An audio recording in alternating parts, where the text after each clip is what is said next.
Hey everyone, welcome back to Arcane Paradox. Today we're diving into an amazing story called, What If Ancient Basilisk in Chamber Recognized Harry as Slytherin Heir and Revealed 15 Horcruxes Hidden by Dumbledore. If you love these stories, please hit that like button and subscribe. It really helps us bring more content to you. Without further ado, let's begin. Chapter 1, The Heir Speaks. The Chamber of Secrets stretched before Harry like the nave of a forgotten cathedral. Water pooled between ancient stone columns that rose toward a ceiling lost in shadow. His footsteps echoed as he approached the enormous statue of Salazar Slytherin, its weathered face frozen in imperious contemplation. "Ginny," Harry whispered, dropping to his knees beside her motionless form. Her skin was cold, pale as parchment, her vibrant red hair spilled across the damp stone floor like blood. "Please don't be dead, please don't be dead." His wand shook in his trembling fingers as he frantically searched for any sign of life. A faint, fluttering pulse beneath his fingertips brought momentary relief. "She won't wake," came a soft voice from behind. Harry whirled around. A tall, handsome boy leaned against one of the serpentine columns, watching him. Though slightly blurred around the edges, he was unmistakably solid. A strange, cold smile played across his lips. Tom Riddle." Harry scrambled to his feet, positioning himself between the older boy and Ginny's prone form. "Are you a ghost?" "A memory," Riddle replied, "preserved in a diary for 50 years. Harry's eyes darted to the small black book lying near Ginny's outstretched hand, then back to Riddle. Something wasn't right. The chamber, Ginny, the diary, Riddle's appearance, it all felt wrong, like a trap slowly closing around him. "You've got to help me, Tom," Harry said urgently, struggling to lift Ginny. "We need to get her out of here."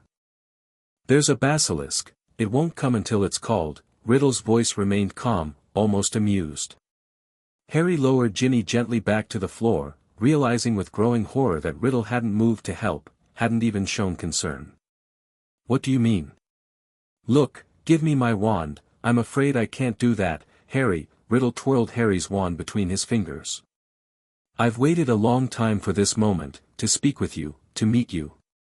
The conversation spiraled further into darkness as Riddle revealed himself, Tom Marvolo Riddle, the boy who would become Lord Voldemort.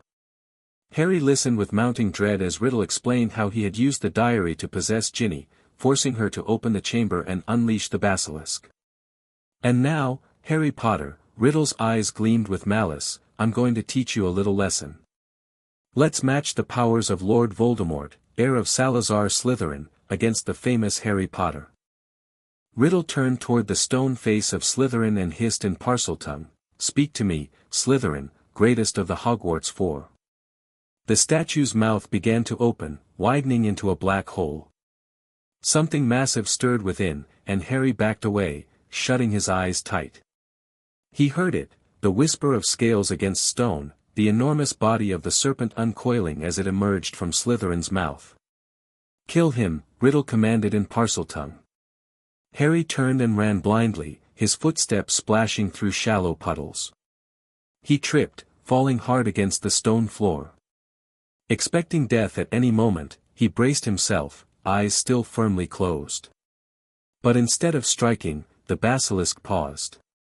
Harry sensed its massive presence looming above him, felt its breath stirring his hair. "Young speaker," came a female voice, ancient and resonant, speaking in Parseltongue. "Open your eyes." "I can't," Harry replied in the same serpentine language. "You'll kill me." A sound like laughter, deep and rumbling, emanated from the basilisk. "Not you, heir of Slytherin.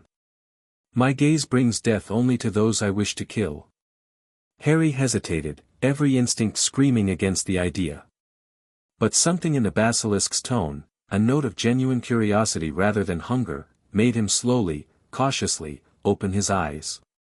The basilisk towered above him, its scales emerald green and gleaming in the dim light.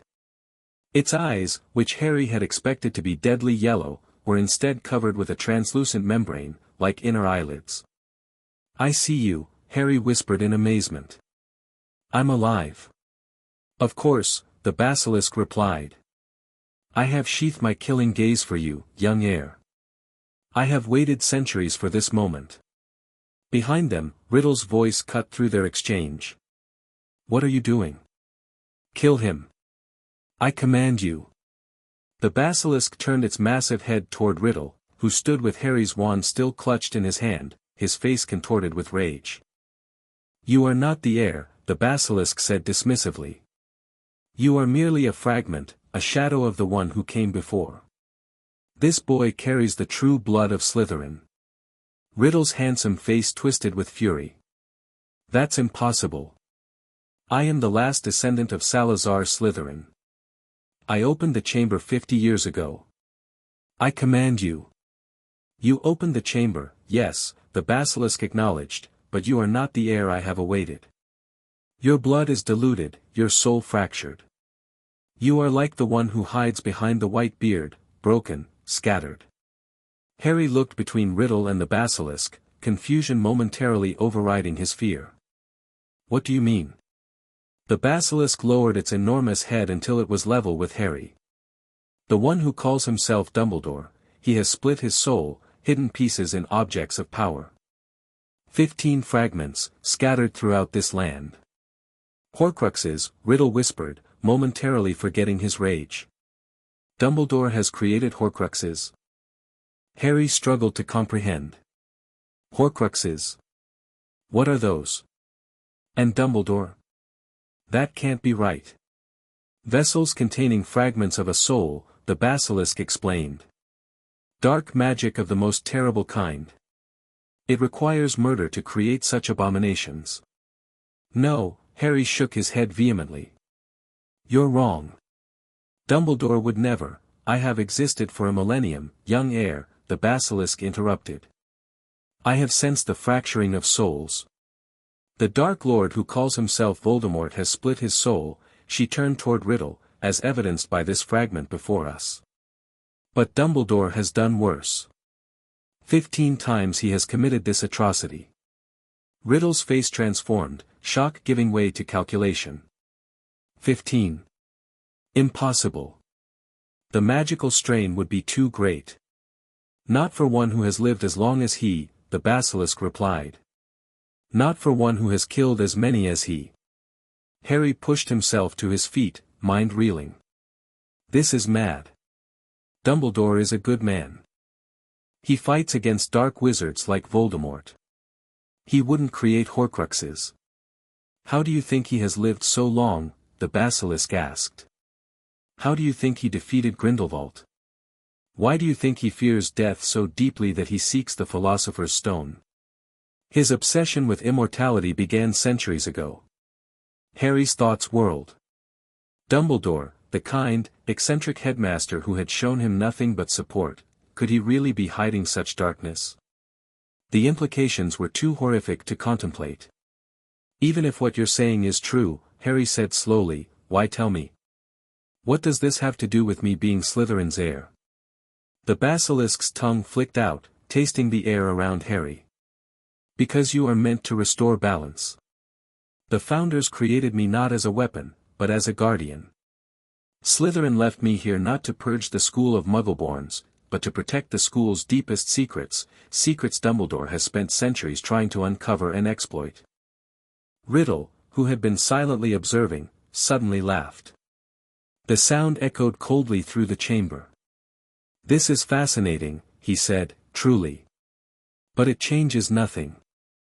I still need the boy dead and the girl's life force to fully restore myself. He raised Harry's wand. Avada, the basilisk moved with shocking speed for a creature so large. Its tail whipped around, striking Riddle with such force that he was flung against a column. Harry's wand clattered to the floor several feet away.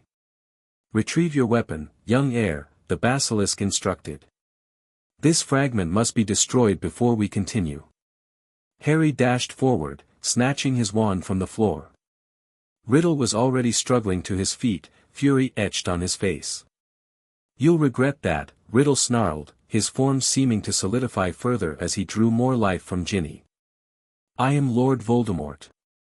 I cannot be defeated by a child and a snake.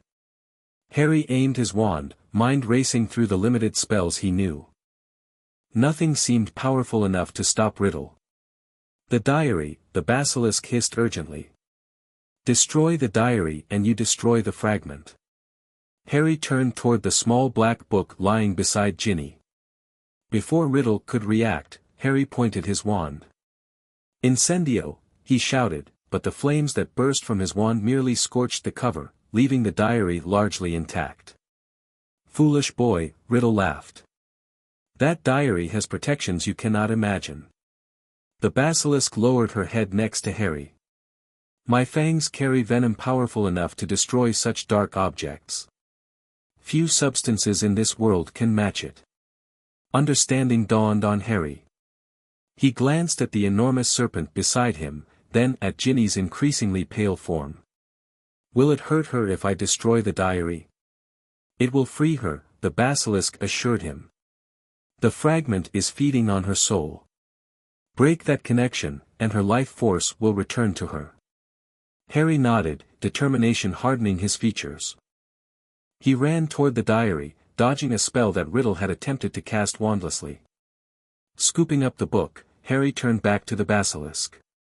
Do it, he said firmly, holding the diary up.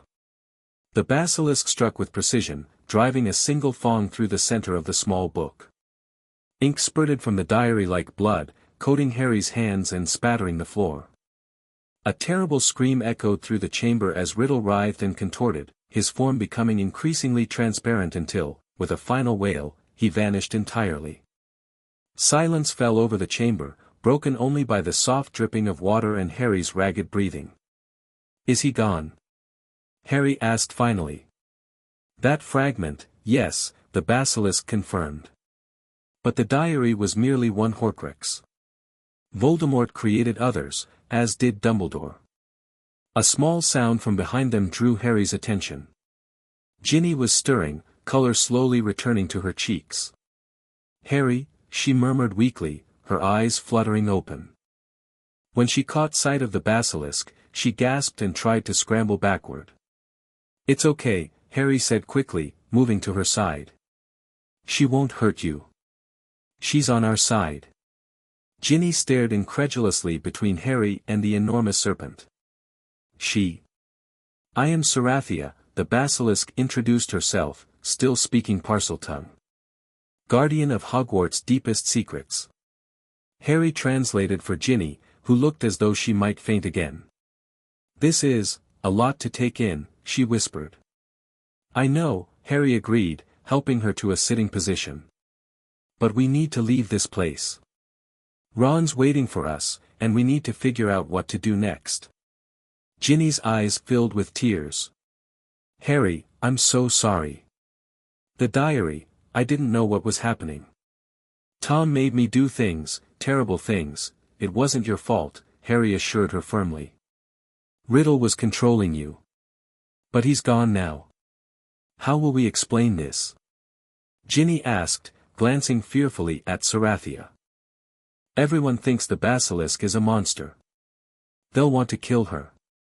Harry looked up at the enormous serpent. She's right. We can't exactly bring you back to the school with us. Serathia seemed to consider this. I have remained hidden for centuries. I can continue to do so. But you, young heir, must return often.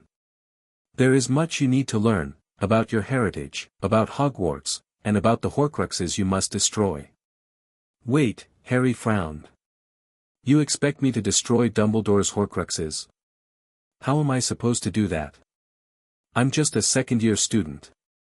You are more than that, Serathia insisted. You carry not only the blood of Slytherin but a power the dark wizards do not understand. It is why Dumbledore watches you so closely, why he placed you with those who would mistreat you, why he tests you with trials like the Philosopher's Stone. Harry's mind reeled. Could it be true? Had Dumbledore been manipulating him all along?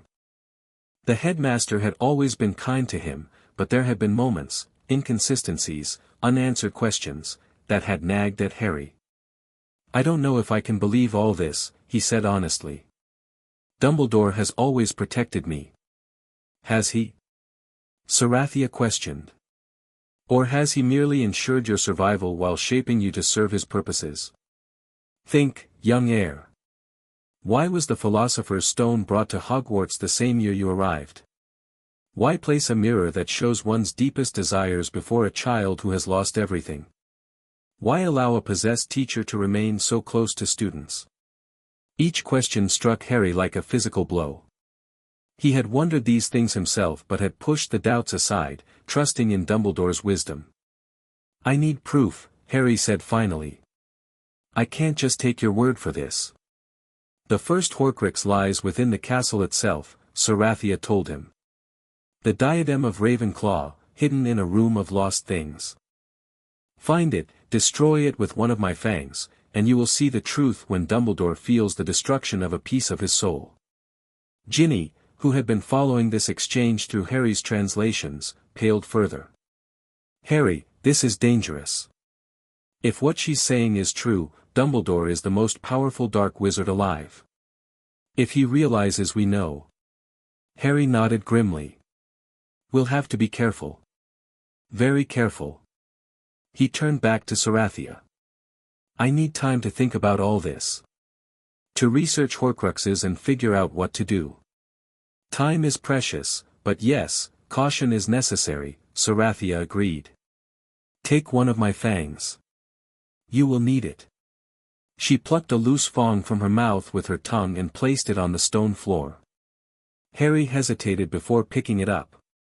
The fang was nearly as long as his forearm, sharp as a dagger, with a reservoir of clear venom still visible inside. How will I hide this? He wondered aloud. The chamber will provide what you need, Sarathia said. She slithered toward a small alcove Harry hadn't noticed before and returned with a leather pouch. This bag was created by Slytherin himself. It will hold the fang safely and is enchanted to appear as an ordinary object to anyone but you. Harry carefully placed the fang in the pouch, which indeed seemed perfectly sized for it despite the fang's length. When closed, the pouch shrunk to the size of a coin purse. Now, you must return to your friends, Sarathia urged. The red-haired boy will be worried. But remember, young heir, trust few with what you have learned today. The walls of Hogwarts have ears, and Dumbledore has many loyal to him. How do I come back? Harry asked. To speak with you again. The entrance in the bathroom will recognize you now as the true heir. Simply command it to open in Parseltongue, and the way will be clear. Harry nodded, helping Ginny to her feet. She swayed slightly but managed to stand. One more thing, Sarathia added. The girl has been touched by soul magic. She may have insights others do not. Keep her close, she may prove a valuable ally. Ginny looked startled. Me? But you survived possession by a Horcrux, Sarathia interrupted. Few could claim such strength. Do not underestimate yourself, young one. With that, the massive serpent began to retreat toward the statue of Slytherin. Go now. Return when you are ready to learn more. Harry and Ginny watched as Sarathia disappeared into the darkness of Slytherin's mouth. For a moment, neither spoke, overwhelmed by all that had happened. Harry, Ginny finally whispered, do you really think Dumbledore is evil? Harry pocketed the leather pouch and gripped his wand tighter. I don't know what to think anymore. But I intend to find out. Together, they made their way back through the chamber toward the pipe where Ron awaited them. Ron's relief at seeing them both alive quickly turned to astonishment as Harry recounted what had happened in the chamber, though he carefully edited certain details, mentioning only that the Basilisk had recognized him as Slytherin's heir and had helped them destroy the diary. Mental, Ron kept repeating as they climbed through the pipe, assisted by Fawkes the Phoenix who had mysteriously appeared to help them. Absolutely mental. A friendly basilisk? You speaking Parseltongue? Slytherin's heir. Keep your voice down, Harry cautioned as they emerged in Moaning Myrtle's bathroom. We don't know who might be listening. Ginny remained unusually quiet, her face still pale but set with determination. Harry noticed she stayed close to him, occasionally glancing his way as if seeking reassurance that she wasn't alone in knowing what they now knew. As they made their way through the deserted corridors toward Professor McGonagall's office, Harry's mind raced. Could Sarathia be trusted? Was it possible that Dumbledore, the wizard he had admired and respected, was actually a Dark Lord with 15 Horcruxes? The idea seemed absurd, yet Harry couldn't dismiss it entirely.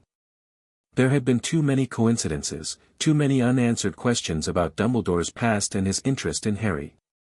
Harry? Ron's voice pulled him from his thoughts. We're here. They stood before McGonagall's office door. Harry took a deep breath, squaring his shoulders. Whatever happened next, he knew nothing would be the same. If Dumbledore truly was what Sarathia claimed, Harry would need to be extremely careful about how he acted in the headmaster's presence. Remember, he whispered to Ron and Ginny, not a word about the Basilisk being friendly or anything about Slytherin's heir. As far as anyone knows, I killed it with the sword of Gryffindor that Fawkes brought me. But there is no sword, Ron pointed out. Then I stabbed it in the mouth with a fang, and it died before it could kill me, Harry improvised. Just follow my lead. With that, he knocked on McGonagall's door, steeling himself for what was to come. The scene in McGonagall's office was one of astonishment and jubilation. Mrs. Weasley engulfed first Ginny, then Ron, and finally Harry in bone-crushing hugs, tears streaming down her face. Mr. Weasley kept thanking Harry, his voice choked with emotion. Professor McGonagall pressed a hand to her heart, looking faint with relief. And then there was Dumbledore. The headmaster stood by the fireplace, his long silver beard gleaming in the firelight, his half-moon spectacles perched on his crooked nose. His blue eyes twinkled as they always did, but Harry found himself studying those eyes with new wariness. Was there something calculating behind that kindly gaze? Harry, my boy, Dumbledore said warmly. Once again, you have shown extraordinary courage. Please, tell us what happened in the chamber. Harry recounted the story they had agreed upon, finding Ginny unconscious, confronting Riddle, learning he was Voldemort, and then being saved by Fawkes who brought him a weapon to defeat the Basilisk. He described stabbing the serpent in the mouth with one of its own fangs, then using that same fang to destroy the diary. Throughout his tale, Dumbledore listened intently, occasionally nodding as if pieces of a puzzle were falling into place. When Harry finished, the headmaster smiled. You have shown remarkable loyalty to me, Harry, he said softly. That is why Fawkes came to your aid. Harry forced himself to smile back, though his heart hammered in his chest. Had Dumbledore detected his lies? Was he testing him? It seems, Dumbledore continued, turning to the Weasleys, that Miss Weasley has had a most traumatic experience. I suggest she be taken directly to the hospital wing for a draft of dreamless sleep. What about my punishment? Ginny asked in a small voice. There will be no punishment, Dumbledore assured her gently. Older and wiser wizards than you have been hoodwinked by Lord Voldemort. Rest now, and recover. As the Weasleys prepared to leave for the hospital wing, Dumbledore added, I think this calls for a feast. But first, I'd like a few more words with Harry. Harry's mouth went dry. This was the moment he dreaded, being alone with Dumbledore, trying to conceal his newfound suspicions. We'll wait for you, mate, Ron said, but Dumbledore shook his head. I'm afraid I need to speak with Harry privately. Don't worry, Mr. Weasley, he will join you shortly. As the door closed behind the others, leaving Harry alone with Dumbledore and McGonagall, Harry felt a sense of vulnerability he had never experienced before in the headmaster's presence.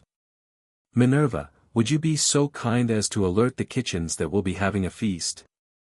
Dumbledore asked. I'm sure the house elves would appreciate some advance warning. Professor McGonagall nodded, giving Harry's shoulder a brief squeeze before departing. And then it was just Harry and Dumbledore. Sit down, Harry, Dumbledore invited, settling into Professor McGonagall's chair behind her desk. Harry perched uneasily on the edge of the chair opposite, acutely aware of the basilisk fang hidden in the pouch in his pocket. Could Dumbledore sense it? Did he know what Harry now carried? "First, I want to thank you," Dumbledore began. "You must have shown me real loyalty down in the chamber. Nothing else could have called Fawkes to you." Harry nodded, not trusting himself to speak. "And second, I sense that something is troubling you," Dumbledore continued, his blue eyes searching Harry's face. "Something you perhaps left out of your account?" Harry's heart leaped into his throat. "Sir." "Harry," Dumbledore leaned forward slightly, "you can tell me anything. Anything at all." For one wild moment, Harry considered telling Dumbledore everything, about Sarathia, about being Slytherin's heir, about the accusation of Horcruxes. But Sarathia's warning echoed in his mind, "Dumbledore has been manipulating you all along." Instead, Harry looked down at his hands. "I was just thinking about what Riddle said. About us being alike." Dumbledore's expression softened. "And that troubles you?" "Yes," Harry admitted truthfully. "He said we were both orphans, both Parselmouths. He said it wasn't coincidence that I could speak snake language." "And what do you think?" Dumbledore asked quietly. Harry met his eyes. "I think I'd like to know why I can speak Parseltongue. Why the Sorting Hat considered putting me in Slytherin. Whether I'm anything like Riddle at all." Dumbledore sighed, suddenly looking every year of his considerable age. "You can speak Parseltongue, Harry, because Lord Voldemort, the last remaining ancestor of Salazar Slytherin, can speak Parseltongue. Unless I'm much mistaken, he transferred some of his powers to you the night he gave you that scar." Harry stared at him. "Voldemort put a bit of himself in me?" "It would seem so," Dumbledore confirmed. A chill ran down Harry's spine. If what Dumbledore said was true, it directly contradicted Sarathia's claim that Harry was Slytherin's heir by blood. One of them was lying, but which one? "So the Sorting Hat was right," Harry said slowly. "I should have been in Slytherin." "The Sorting Hat placed you in Gryffindor," Dumbledore reminded him. "And it did so because you asked it to. That, Harry, makes all the difference. It is our choices that show what we truly are, far more than our abilities." Harry nodded, turning this over in his mind. It was exactly what he needed to hear, what would reassure him and bind him more tightly to Dumbledore and Gryffindor. Was that a coincidence, or calculation? "Harry," Dumbledore said, his tone gentle, "if you're still worried, consider this. The sword of Gryffindor would not have presented itself to just anyone in that chamber. Only a true Gryffindor could have pulled that sword from the Sorting Hat." Harry blinked in confusion before remembering his fabricated story. "Right. The sword." Dumbledore's eyes narrowed almost imperceptibly. "You seem uncertain. Perhaps the trauma of the event has confused your memory. It would be perfectly understandable." "No," Harry said quickly, "I remember the sword. It disappeared after I killed the Basilisk.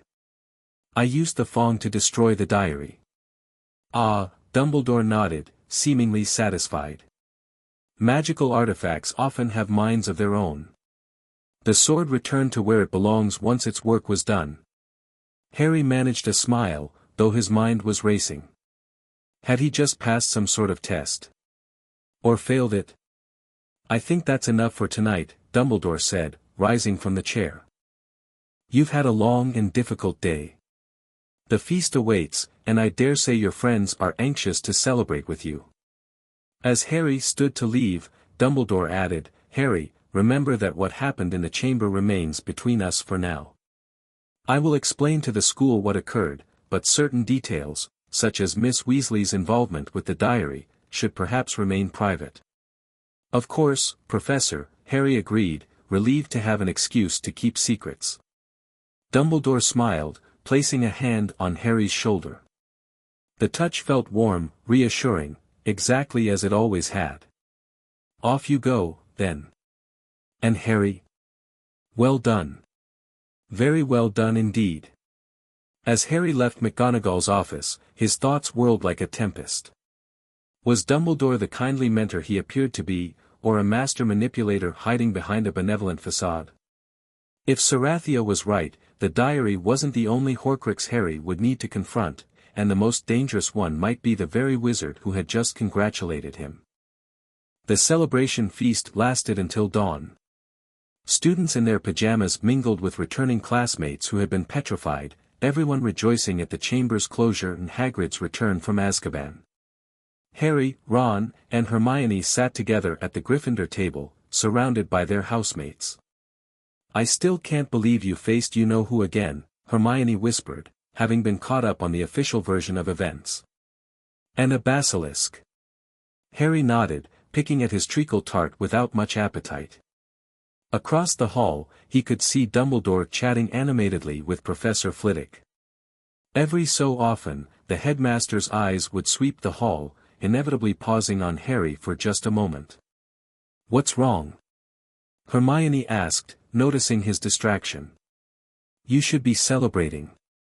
You saved the school, Harry." "Just tired," Harry murmured.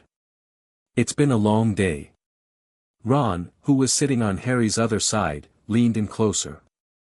"Should we tell her about the. Harry hesitated. Hermione was the smartest witch in their year, possibly the entire school. If anyone could help them research Horcruxes and uncover the truth about Dumbledore, it was her. But she also revered authority figures, especially Dumbledore. Would she believe them or dismiss the Basilisk's claims as nonsense? Not yet, Harry decided. Not here, with everyone around. Ron nodded in understanding, though he looked uncomfortable keeping secrets from Hermione. Ginny, who had been released from the hospital wing to attend the feast, sat a few seats away with Fred and George. She caught Harry's eye occasionally, a silent communication passing between them. They shared a secret now, a burden of knowledge that separated them from everyone else in the hall. As the celebration continued around them, Harry found his gaze drawn to the high table again. Dumbledore was now speaking with Professor McGonagall, but Harry had the distinct impression the headmaster was still watching him peripherally. The weight of that invisible scrutiny pressed down on Harry like a physical force. "I need some air," he said abruptly, rising from the bench. "Want us to come with you?" Ron offered. Harry shook his head. "No, stay. Enjoy the feast. I'll be back in a bit." He slipped out of the great hall, breathing a sigh of relief once he was in the deserted entrance hall. The cool night air from the partially open front doors beckoned, promising temporary escape from the confusion and doubt swirling inside him. Harry stepped outside, walking a short distance across the grounds before sitting on a stone bench overlooking the lake. The moon's reflection shimmered on the water's surface, peaceful and unchanging, so at odds with how he felt inside. "Couldn't sleep either," came a soft voice. Harry turned to find Ginny approaching, her arms wrapped around herself against the night chill. "Didn't even try," Harry admitted as she sat beside him. "Too much happening in my head." They sat in companionable silence for a moment, watching the still surface of the lake. "Do you believe her?" Ginny finally asked. "The Basilisk, Sarathia. About Dumbledore having Horcruxes?" Harry sighed, running a hand through his perpetually messy hair. "I don't know what to believe anymore. Dumbledore has always been, well, Dumbledore. Kind, wise, a bit mad but in a good way. It's hard to imagine him as some dark wizard. But?" Ginny prompted. "But there are things that don't add up," Harry admitted. "Why he left me with the Dursleys all those years. Why he brought the Philosopher's Stone to Hogwarts right when I started school. Why he let me face Voldemort alone last year." Ginny nodded slowly. "The diary showed me things about Tom, Voldemort. How he could seem so charming, so genuine, while hiding something terrible underneath. I spent months writing to him, confiding in him, never suspecting what he really was." "You think Dumbledore could be like that? Hiding his true nature?" "I think," Ginny said carefully, "that power can corrupt anyone. And Dumbledore has more power than almost any wizard alive." Harry touched the pouch in his pocket, feeling the outline of the basilisk fawn within. Sarathia said the first Horcrux is in the castle. The diadem of Ravenclaw. What's a diadem? Ginny asked. Some kind of crown, I think. She said it's in a room of lost things, whatever that means. Ginny frowned thoughtfully. Fred and George might know. They've explored more of the castle than almost anyone. We can't tell them about this, Harry said quickly. Not yet, at least. The fewer people who know, the safer we'll be. If Dumbledore really is what Sarathia claims, I know, Ginny interrupted. But we'll need help eventually, Harry. We can't do this alone. Harry looked back toward the castle, its many windows glowing with warm light. Somewhere inside, Dumbledore might be wondering where Harry had gone, perhaps even looking for him. We should go back, he said reluctantly. Before anyone notices we're missing. As they stood to return to the castle, Ginny placed a hand on his arm. Harry. Thank you. For saving me, for believing me, for not leaving me out of this, whatever it is. Harry smiled, the first genuine smile he'd managed since emerging from the chamber. We're in this together now. All of us, you, me, Ron, and eventually Hermione. Whatever the truth is, we'll face it together. As they walked back toward the Great Hall, Harry was acutely aware of the weight of the basilisk fong in his pocket, a physical reminder of the burden he now carried. Whether Sarathia was right about Dumbledore or not, Harry knew his life at Hogwarts had fundamentally changed. The Chamber of Secrets may have been closed, but a new mystery had opened before him, one potentially more dangerous than any he had faced before. The remaining days of the school year passed in a blur of examinations cancelled, to Hermione's dismay, defense against the dark arts classes suspended, due to Professor Lockhart's unfortunate accident that had resulted in total memory loss, and anxious research conducted in hushed corners of the library. Harry, Ron, and Ginny had decided to wait until they returned to the burrow before telling Hermione everything. The walls of Hogwarts, as Sarathia had warned, seemed to have ears, especially when Dumbledore was concerned. Harry found himself growing increasingly paranoid, constantly checking over his shoulder and lowering his voice whenever the headmaster's name came up in conversation. On their last evening at Hogwarts, Harry made an excuse to his friends and slipped away to Moaning Myrtle's bathroom. He needed to speak with Sarathia once more before leaving for the summer. The chamber opened more easily this time, responding immediately to his Parseltongue command. As Harry descended through the pipes and made his way through the tunnels, he found himself less frightened and more determined. Whatever lay ahead, he needed answers. Sarathia was waiting in the main chamber, her massive form coiled around the base of Slytherin's statue. I wondered when you would return, young heir, she greeted him in Parseltongue. I'm leaving tomorrow, Harry replied. I won't be back until September. The great serpent nodded her enormous head.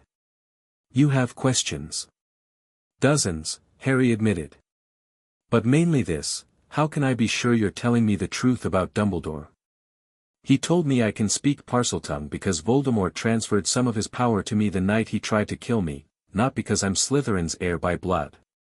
Sarathia's tongue flicked out, tasting the air around Harry. The old one lies. He knows your true heritage and fears it. Why do you think he placed you with muggles who despise magic? Why keep you ignorant of your lineage, your inheritance, your power? But my mother was muggle-born, Harry argued.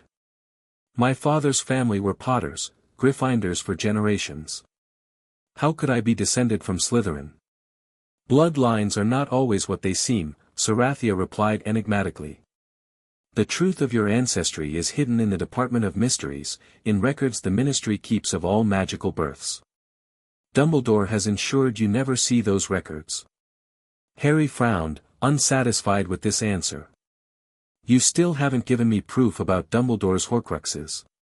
Find the diadem, Sarathia insisted. Destroy it. You will see the truth when Dumbledore feels the loss of a fragment of his soul. And what if you're wrong? What if I destroy some ancient artifact only to discover it wasn't a Horcrux at all? The basilisk's gaze was steady, her inner eyelids still shielding Harry from her deadly stare. I am not wrong, young heir. I have sensed the fracturing of souls for centuries. But if you require more evidence before acting, there is another way. What way? Harry asked eagerly. In the headmaster's office, hidden behind enchantments, is a pensieve, a device for viewing memories. Dumbledore keeps vials of his own memories there, stretching back centuries. Those memories contain the truth of who he is and what he has done. Harry's heart sank. I can't exactly break into Dumbledore's office. Perhaps not now, Sarathia acknowledged. But opportunity may present itself. Be patient, be vigilant, and above all, be careful. Dumbledore has had centuries to perfect his benevolent mask. He will not reveal his true nature easily. Harry sighed, running a hand through his hair in frustration. So basically, I have to take your word for it until I can somehow find this diadem in a room of lost things that I've never heard of, or break into the headmaster's office to view his private memories. The room reveals itself to those in need, Sarathia said. Walk the 7th-floor corridor, across from the tapestry of Barnabas the Barmy. Think of what you seek, a place to hide things, and the way will open. Harry filed this information away. At least it was something concrete he could investigate when he returned in September. One more thing, he said. If Dumbledore really has 15 Horcruxes, how am I supposed to find and destroy them all? It took everything I had just to destroy the diary. Sarathia lowered her head until she was eye level with Harry. You will not be alone in this task. The heirs of the founders were meant to work together. Seek out those who carry the blood of Hufflepuff and Ravenclaw. Together, you will have the power to restore balance. Great, Harry muttered. So I need to find 2 more heirs, somewhere among hundreds of students, and convince them to help me hunt Horcruxes created by the most respected wizard in Britain. Your path is not an easy one, Sarathia agreed. But it is yours to walk, nonetheless. Remember, young heir, appearances can deceive. Those you think are enemies may prove allies. Those you trust may betray you. Harry nodded, the weight of his new knowledge pressing down on him like a physical burden. I should go. My friends will be wondering where I am. Before you leave, Sarathia said, take another fong. You may find use for it before you return. As before, she extracted a loose fong and placed it before Harry. He carefully added it to the pouch with the first one. Return when you can, Sarathia instructed. There is much more you must learn about your heritage and the secrets of Hogwarts. With that, she retreated into the shadows, leaving Harry alone with his troubled thoughts. The Hogwarts Express journey back to London the next day should have been a joyous occasion. The weather was beautiful, the countryside lush and green, and the immediate threat of the Chamber of Secrets had passed. Yet Harry found himself distant, lost in contemplation of all that Sarathia had told him. In their compartment, Hermione was reading a massive book on magical theory, occasionally sharing interesting facts with the others. Ron and Ginny played Exploding Snap, while Fred and George discussed product ideas for their dream joke shop in the corridor outside. Harry, Hermione said, looking up from her book, you've been awfully quiet. Is everything all right? Harry forced a smile. Just thinking about going back to the Dursleys. Ron made a face. Wish you could come straight to the Burrow. Maybe later in the summer, yeah. Yeah, Harry agreed, though his mind was elsewhere. As the train rolled on toward London, Harry gazed out the window, watching the scenery flash by. The leather pouch containing the basilisk fangs felt heavy in his pocket, a tangible reminder of the choice that lay before him. Either Dumbledore was exactly what he appeared to be, a wise, benevolent wizard dedicated to fighting dark magic, or he was the greatest dark wizard of all time, hiding behind a carefully constructed facade of goodness. The implications of the latter were almost too terrible to contemplate. For now, Harry had no choice but to return to Privet Drive, to endure another summer with the Dursleys. But when September came, he would face this mystery head-on. He would find the Room of Lost Things, locate Ravenclaw's diadem, and discover once and for all if Sarathia was telling the truth. Until then, he would need to be patient, and very, very careful. As the train began to slow on its approach to King's Cross Station, Harry made a decision. He would tell Ron, Hermione, and Ginny everything once they were safely away from Hogwarts. Together, they would research Horcruxes, the Founder's heirs, and Dumbledore's past. If Dumbledore truly had created 15 Horcruxes, he would be the most formidable enemy they had ever faced, far more dangerous than Voldemort himself. The thought should have terrified Harry. Instead, it filled him with a strange, calm resolve. Whatever the truth was, he would face it. As Sarathia had said, it was his path to walk. "We're here," Hermione announced as the train pulled into platform 9 3/4. Harry gathered his things, including Hedwig's cage. "See you all soon," he said to his friends, trying to sound more cheerful than he felt. As he stepped off the train onto the platform, Harry caught sight of Uncle Vernon waiting impatiently beyond the barrier. Another summer at Privet Drive stretched before him, but beyond that lay the greatest mystery he had yet encountered. The heir of Slytherin against the master of 15 Horcruxes. The thought would have seemed absurd just days ago. Now, it felt like destiny. Chapter 2, Shadows of the Phoenix. Summer at Privet Drive had never felt so interminable. Harry paced the confines of his small bedroom like a caged animal, the floorboards creaking beneath his trainers as he traced and retraced the same path. 2 weeks had passed since his return from Hogwarts, and the questions Sarathia had raised continued to haunt him day and night. The leather pouch containing the basilisk fangs remained hidden beneath a loose floorboard under his bed, alongside his most precious possessions. Occasionally, late at night when the house had fallen silent, Harry would retrieve it and examine the fangs by wandlight, their deadly points gleaming in the darkness. They represented a terrible choice that loomed before him: trust Sarathia and confront Dumbledore, or dismiss her claims as lies and continue as before. A soft tapping at his window interrupted his thoughts. A small, hyperactive owl hovered outside, a letter clutched in its beak. Harry hurried to open the window, and the tiny owl zoomed inside, performing excited loops around the ceiling lamp before dropping the letter on Harry's bed and perching atop Hedwig's empty cage. His snowy owl, out hunting for the night, would not appreciate the visitor when she returned. Harry recognized Ron's untidy scrawl on the envelope and tore it open eagerly. "Harry, Dad's got tickets for the Quidditch World Cup. Ireland vs Bulgaria, top box. He's invited you to come stay at the Burrow next week, and you'll come to the match with us. Hermione's arriving the same day. Dad's arranging everything with the Muggles, don't worry about that part. We need to talk about you-know-what when you get here. Ginny's been having nightmares. Says she remembers things from the diary that might be important. See you soon. Ron. P.S. The owl's name is Pigwidgeon. He's mine now. Percy got an owl from Dad for being made head boy." Harry read the letter twice, relief washing over him. The Burrow, his favorite place in the world besides Hogwarts, and the Quidditch World Cup. More importantly, a chance to finally discuss everything with Ron, Hermione, and Ginny away from the watchful eyes of Hogwarts. He quickly scribbled a reply, accepting the invitation and expressing his excitement.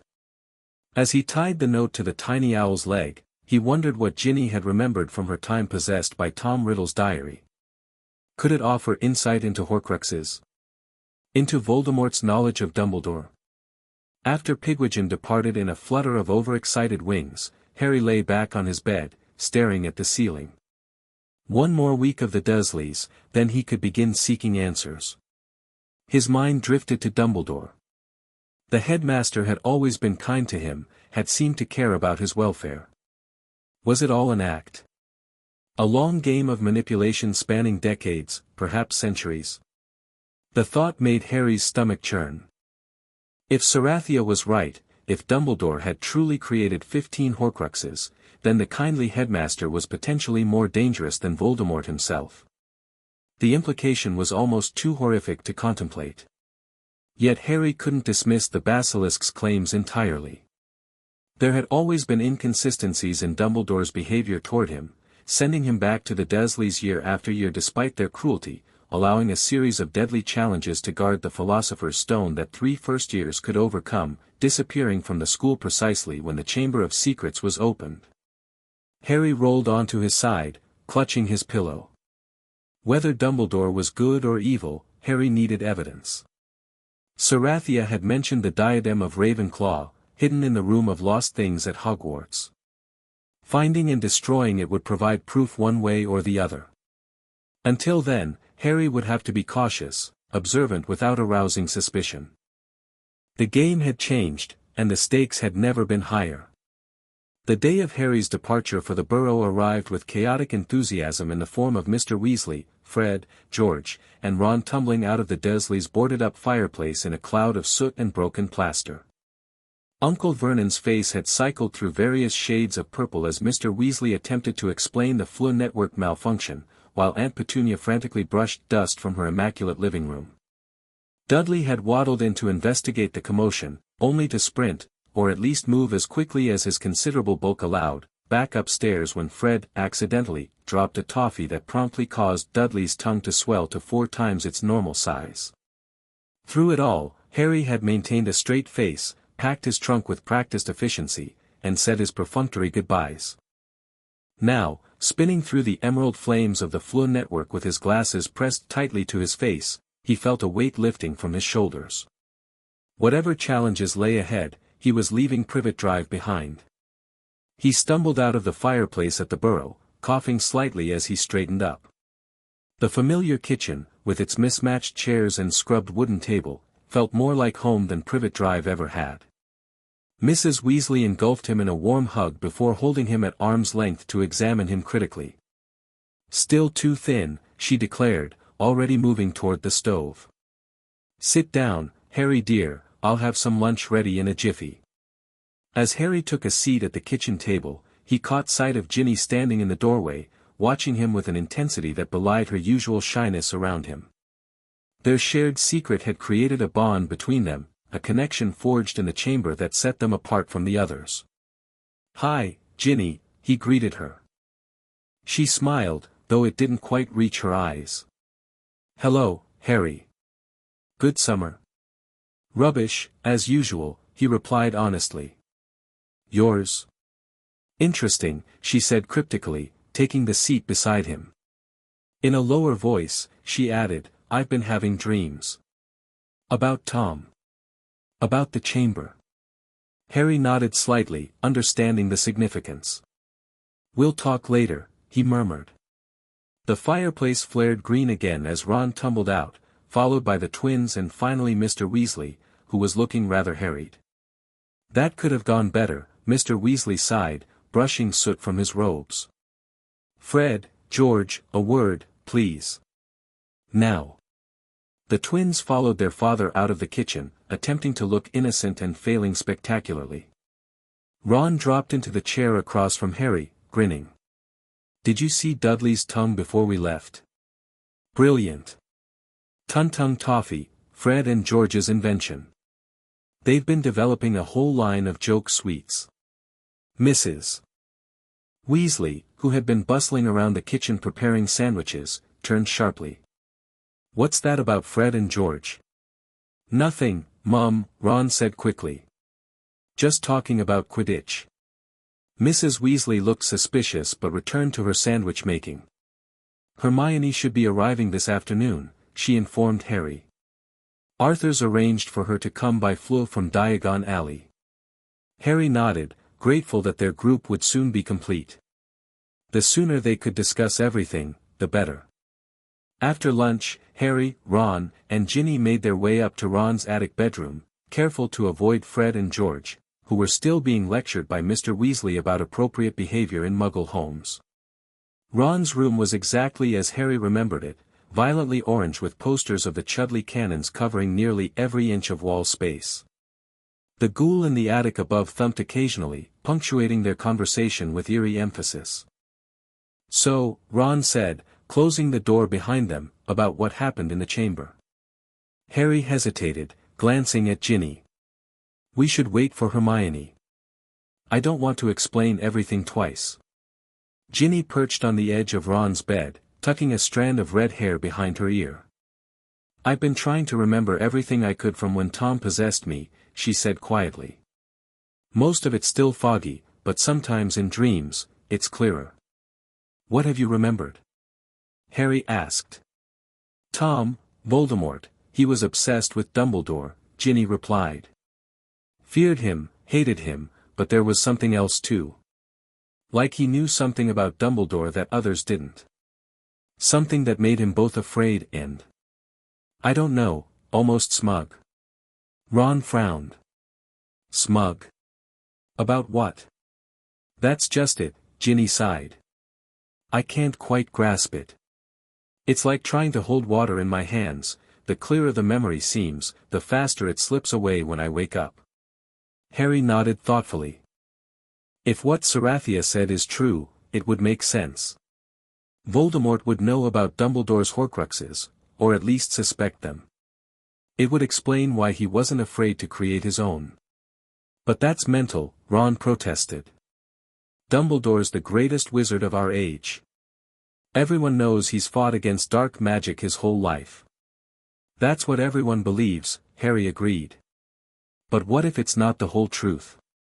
What if it's a cover?" A silence fell between them, heavy with implication. The idea that Dumbledore, the one figure they had all trusted implicitly, might be hiding such darkness was almost too much to comprehend. "We need evidence," Ginny said finally. "Either way. We can't just take a basilisk's word for it, especially when everything we know about Dumbledore contradicts it." "The diadem," Harry reminded them.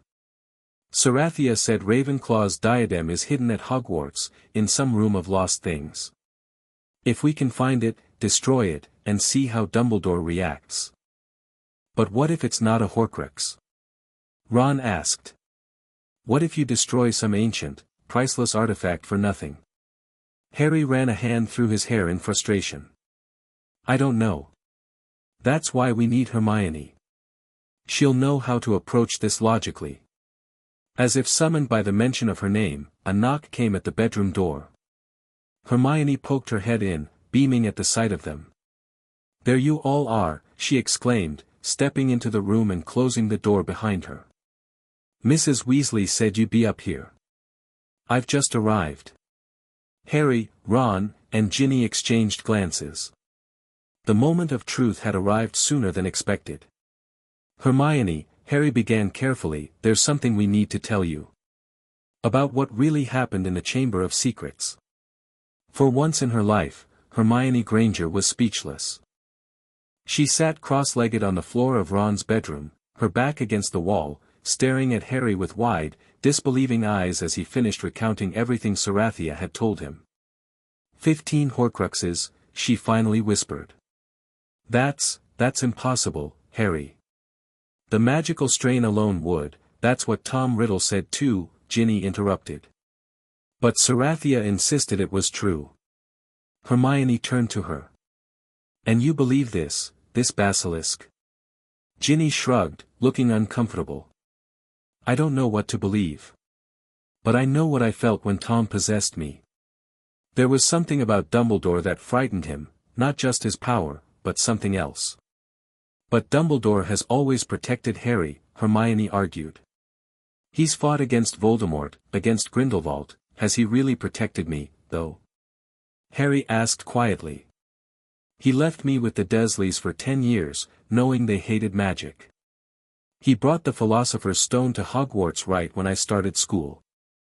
He disappeared exactly when the chamber was opened." "Those could be coincidences," Hermione insisted, though she sounded less certain. "What about the traps guarding the stone?" Ron pointed out. 3 first years got past them. Were they really meant to stop you-know-who, or were they tests for Harry? Hermione bit her lip, clearly troubled by the implications. "Even if we entertain this theory, and I'm not saying I believe it, what exactly are you proposing we do? Confront one of the most powerful wizards alive about being a Dark Lord with 15 Horcruxes?" "No," Harry said firmly. "We find proof first. The diadem of Ravenclaw. Sarathia said it's hidden in a room of lost things at Hogwarts. If we can find it, destroy it with a basilisk fang, and confirm it was a Horcrux. And how exactly do we confirm that? Hermione challenged. It's not like there's a sign that appears saying, "Congratulations, you've destroyed a Horcrux."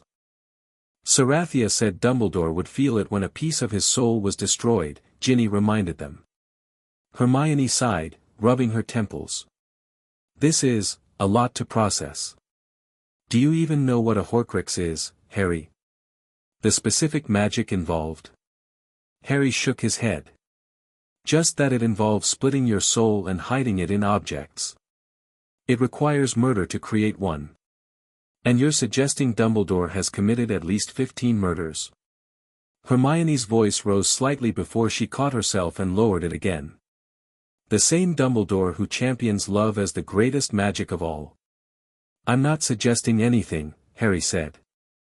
I'm just telling you what Sarathia told me. And yes, it sounds mad. But so does a giant three-headed dog guarding a trapdoor, or a basilisk petrifying students, or any of the other things we've seen at Hogwarts. A tense silence fell over the room. Hermione looked troubled, her analytical mind clearly working through the possibilities. Ron seemed torn between loyalty to Harry and the sheer incredibility of the accusation. Ginny watched them all with a solemn expression beyond her years, the experience with Tom Riddle having stolen some of her childhood innocence. Finally, Hermione spoke. "We need more information," she said decisively. "About Horcruxes, about Dumbledore's past, about this room of lost things. Before we do anything drastic, we need facts." Harry nodded, relieved. He hadn't expected Hermione to immediately believe everything, but he had feared she might dismiss it outright. Agreed. Where do we start? The Hogwarts library might have information on Horcruxes, though I suspect it would be in the restricted section, Hermione mused. As for Dumbledore's past, public records, old newspapers, perhaps. And this room of lost things, we need to locate it as soon as we return to Hogwarts. 7th floor corridor, Harry supplied. Across from the tapestry of Barnabas the Barmy trying to teach trolls ballet. Sarathia said you have to walk past it 3 times, thinking about what you need, a place to hide things, and a door will appear. Ron looked impressed despite himself. Hidden rooms that appear when you need them. Blimey, how have Fred and George never found this? Maybe they have and just never told us, Ginny suggested. They do keep a lot of secrets. Hermione was frowning thoughtfully. I think I've read something about this. In Hogwarts, a history, there's a brief mention of a room that transforms according to the seeker's needs. The come-and-go room, some house elves call it, or the room of requirement. That must be it, Harry said excitedly. The room of requirement. But why would Dumbledore hide a Horcrux in the school? Hermione asked skeptically. If he's as calculating as you're suggesting, wouldn't that be incredibly risky? Hide in plain sight. Ron offered. No one would suspect the leader of the fight against dark magic to have dark objects right under their noses. Or maybe Hogwarts means something to him, Harry suggested, remembering his conversations with Tom Riddle. It was the first place he felt at home, just like it was for me and Riddle.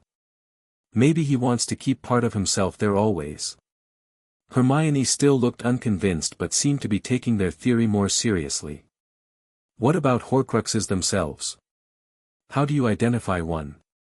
How do you know the diadem is actually a Horcrux and not just a lost historical artifact? Harry pulled out the leather pouch containing the basilisk fangs. Sarathia said basilisk venom is one of the few substances powerful enough to destroy a Horcrux. When I destroyed Riddle's diary, he screamed and vanished. Maybe something similar will happen. Hermione eyed the pouch warily. Be careful with those, Harry. Basilisk venom is incredibly lethal. I know, Harry assured her, carefully returning the pouch to his pocket. So what's our plan? For the rest of summer, I mean. Research, Hermione said promptly. I'll go through my books, see if there's any mention of Horcruxes or the Room of Requirement. We can also look for information about Dumbledore's past, any inconsistencies, unexplained events, suspicious patterns. We'll have to be subtle about it, Ginny cautioned. If we start asking too many questions about Dumbledore, people will notice. Agreed, Hermione nodded. We keep this between the four of us for now. No one else can know, not your parents, Ron, not Hagrid, not Professor McGonagall. No one. Ron gulped. This is getting serious, isn't it? I mean, if Dumbledore really is, what Sarathia says he is, and he realizes we know. The unspoken implication hung heavily in the air. If Dumbledore truly had created 15 Horcruxes, had committed at least 15 murders to achieve near immortality, what would he do to protect his secret? We'll be careful, Harry promised. We won't do anything until we have more information. But if Sarathia's right, if the diadem is a Horcrux, we need to be prepared for what that means. The four of them fell silent, each contemplating the enormity of what lay ahead. Their world had been turned upside down, the greatest champion of light potentially revealed as the darkest wizard of all time. One day at a time, Hermione said finally, her practical nature asserting itself. For now, let's enjoy the Quidditch World Cup and make our plans for when we return to Hogwarts. Right, Ron agreed, clearly relieved to think about something less terrifying. Ireland versus Bulgaria. It's going to be brilliant. As the conversation shifted to more mundane topics, Quidditch, their class schedules for the coming year, speculation about their new defense against the dark arts teacher, Harry found himself staring out Ron's small window at the summer sky. Somewhere out there, Dumbledore was making his own plans, unaware that 4 of his students now harbored such dangerous suspicions. Or was he unaware? Harry couldn't shake the feeling that the headmaster somehow knew everything that happened at Hogwarts. Had he sensed Harry's conversation with Sarathia? Did he suspect that Harry now questioned his benevolent facade? The game of secrets and shadows had begun, and Harry couldn't help but feel they were already several moves behind. The Quidditch World Cup provided a welcome distraction from the dark theories that had preoccupied them. The spectacle of thousands of witches and wizards gathered in one place, the dazzling display of magical skill on the pitch, the carnival atmosphere of the campgrounds, it was impossible not to be swept up in the excitement. Harry found himself genuinely enjoying the experience, despite the shadow hanging over him. Watching Victor Crumb's masterful flying, cheering alongside the Weasleys in the top box, exploring the magical marketplace, these simple pleasures reminded him why he loved the wizarding world, why it was worth fighting for, regardless of who the true enemy might be. But the illusion of normalcy shattered that night when Death Eaters attacked the campsite, torturing Muggles and spreading terror. As Harry, Ron, and Hermione fled into the woods, separated from the others in the chaos, the dark mark bloomed in the sky, Voldemort's sign, a skull with a serpent protruding from its mouth like a tongue. Does this change anything? Hermione whispered later, when they were safely back in the Weasleys' tent, the adults still out helping the Ministry restore order. If Death Eaters are active again, if Voldemort is regaining power. It might complicate things, Harry admitted. But it doesn't change what Sarathia told us. If anything, it makes it more important to learn the truth about Dumbledore. If we're potentially facing 2 dark wizards instead of 1. Ron paled at the thought. Blimey, that's a cheerful outlook, isn't it? You know who on one side, potentially Dumbledore on the other, and us caught in the middle. Not just us, Ginny reminded them, her voice steady despite the fear visible in her eyes. If what Sarathia said is true, we need to find the heirs of Ravenclaw and Hufflepuff. They're supposed to help restore balance. Another research project, Hermione sighed. How do we even begin to identify the heirs? It's not like they'll be wearing signs. We start with the diadem, Harry decided. One step at a time, remember. Find the room of requirement, find the diadem, destroy it, see what happens. Then we'll worry about finding other heirs. The others nodded, the simplicity of the plan providing some comfort amid the growing complexity of their situation. The remainder of the summer passed more quickly than Harry would have liked. Between impromptu Quidditch matches in the Weasleys' orchard, helping Mrs. Weasley with household chores, and preparing for their return to Hogwarts, there was little time for research. Hermione had brought several books that mentioned Dumbledore, but none contained information about his early life or any hints of darkness in his past. It's as if his history before becoming Transfiguration Professor at Hogwarts has been deliberately obscured, she complained one rainy afternoon as they pored over the limited materials in the Weasleys' cluttered sitting room. There are only vague references to his family, his education. Nothing concrete. That could be suspicious in itself, Ginny pointed out. If he's been alive for centuries, as Sarathia claimed, he would need to hide his true age. Or it could just be normal privacy for a public figure, Hermione countered, ever the voice of reason. Not everything is a dark conspiracy.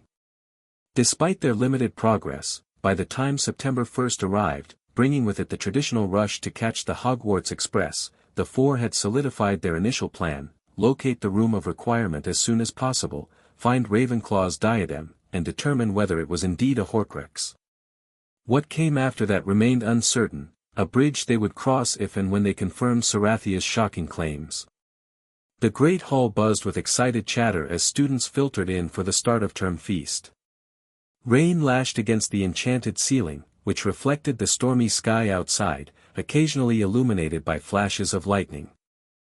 Harry, Ron, Hermione, and Ginny found seats at the Gryffindor table, exchanging greetings with their housemates while trying to appear normal despite the weight of their secret mission.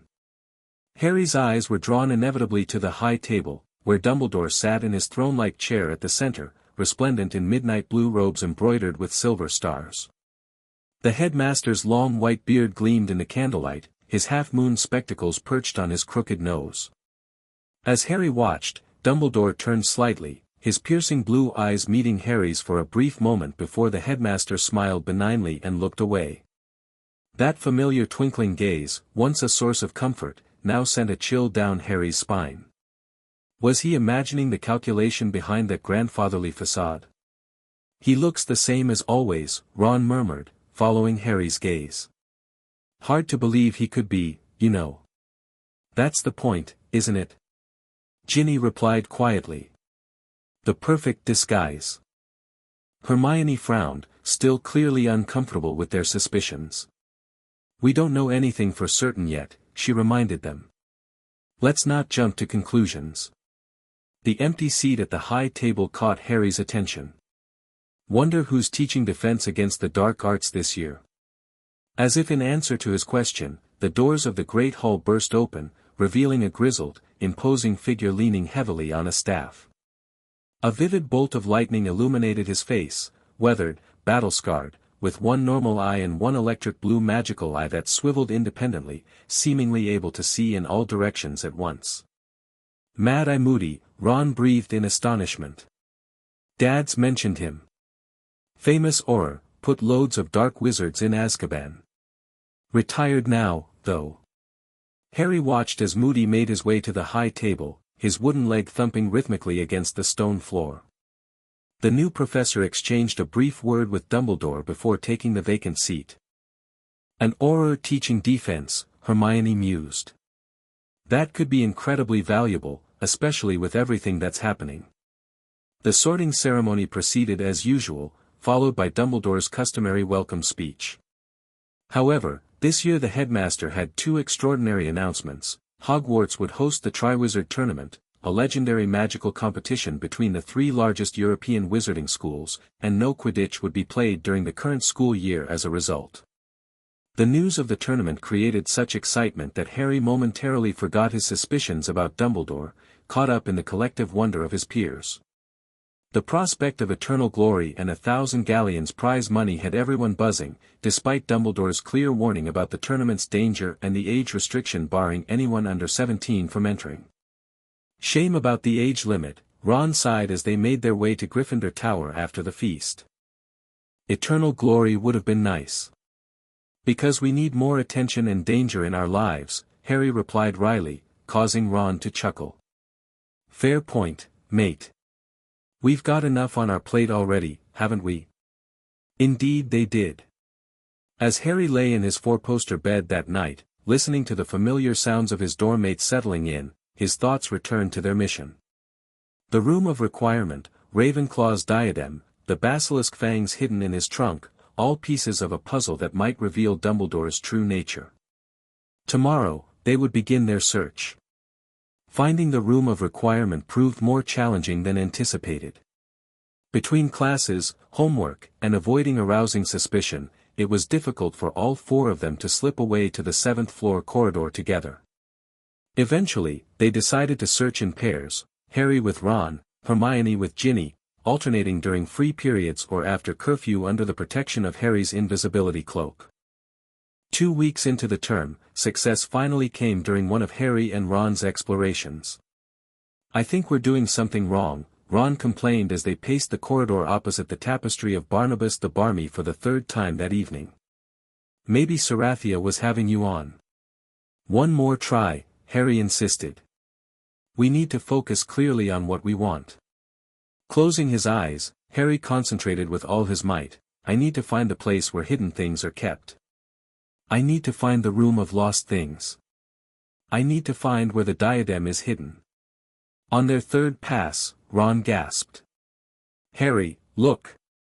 Harry opened his eyes to see an ornate door materializing in the previously blank wall. Intricate patterns swirled across its wooden surface, forming and reforming as they watched. "It worked," Harry breathed, reaching for the brass handle. "Come on." The door swung open to reveal a cathedral-like space, impossibly vast, with towering walls and ceilings lost in shadow. Narrow paths wound between mountains of discarded objects, broken furniture, thousands of books, bottles of congealed potions, tarnished jewelry, rusting weapons, and countless other items abandoned by generations of Hogwarts inhabitants. "Bloody hell," Ron whispered, taking in the overwhelming sight. "It's like a city of hidden things." Harry nodded, equally awed. "How are we supposed to find one small diadem in all this?" Carefully, Ron replied, stepping further into the room. "And systematically. Let's mark where we've searched so we don't go round in circles." They agreed on a plan, using chalk to mark the paths they'd checked, working outward from the entrance in a spiral pattern. Even so, the task was daunting. Hours passed as they examined countless items, many intriguing enough to momentarily distract them from their purpose. "We should get Hermione and Ginny," Harry said finally, wiping dust from his glasses. "We need more eyes, and we should show them how to access the room." "Tomorrow," Ron agreed, stifling a yawn. "It's nearly midnight. We'll be missed if we stay much longer." Reluctantly, they left the room of requirement, watching as the door disappeared behind them. The next day, they brought Hermione and Ginny to see their discovery. "This is incredible," Hermione marveled, turning slowly to take in the vast repository of hidden objects. "Think of the history in this room, the secrets." "Focus, Hermione," Harry reminded her gently. "We're looking for Ravenclaw's diadem, remember?" "Right," she nodded, tearing her eyes away from a shelf of ancient-looking books. "What exactly are we looking for? What does a diadem look like?" "A kind of tiara, I think," Ginny supplied. "Luna Lovegoods in Ravenclaw. She might know what Ravenclaw's diadem looked like specifically." "Good idea," Harry approved. "Can you ask her?" "Casually, I mean." Ginny nodded. "Leave it to me. Luna and I are friends, she won't think it strange if I ask about Ravenclaw's symbols." Their search continued over the following days, whenever they could spare time from their increasingly demanding classes. Professor Moody had proven to be a fascinating but disturbing teacher, demonstrating the unforgivable curses in their first lesson, including the killing curse that had murdered Harry's parents. The tournament preparations added another layer of distraction, with the delegations from Beauxbatons and Durmstrang due to arrive in October. The entire school buzzed with anticipation, making it easier for the four friends to slip away unnoticed but also adding to the constant background stress that accompanied their secret mission. A breakthrough came a week later when Ginny burst into the room of requirement, where the other three were conducting another search. "I know what it looks like," she announced triumphantly. Luna showed me a picture in Ravenclaw, a history. It's a delicate silver tiara with the inscription, "Wit beyond measure is man's greatest treasure." And it has a blue sapphire shaped like an oval in the center. Brilliant! Ron exclaimed. That narrows it down considerably. Armed with this description, their search gained new focus. They concentrated on areas where jewelry and precious items seemed to be clustered, examining each tiara or crown-like object they found. Finally, after nearly a month of searching, Harry spotted something glinting atop a tarnished bust of an old warlock. Perched on a nearby stack of books was a discolored tiara, its silver dulled with age but the sapphire still gleaming with inner light. "I think this is it," he called to the others, who hurried over to examine his find. Hermione peered at the tiara closely, careful not to touch it. The inscription matches, "Wit beyond measure is man's greatest treasure." This has to be Ravenclaw's diadem. "Do you feel anything?" Ginny asked Harry. "When you're near it?" Tom's diary had a sort of presence. Harry focused on the diadem, trying to sense anything unusual. There was something, a faint buzzing at the edge of his awareness, like distant whispers just beyond hearing. The sensation wasn't pleasant. "There's something," he confirmed. "Not as strong as the diary, but similar." Ron shifted nervously. "So what now? We destroy it?" Harry hesitated, the enormity of the moment suddenly overwhelming him. If Sarathia was right, destroying this object would damage a piece of Dumbledore's soul. If she was wrong, they would be destroying a priceless historical artifact for nothing. "We need to be certain," Hermione insisted, voicing his doubts. "What if it's just enchanted, not a Horcrux? How do we tell the difference?" Ron asked. Ginny stepped closer to the diadem, her eyes unfocused slightly. The diary, it tried to preserve itself. It would try to influence whoever was close to it, make them protect it. "We could test that," Hermione suggested. "One of us holds it for a while, sees if it produces any effect." "Not you, Ginny," Harry said immediately. "After what happened with the diary." "I'll do it," Hermione volunteered, though she looked apprehensive. "I'm familiar with mind-influencing magic. I might recognize the signs." "Are you sure?" Harry asked, concerned. Hermione nodded determinedly. "Just, if I start acting strangely, take it away from me immediately." With that, she carefully lifted the diadem from its perch. The moment her fingers touched the metal, she gasped, nearly dropping it. "Hermione!" Ron moved toward her, alarmed. "I'm all right," she assured them, though her face had paled. It's cold. Colder than it should be. And there's a sort of pressure. Like something pushing against my mind."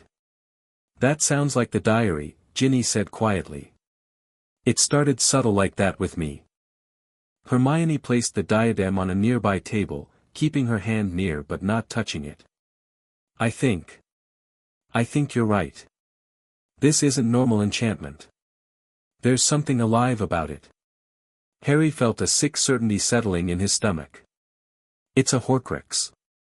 The four friends exchanged grim looks, the confirmation they'd sought now hanging heavily between them.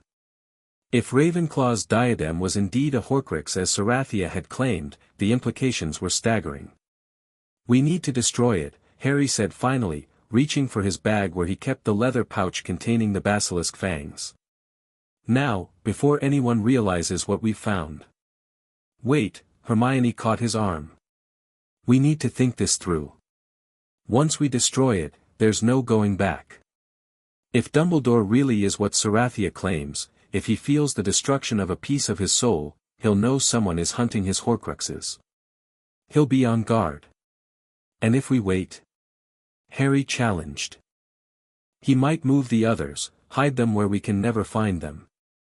"I'm not saying we don't destroy it," Hermione clarified. "I'm saying we need a plan for what comes after. We need to watch Dumbledore's reaction without him realizing we're watching. And we need to be ready to find the other Horcruxes, Ginny added. Sarathia mentioned 15 of them. We've found one. Where would the others be? Ron looked thoughtful. If this one's Ravenclaw's diadem, maybe the others are Founder's objects too. Hufflepuff's cup, Gryffindor's sword, something of Slytherin's. Not all of them, Harry said. 15 artifacts would be too noticeable. Some must be ordinary objects. Objects that meant something to Dumbledore, Hermione theorized. Places or things significant to him personally. The conversation continued as they debated the best approach, finally settling on a plan: destroy the diadem that night, when Dumbledore would likely be in his office alone. Harry and Hermione would position themselves near the headmaster's office under the invisibility cloak, while Ron and Ginny created a diversion elsewhere in the castle to ensure no one else observed Dumbledore's reaction. As evening approached, tension mounted. They gathered once more in the room of requirement, the diadem placed at the center of a cleared space on the floor. Harry removed one of the basilisk fangs from its protective pouch, its deadly point gleaming in the room's diffuse light. "Ready?" he asked, looking at each of his friends in turn. They nodded solemnly, forming a circle around the diadem. Harry knelt beside it, fang poised to strike. "Be careful, Harry," Hermione cautioned. "Don't let the venom touch your skin." Taking a deep breath, Harry plunged the fang into the diadem's sapphire center. For a moment, nothing happened. Then a terrible scream emanated from the object, a high, cold sound that seemed to come from everywhere and nowhere.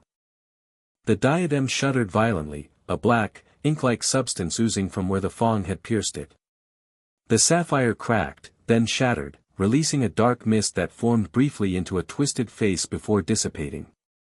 Silence fell, broken only by the four friends' ragged breathing. "It was a Horcrux," Ginny whispered, her face ashen. "Just like the diary."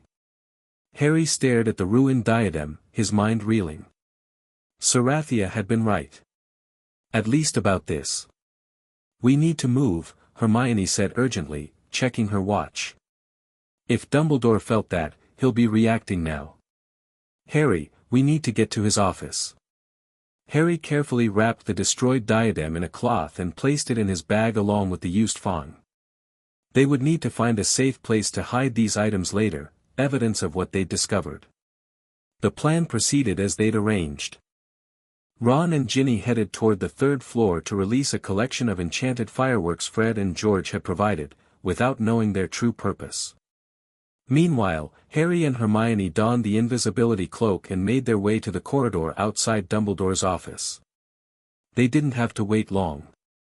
Within minutes of taking position, the gargoyle guarding the entrance leaped aside, and Dumbledore emerged, moving with unusual haste.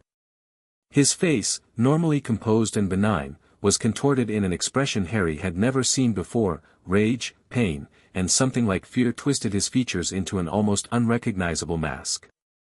The headmaster strode past them, so close that the hem of his robes brushed against the invisibility cloak. Harry and Hermione pressed themselves against the wall, hardly daring to breathe. Dumbledore didn't appear to notice them, his focus entirely internal as he muttered under his breath, words they couldn't quite catch, though the tone was unmistakably furious.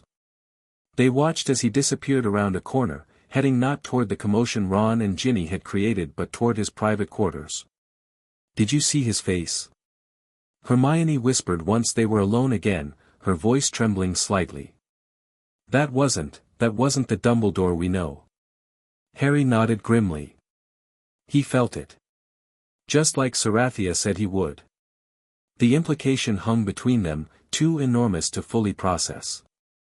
Dumbledore, the greatest wizard of their age, the champion of light against dark, had created a Horcrux, had split his soul through murder and dark magic. And not just once, but potentially 15 times. Their world had just shifted on its axis, and nothing would ever be the same again. The following days passed in a blur of tension and hypervigilance. The four friends watched Dumbledore obsessively, noting every appearance at meals, every gesture, every interaction with staff and students. The headmaster appeared normal, his usual cheerful, slightly eccentric self, but Harry thought he detected an underlying strain, a tightness around his eyes that hadn't been there before. "He's worried," Ginny murmured during breakfast 3 days after they destroyed the diadem. "Look how he keeps scanning the hall, like he's looking for someone." Harry nodded slightly, careful not to be caught staring. "He doesn't know who destroyed the Horcrux. He's trying to identify the threat." "We need to be extremely careful," Hermione warned. "All of us. No unusual questions about Dumbledore, no suspicious behavior, nothing that might draw his attention." They had hidden the destroyed diadem and the used basilisk fong in a different part of the room of requirement, buried beneath other discarded objects where no one would think to look. The remaining fong stayed with Harry, concealed in its protective pouch and always within reach, their only confirmed weapon against Horcruxes. Meanwhile, life at Hogwarts continued its chaotic course.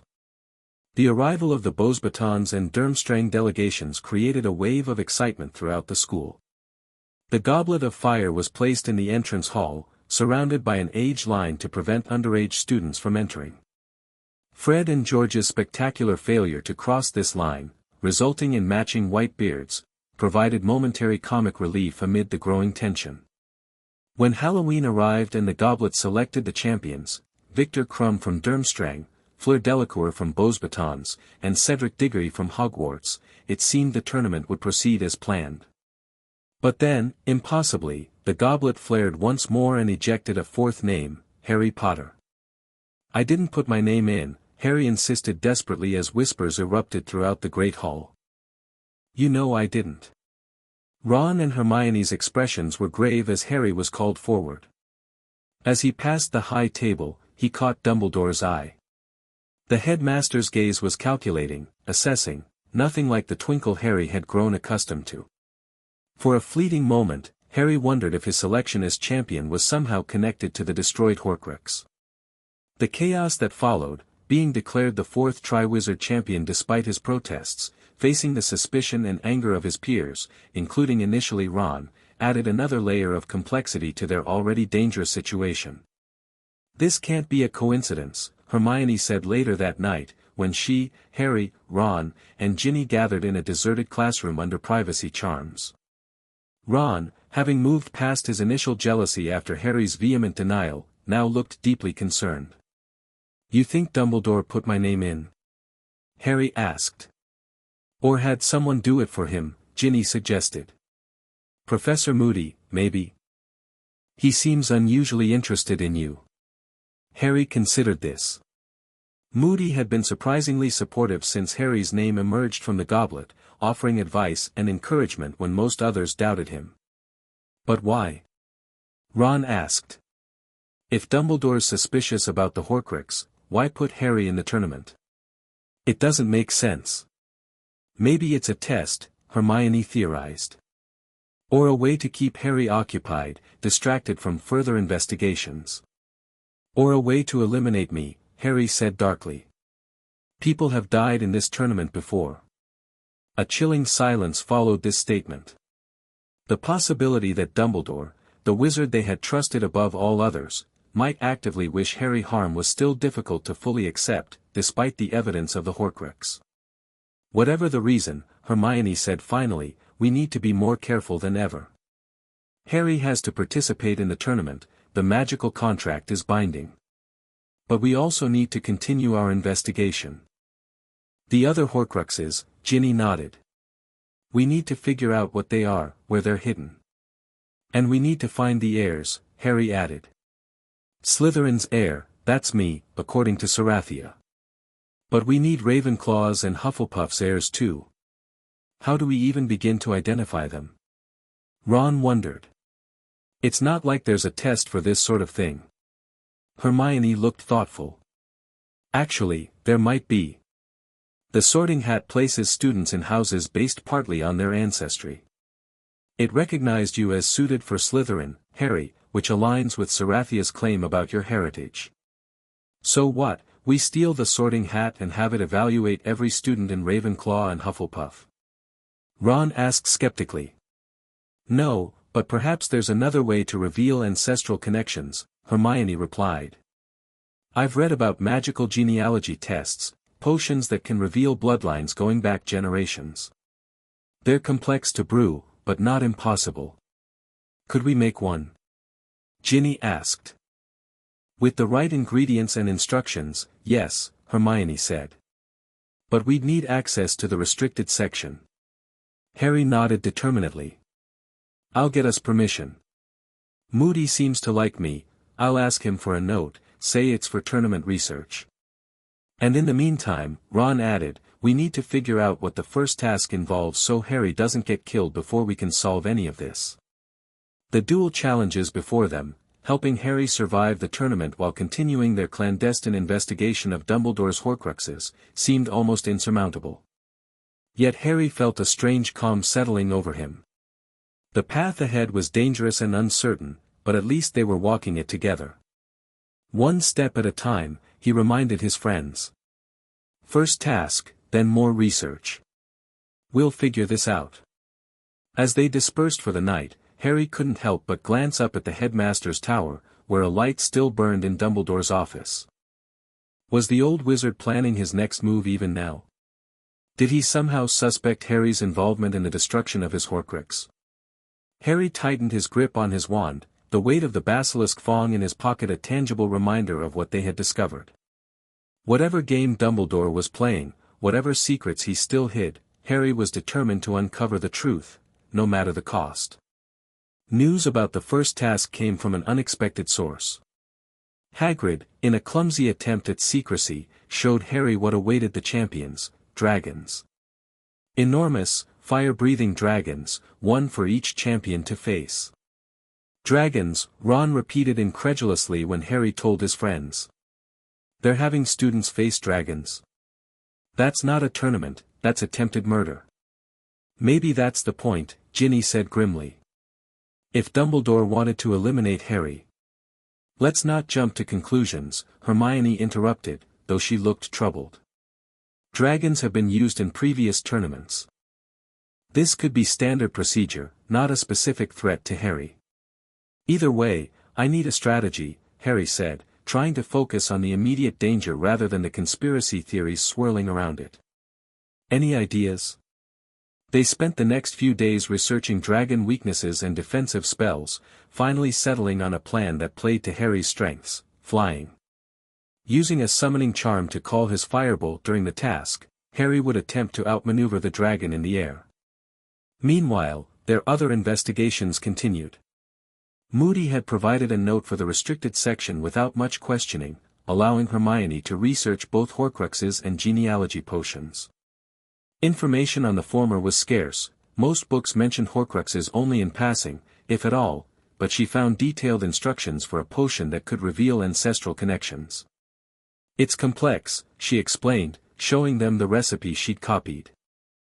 And it requires some rare ingredients, powdered unicorn horn, essence of moonstone, blood from the person being tested. But I think we can manage it. Some of these are in Snape's private stores, Ron noted, looking over the list. We'd have to steal them. I'll handle that, Hermione said with surprising confidence. I've done it before, remember? Second year, for the polyjuice potion. Harry nodded, grateful for her determination. How soon can we have it ready? A month, maybe less, Hermione estimated. The brewing time isn't long, but gathering the ingredients discreetly will take time. And in the meantime? Ginny asked. What about the other Horcruxes? I've been thinking about that, Harry said. If one was hidden at Hogwarts, where would Dumbledore hide the others? Places that matter to him, right? His childhood home, perhaps.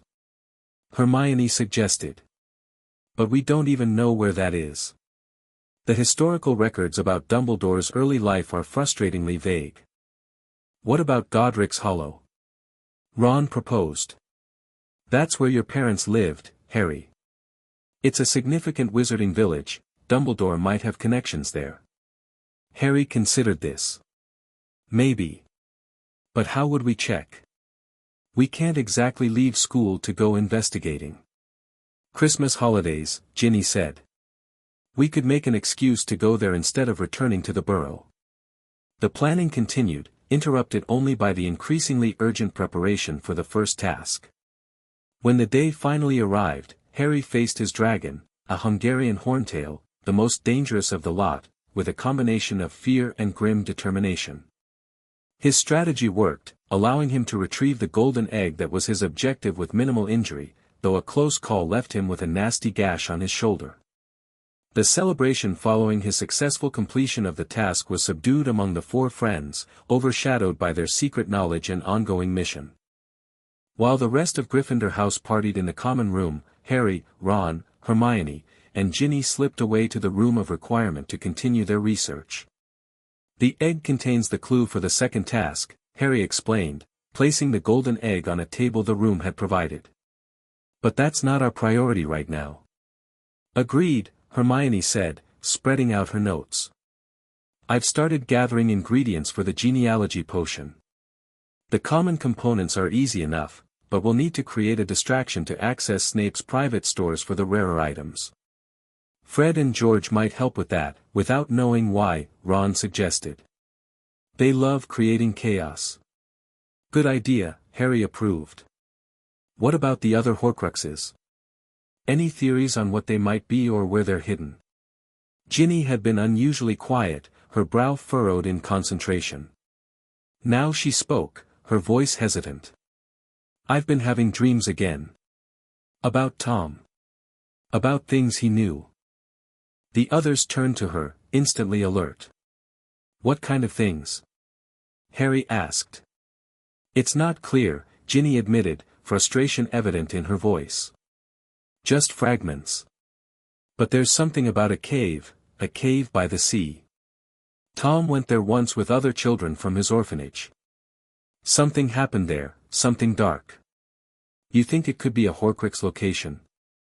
Hermione asked, fascinated despite her skepticism.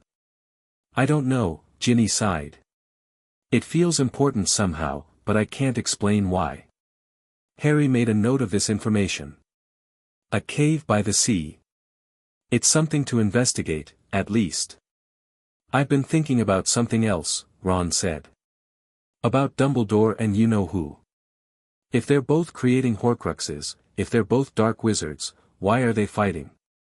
Wouldn't they be on the same side? It was an excellent question, one that had troubled Harry as well. Maybe it's a power struggle. Two dark wizards competing for control. Or maybe, Hermione said slowly, it's more complex than that. Maybe Dumbledore opposes Voldemort not because he's against dark magic, but because Voldemort threatens his position, his carefully constructed image as the leader of the light. A false opposition, Ginny nodded. Controlled conflict to maintain the illusion. The theory was disturbing in its implications. If true, it suggested a level of manipulation beyond anything they had imagined. What about Dumbledore's reaction since we destroyed the diadem? Harry asked, changing the subject slightly. Have you noticed anything? He's been watching you more closely, Hermione confirmed. Subtly, but definitely. And he's been absent from meals occasionally, which is unusual. Looking for the other Horcruxes, Ron guessed. Making sure they're still safe. Or moving them, Ginny suggested. Creating new hiding places. Harry rubbed his scar absently, a habit he'd developed when thinking deeply. We need to work faster. The genealogy potion, the research on Horcruxes, planning for Godric's Hollow, all of it. If Dumbledore's suspicious, our window of opportunity might be closing. The others nodded in agreement, the gravity of their situation weighing heavily on all of them. They were four teenagers opposing potentially the most powerful wizard alive, a wizard who had hidden pieces of his soul throughout Britain and had centuries of experience in deception and manipulation. Together, Hermione said firmly, placing her hand in the center of their circle. Whatever comes, we face it together. Together, the others echoed, placing their hands atop hers. As they continued their planning late into the night, the golden egg sat forgotten on the table, a reminder of the tournament that now seemed almost trivial compared to the larger game they had unwittingly entered. December brought snowfall to Hogwarts, transforming the castle grounds into a pristine white landscape. It also brought the announcement of the Yule Ball, a traditional part of the Triwizard Tournament, where champions were expected to open the dancing with their partners. This social obligation created an unexpected complication for their secret mission. With the entire school focused on who would attend with whom, slipping away for clandestine research became more challenging. "This is actually helpful," Hermione pointed out during one of their planning sessions in the Room of Requirement. "With everyone distracted by the ball, Dumbledore might be less vigilant." "Unless he's using it as a distraction himself," Ginny countered. "A way to observe interactions, see who's acting suspiciously." Harry, who was facing the additional pressure of finding a dance partner as a champion, found the whole situation increasingly frustrating. "Ball or no ball, we need to continue our work. The genealogy potion is almost ready, right?" Hermione nodded, indicating the small cauldron simmering in the corner of the room. The Room of Requirement had provided them with a perfect brewing space, complete with ventilation and storage for ingredients. "Another week," she confirmed. "The Moonstone essence needs to mature fully before we add the final components."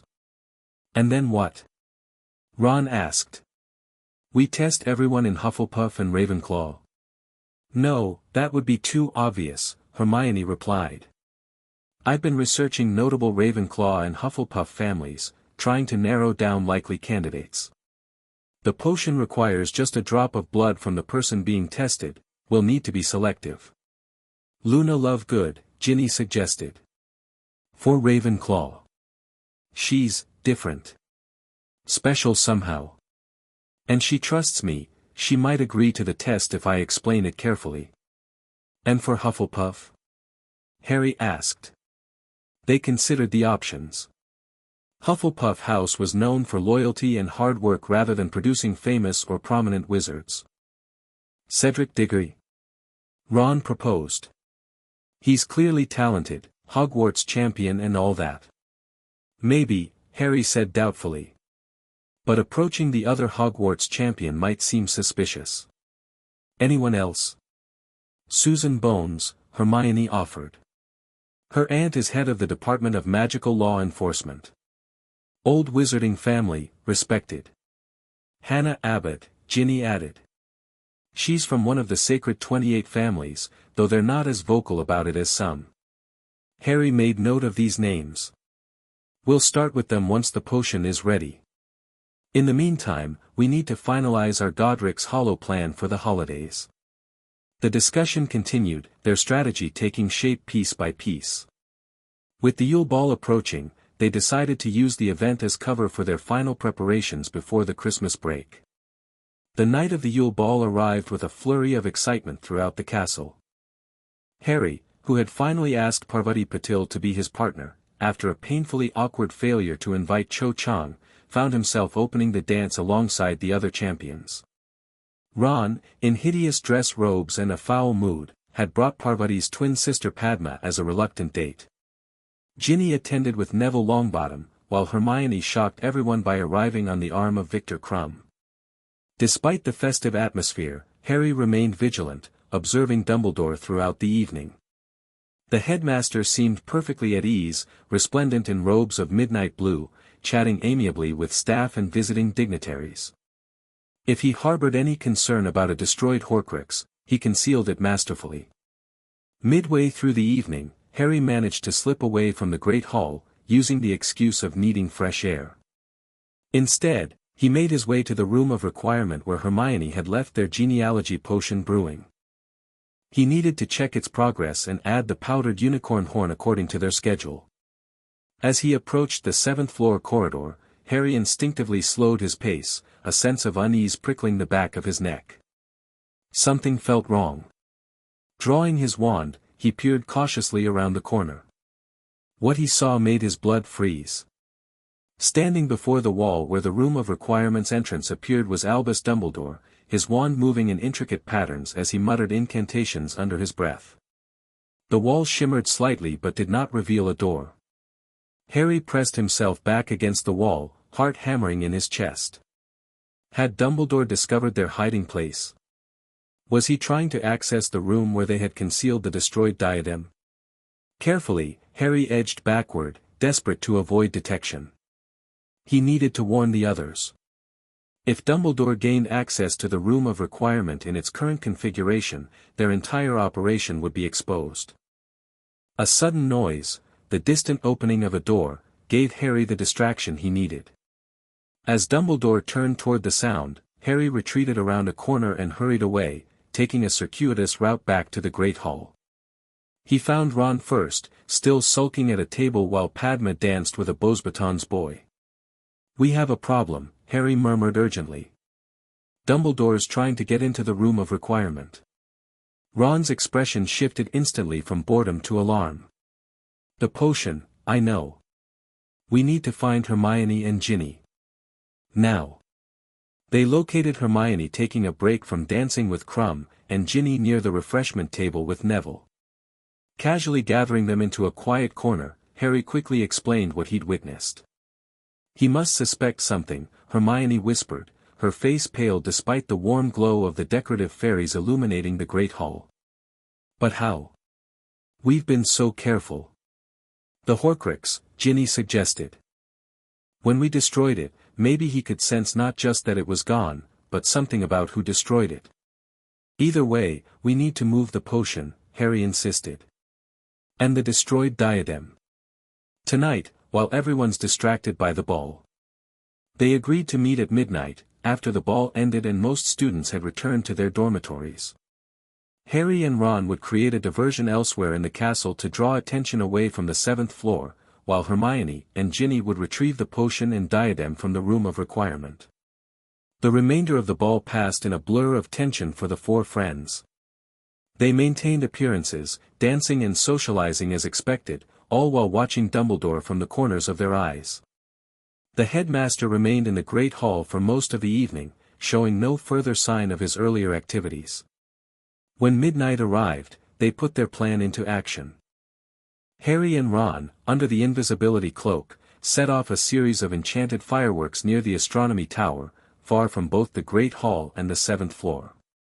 The resulting commotion drew staff members away from their posts, creating the window of opportunity Hermione and Ginny needed. Using the Marauder's map to navigate safely, the girls successfully accessed the Room of Requirement, finding it unchanged from their last visit, a positive sign that Dumbledore had not gained entry. They quickly gathered the potion, now in a portable phase of brewing, and the cloth-wrapped remains of Ravenclaw's diadem.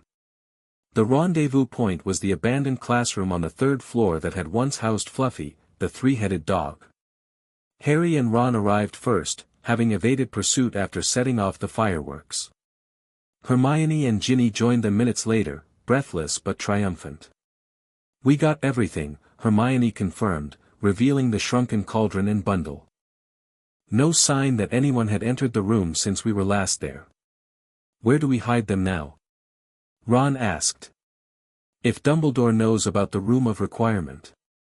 "Not the Gryffindor dormitories," Ginny said immediately. "That's the first place he'd look if he suspects us." "What about the Chamber of Secrets?" Harry suggested. "Only I can open it. It would be completely secure." The others considered this, weighing the risk against the benefit. "It's isolated, difficult to access, and Dumbledore can't enter without you," Hermione acknowledged. "But it's also far from our daily activities. Checking on the potion would be complicated." "We could move it temporarily," Ginny proposed. "Hide everything in the chamber until after the holidays, then find a new location when we return." Agreement reached, they made their way cautiously to Moaning Myrtle's bathroom, consulting the Marauder's map constantly to avoid detection. Myrtle herself was absent, presumably spying on prefects in their special bathroom as she often did. Harry opened the chamber with a whispered command in Parseltongue, revealing the pipe that served as entrance.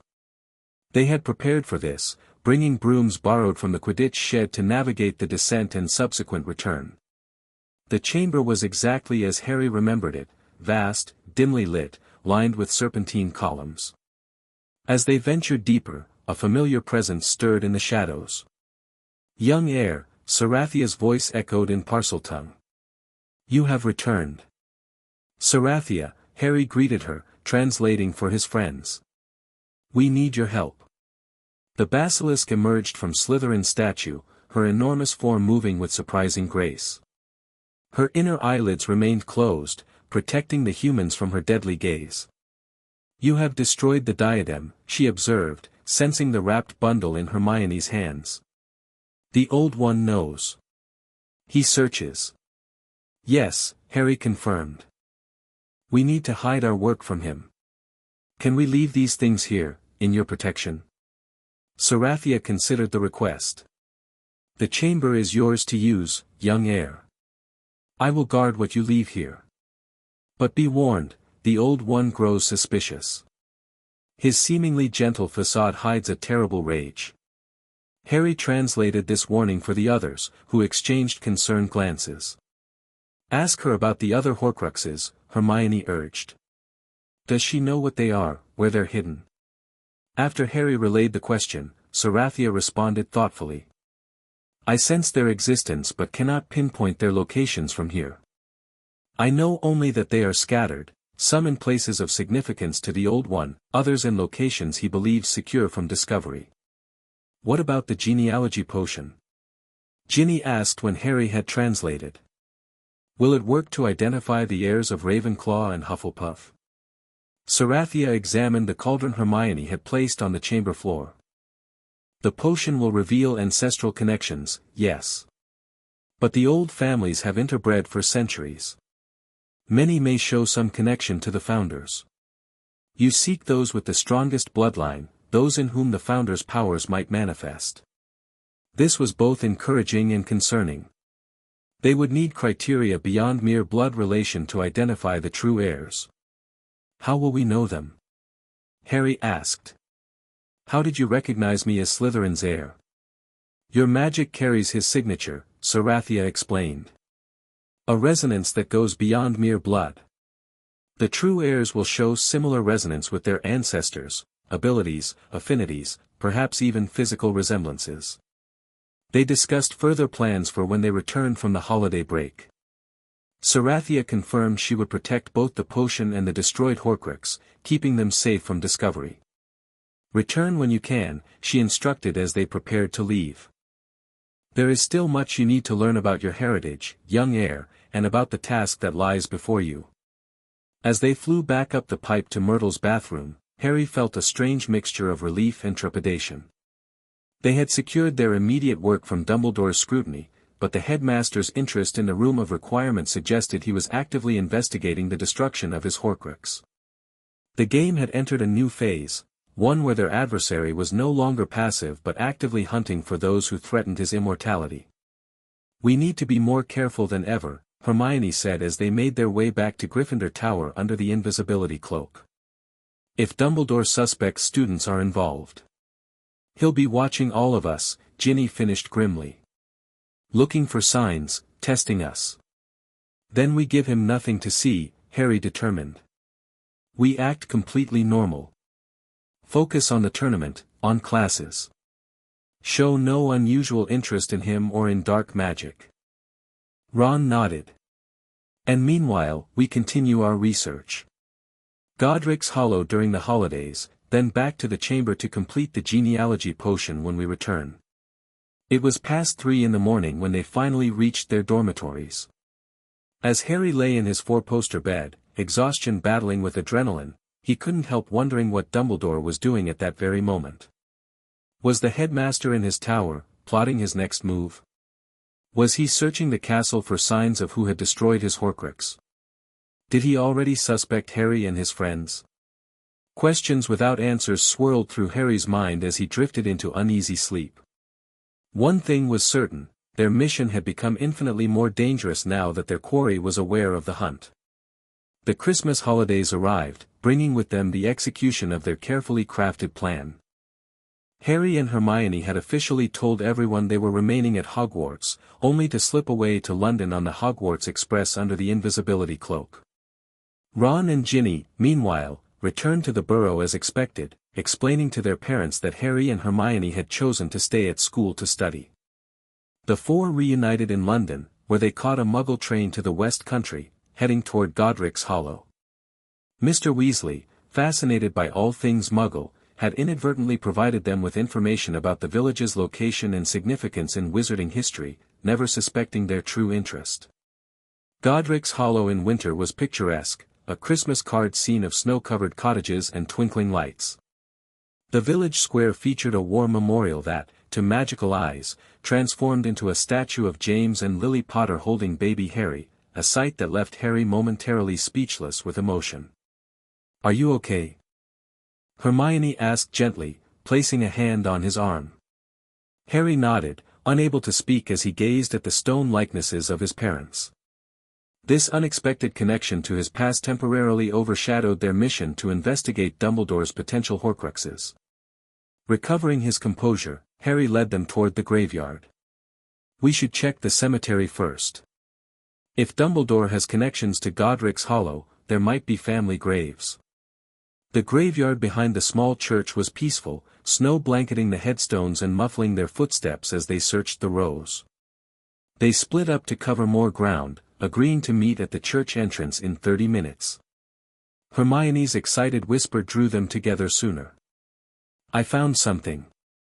She led them to a weathered headstone partially obscured by ivy. Carefully brushing aside the snow, she revealed the inscription, "Kendra Dumbledore and her daughter Ariana, where your treasure is, there will your heart be also." "His mother and sister," Hermione explained. "I've read mentions of them, but details are scarce.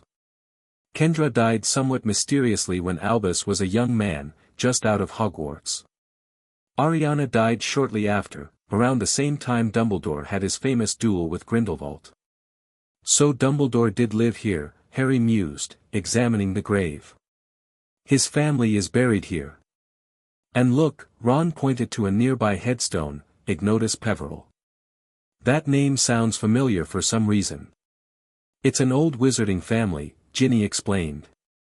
"Died out centuries ago, though. I remember Dad mentioning them once." They continued exploring the cemetery, making note of other significant wizarding names, Abbott, Bones, and most poignantly for Harry, Potter. Finding his parents' grave was another emotional moment, one that threatened to derail their investigation as Harry stood silently before the white marble headstone.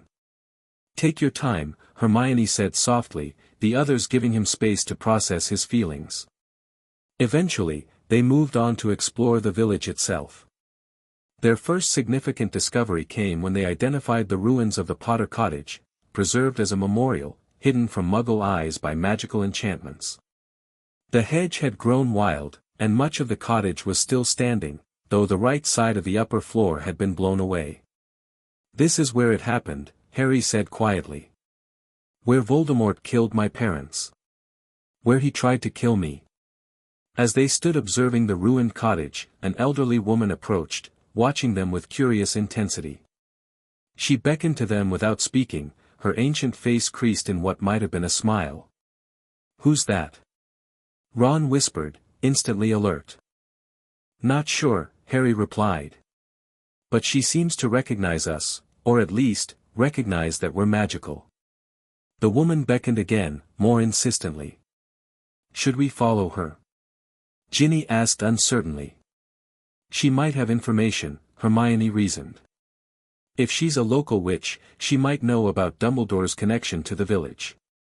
They approached cautiously, wands concealed but ready. The old woman turned and walked slowly away, clearly expecting them to follow. She led them to a small cottage at the edge of the village, opening the door and gesturing them inside. The interior was cluttered and dusty, with a peculiar odor that made Harry's nose wrinkle. As the door closed behind them, the woman finally spoke, her voice a dry whisper. "Potter. You have returned." "Yes," Harry confirmed, watching her carefully. "We're researching the history of Godric's Hollow. Did you know my parents? Or the Dumbledore family?" The woman's expression shifted subtly at the mention of Dumbledore. "Albus. Yes. The brilliant boy. So charming. So dangerous." The friends exchanged significant glances. "Dangerous?" Hermione prompted. "How so?" "Secrets," the woman whispered, moving further into the cottage. So many secrets. Come, I will show you. She led them to a small sitting room dominated by bookshelves and faded photographs. One photograph in particular caught Harry's eye, a golden-haired young man with a mischievous, handsome face. "Who is that?" Harry asked, pointing to the photo. The woman's face contorted with an emotion Harry couldn't identify. Gellert. Gellert Grindelwald. Albus's great friend. Great love. Grindelwald? Ron exclaimed. But Dumbledore defeated him in that famous duel. After, the woman nodded. Before, they were inseparable. Summer of secrets. Summer of plans. Plans for what? Ginny asked. Dominion, the woman replied, her eyes taking on a distant look. Over death. Over Muggles. For the greater good. The phrase sent a chill through Harry.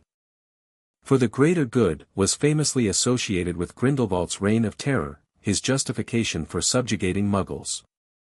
To hear it connected with Dumbledore was disturbing. Who are you? Hermione asked directly. How do you know these things? The woman turned to her, a strange smile stretching her withered lips. I am Bathilda. Bathilda Bagshot. Hermione gasped. The historian? The author of A History of Magic? Bathilda nodded, seeming pleased at the recognition. I was neighbor to the Dumbledores. I saw. I know. What happened to Ariana? Harry asked, remembering the grave they had found. How did she die? Bathilda's expression darkened. Accident, they said. During a fight. Albus, Aberforth, Gellert, all casting spells. Who struck the fatal blow? No one knows. Or no one tells. Aberforth? Ron questioned. Brother, Bathilda explained. Albus's brother. Still lives. Hog's head. Angry man. Blames Albus. This was valuable information, a potential source they hadn't considered. Aberforth Dumbledore, apparently the proprietor of the Hog's Head Inn in Hogsmeade, might have insights into his brother's true nature. Bathilda, Hermione said gently, do you know anything about objects that might have been important to Albus? Things he might have hidden or protected? The elderly witch tilted her head, considering. He took things, after Ariana. Personal things. A hairbrush. Her favorite book. A silver locket with her portrait. She paused, her brow furrowing. And later, other things. Mementos of their plans. A blood-packed pendant. Letters. Harry felt a surge of excitement. These could be Horcruxes, personal items connected to significant emotional events in Dumbledore's life. Do you know where he might have hidden these things? He asked eagerly. Bathilda shook her head. Many places. Safe places. She pointed a gnarled finger toward the window, indicating a house barely visible in the distance. The family home. Abandoned now. Sealed with magic. Perhaps there. It was growing late, the winter day already fading to dusk. They needed to investigate the Dumbledore house before returning to London. Thank you, Bathilda, Harry said sincerely. You've been incredibly helpful. The old woman nodded, her eyes suddenly sharp. Be careful, Potter. Albus sees much. Knows much. Old, but dangerous still. With that warning echoing in their minds, they took their leave, heading toward the dilapidated structure Bathilda had identified as the former Dumbledore residence. The house stood apart from the others in the village, surrounded by an overgrown garden enclosed by a rusted iron fence. As they approached, Harry felt a tingling sensation, magical barriers, still active despite the apparent abandonment of the property. Strong protections, Hermione observed, casting a detection charm. Multiple layers. This won't be easy to enter. Can we break through? Ron asked. Hermione bit her lip, studying the magical signatures. Maybe, but it would take time and might alert someone, possibly Dumbledore himself, to our presence. What about Harry? Ginny suggested. If he's really Slytherin's heir, he might have magical abilities or affinities we don't know about yet. It was worth a try. Harry approached the gate, studying the intricate patterns of magic surrounding the property. Without fully understanding why, he placed his hand on the rusted latch and concentrated, willing the barriers to recognize him not as an intruder but as someone with the right to enter. To everyone's surprise, including Harry's, the gate swung open with a creaking groan. "How did you do that?" Ron asked, astonished. "I'm not sure," Harry admitted. "It just felt right somehow." They entered cautiously, wands ready for any defensive enchantments that might still protect the house. The front door yielded to the same intuitive approach Harry had used on the gate, swinging open to reveal a dusty, abandoned interior. The Dumbledore home was modest in size but had clearly once been a place of some refinement. Faded wallpaper, tarnished fixtures, and furniture draped in sheets gave it a ghostly appearance. They moved through the rooms methodically, searching for anything that might be a Horcrux or a clue to where one might be hidden. In what appeared to have been a young girl's bedroom, presumably Ariana's, they found their first significant discovery. A secret compartment behind a loose floorboard contained a small collection of items, a silver locket with a painted miniature of a young girl inside, a well-worn copy of The Tales of Beedle the Bard, and most interestingly, a journal bound in faded blue leather. Could these be Horcruxes? Ron wondered, looking at the items without touching them. Possibly, Harry said. But how would we know without destroying them?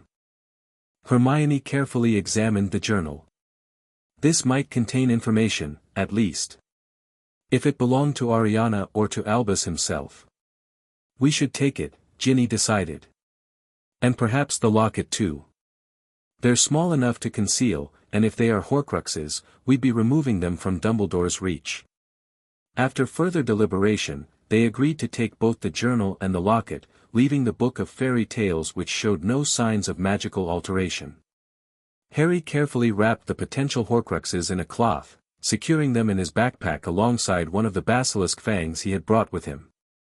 As they prepared to leave the Dumbledore house, a sudden noise from outside froze them in place, the distinctive crack of someone operating. "Someone's here," Ron hissed, peering cautiously through a grimy window. "Can't see who." "We need to leave," Hermione urged. "Now." They hurried toward the rear of the house, hoping to find a back exit. Just as they reached the kitchen, the front door flew open with a bang that echoed through the empty rooms. "Hide," Harry whispered urgently, pulling his friends into what appeared to be a pantry. Through the partially open door, they watched as a tall figure entered the kitchen, not Dumbledore, as they had feared, but a man with a striking resemblance to him. This had to be Aberforth, the brother Bathilda had mentioned. His face was set in a grim expression as he surveyed the room, wand held ready. "I know someone's here," he called, his voice gruff. "Show yourself." The four exchanged alarmed glances. Being caught breaking into the Dumbledore family home would be difficult to explain, especially to Albus Dumbledore's brother. After a moment of tense silence, Harry made a decision. Carefully handing his backpack to Hermione, he whispered, "If anything happens, get these back to Hogwarts. To Sarathia." Before the others could stop him, Harry stepped out of the pantry, hands raised to show he wasn't holding his wand. "Mr. Dumbledore," he said calmly. "I'm Harry Potter." Aberforth's eyes widened slightly in recognition, then narrowed with suspicion. "Potter? What the devil are you doing here? This house is sealed." "Not against me, apparently," Harry replied truthfully. "The barriers let me in." "Impossible," Aberforth growled. "Only a Dumbledore could," he stopped abruptly, studying Harry more intently. "Unless. No, that can't be right." "Sir," Harry said carefully, "I came here looking for information. About your brother. About things he might have hidden." Aberforth's expression darkened further. Why would you care about Albus's secrets, boy? What are you really after? Harry decided to take a calculated risk. I know about the Horcruxes. The effect was immediate and dramatic. Aberforth's face drained of color, and his wand hand trembled slightly before steadying. Who told you about those? He demanded, his voice barely above a whisper. Someone who has watched Hogwarts for centuries, Harry answered, deliberately vague. Someone who recognized me as more than just Harry Potter. A long silence followed as Aberforth seemed to wrestle with inner conflict. Finally, he lowered his wand slightly. You're not alone, are you? Call out your friends. No point hiding now. Reluctantly, Hermione, Ron, and Ginny emerged from the pantry, still clutching their wands. Aberforth sighed heavily. Fool children, meddling in things beyond your understanding. You have no idea what you're dealing with. Then tell us, Hermione challenged. If we're in danger, we deserve to know why. In danger? Aberforth gave a harsh laugh. Girl, you stepped into danger the moment you began investigating Albus. My brother is not what he appears to be. We know, Harry said quietly. Or at least, we suspect. That's why we're here. Aberforth studied them each in turn, his gaze lingering longest on Harry. The Slytherin connection, he murmured, almost to himself. I always wondered if it was true. Harry's pulse quickened. What connection? Not here, Aberforth decided abruptly. This house isn't safe for such conversations. Albus may no longer live here, but his magic permeates these walls. He would know if I told you certain things in this place. Where, then? Ginny asked.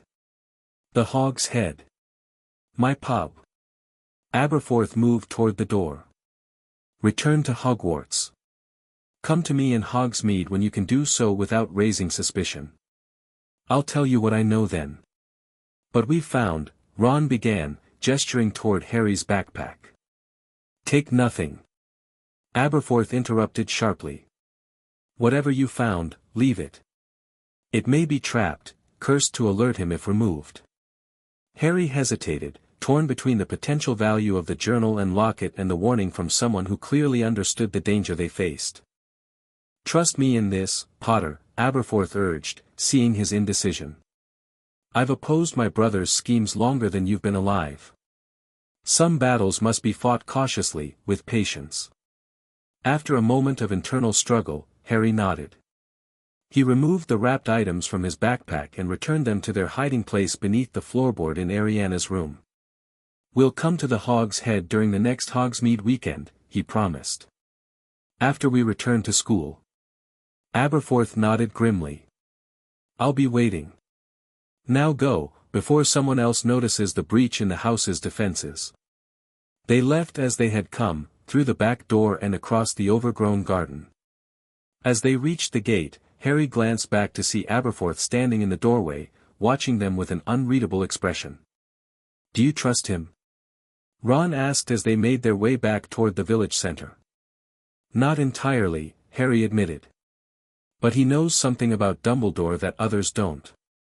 And he recognized what I meant about Horcruxes immediately. He also knew something about a Slytherin connection, Hermione pointed out. Something he seemed surprised could be true. Harry nodded thoughtfully. Another piece of the puzzle. We'll learn more when we meet him at the Hog's Head. Their expedition to Godric's Hollow had yielded more questions than answers, but they had gained valuable insights nonetheless. Dumbledore's past was more complex and possibly darker than they had imagined, involving a close relationship with Grindelwald and plans that echoed the Dark Wizard's ideology. The mysterious death of Ariana Dumbledore remained unexplained, but clearly held significance. Most importantly, they had found a new ally, or at least, a new source of information, in Aberforth Dumbledore. The headmaster's brother might provide the answers they needed to understand the full scope of the danger they faced. As they caught the last train back to London, Harry found himself reflecting on how much had changed in the few months since his conversation with Sarathia in the Chamber of Secrets. What had begun as an almost unbelievable claim about Dumbledore's true nature had evolved into an increasingly complex investigation, with evidence mounting that the revered headmaster might indeed be hiding terrible secrets. The journey back to Hogwarts after the holidays would mark a new phase in their mission, one where they would need to balance the demands of school, the Triwizard Tournament, and their clandestine search for Horcruxes, all while avoiding the growing suspicion of potentially the most dangerous wizard alive. It was a daunting prospect, but Harry found himself strangely calm. Whatever came next, he would face it alongside his friends. Together, they had already accomplished what had seemed impossible, finding and destroying one of Dumbledore's Horcruxes. They would find the others, no matter what it took. The true nature of Dumbledore would be revealed, one way or another. And Harry, the heir of Slytherin, would be ready when it was. Chapter 3, Truth and Consequences. The Hogwarts Express chugged steadily through the winter landscape, frost-covered hills and snow-laden forests passing by the window in a blur of white and grey. Harry sat with his friends in a compartment near the back of the train, their conversation deliberately mundane as they discussed holiday memories and upcoming classes. Only when the lunch trolley had passed and they were certain no one would interrupt did they cast privacy charms and turn to more pressing matters. "We need to be extremely careful this term," Hermione said, her voice low despite the protective enchantments. "If Dumbledore was suspicious before the holidays, he'll be doubly vigilant now. Especially since we visited Godric's Hollow," Ron added. "What if Aberforth tells him?" "He won't," Harry said with a certainty he couldn't fully explain. "Whatever issues exist between the Dumbledore brothers, Aberforth clearly opposes Albus. He recognized what I meant about Horcruxes immediately." Ginny nodded in agreement. "The way he reacted, that wasn't shock at the concept. That was recognition, and fear. Our first priority when we get back is completing the genealogy potion," Hermione continued, ticking off points on her fingers. "Then we need to approach potential heirs discreetly, arrange a meeting with Aberforth during the next Hogsmeade weekend, and continue researching other possible Horcruxes. All while I prepare for the second task," Harry added grimly. The golden egg's piercing shriek still haunted him, a clue he had yet to decipher despite weeks of attempts. "And maintain our regular classwork so no one suspects anything unusual," Ginny concluded with a sigh. Simple, really. The enormity of their task hung heavily in the compartment. For teenagers opposing a wizard of almost unimaginable power and experience, a wizard who might have lived for centuries, who had potentially created 15 Horcruxes, who controlled Hogwarts and commanded respect throughout the wizarding world. One step at a time, Harry reminded them, echoing their established mantra. "First, we retrieve the potion from the chamber and complete the brewing process. Then we identify potential heirs, starting with Luna for Ravenclaw and Susan Bones or Hannah Abbott for Hufflepuff." "I'll approach Luna," Ginny volunteered. "We've become good friends. She trusts me. And I can talk to Hannah in herbology," Hermione suggested. "We're often paired together. Susan might be trickier, she keeps mostly to her Hufflepuff friends." "I could ask her to the next Hogsmeade weekend," Ron offered, then blushed furiously when the others stared at him. "Just as a way to talk to her, I mean. Not as a, you know." "That might actually work," Harry said thoughtfully. "If you're seen publicly with Susan, no one would suspect you're discussing anything secretive." Their planning continued as the train journeyed northward. By the time the Hogwarts Express pulled into Hogsmeade Station in the early evening, they had established a detailed strategy for the coming weeks, including contingency plans if Dumbledore's suspicion became more overt. The sight of the castle, windows glowing warmly against the winter night, stirred mixed emotions in Harry.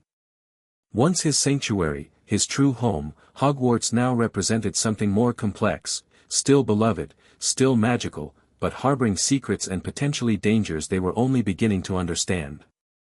"Welcome back, Mr. Potter." The familiar voice sent a chill down Harry's spine. He turned to find Dumbledore standing near the entrance to the Great Hall, resplendent in robes of deep purple embroidered with silver stars. The headmaster's blue eyes twinkled benignly behind his half-moon spectacles, his long white beard tucked into a golden belt. Thank you, Professor, Harry replied, striving to keep his voice casual. I hope you had a good holiday. Quite pleasant, yes, Dumbledore smiled. Though I confess I missed the familiar halls of Hogwarts.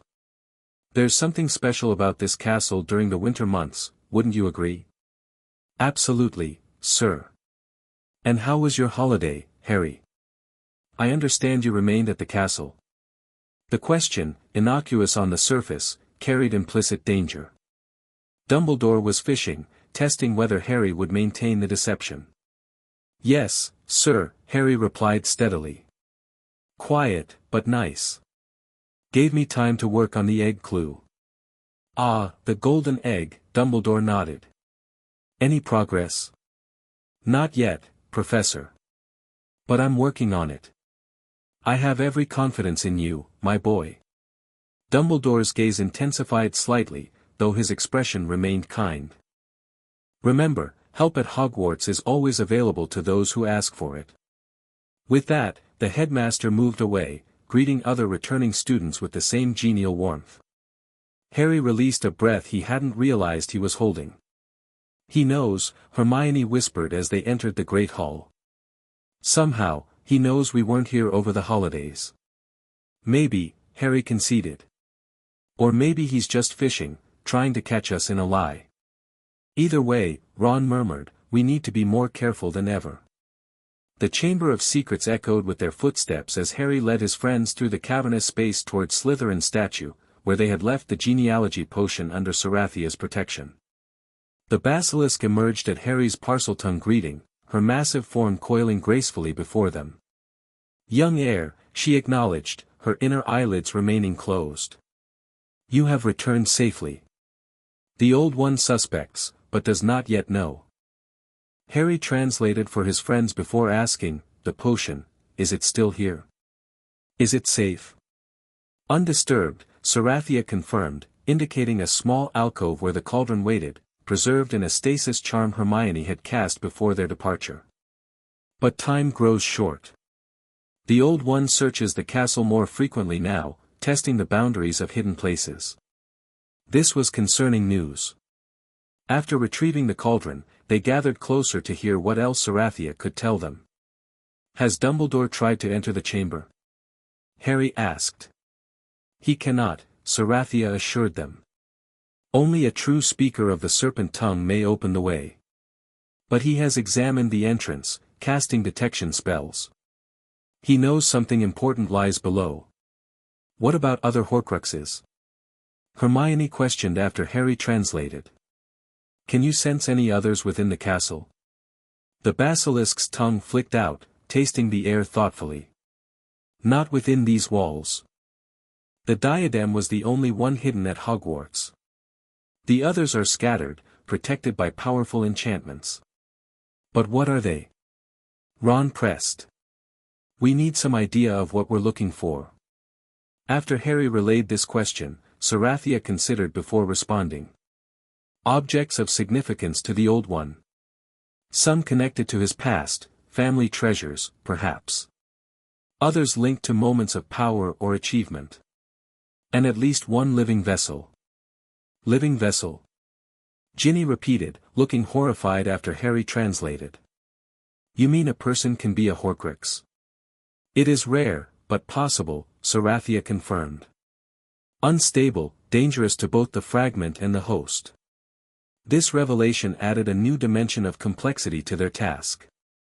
Identifying and destroying inanimate Horcruxes was challenging enough, confronting a living Horcrux raised moral questions none of them had considered. We need to complete the potion, Hermione said firmly, refocusing them on the immediate task.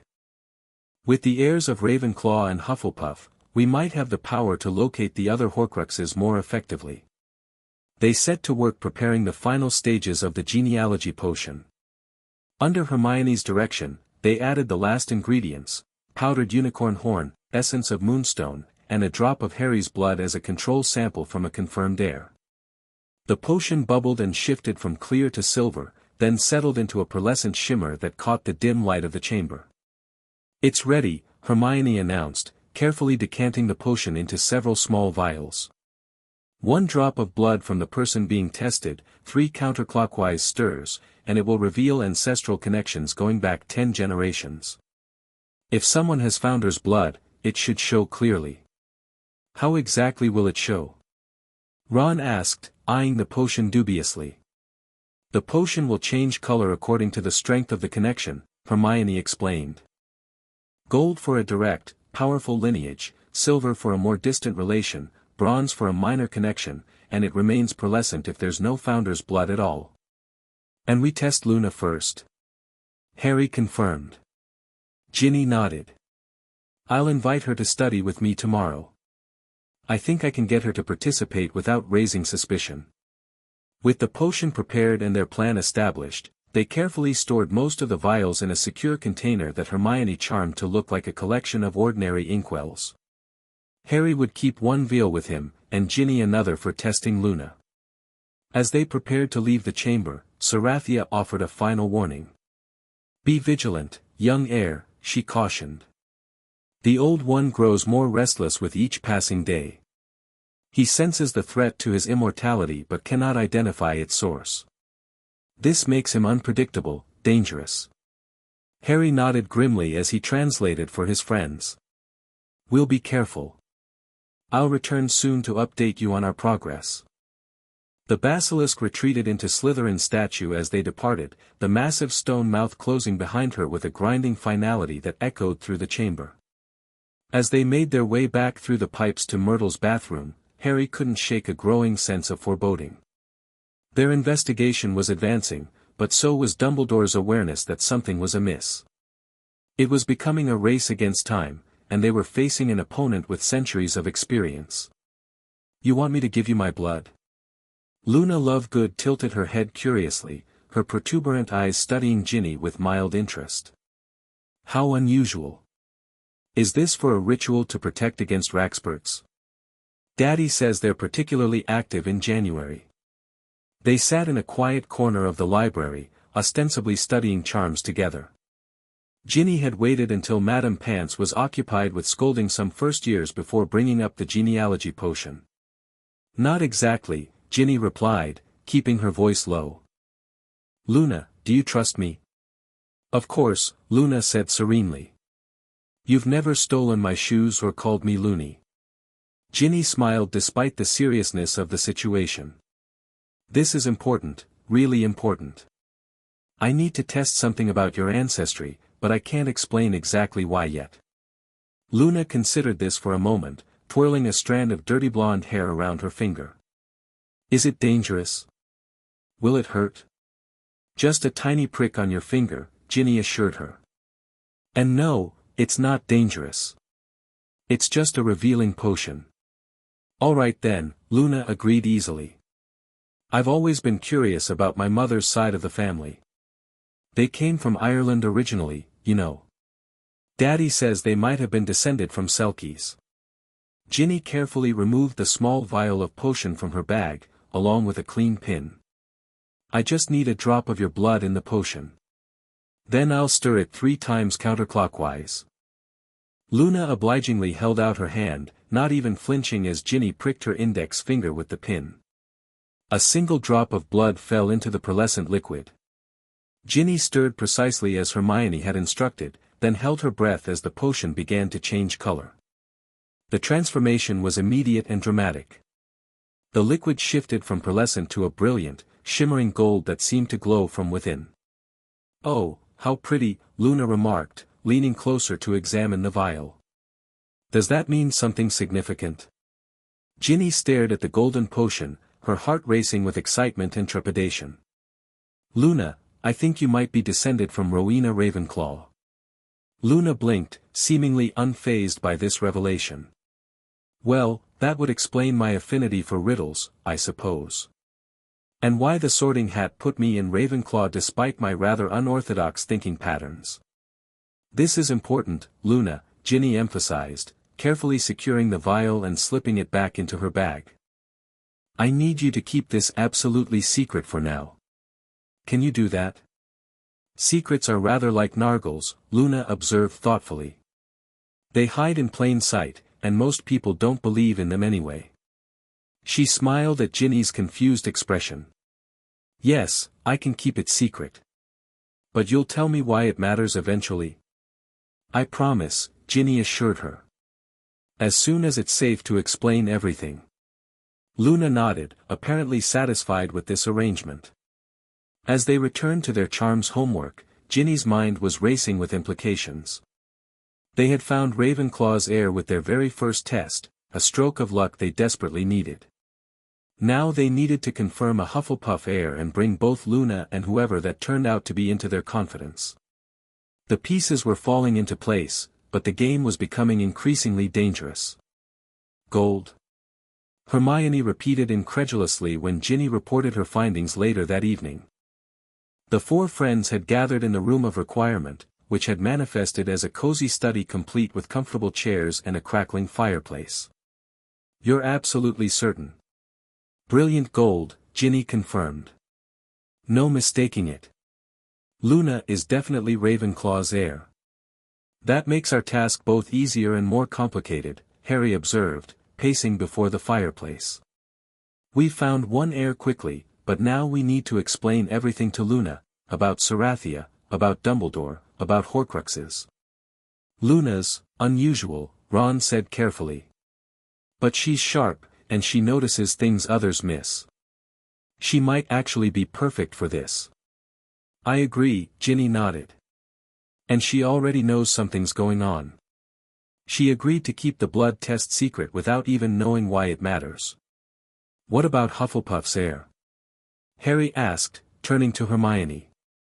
Any progress with Hannah or Susan? Hermione shook her head. Hannah was partnered with Neville in today's herbology lesson, not me. I'll try again next class. Ron, have you spoken to Susan yet? Briefly, Ron replied. I asked if she'd like to go to Hogsmeade together, and she seemed interested but wanted to think about it. Said she'd let me know tomorrow. Good progress, Harry approved. Meanwhile, I need to focus on the egg clue. The second task is barely a month away. The golden egg sat on a table near the fireplace, its polished surface reflecting the dancing flames. Despite weeks of effort, Harry had made no progress in deciphering the wailing shriek it emitted when opened.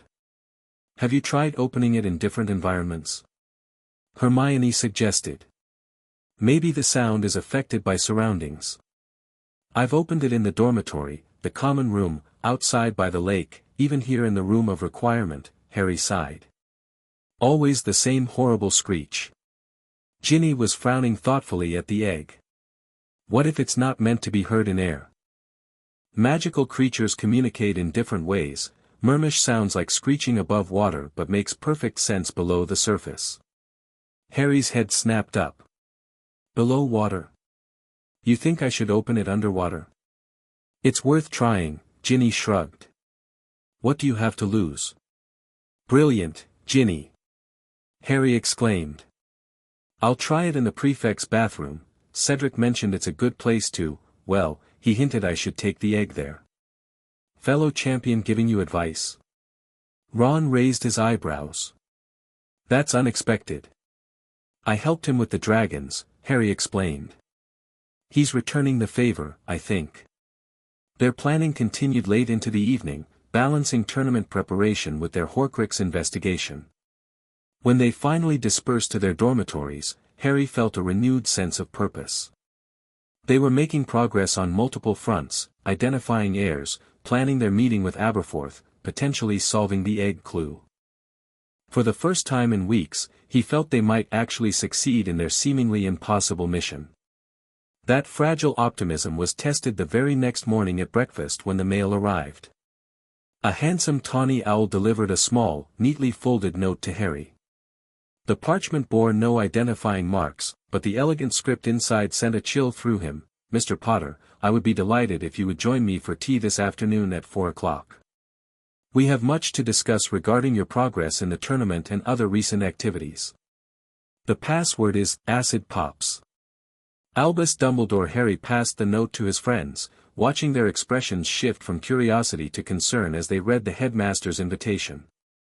Other recent activities? Hermione whispered, her face paling slightly. He knows something.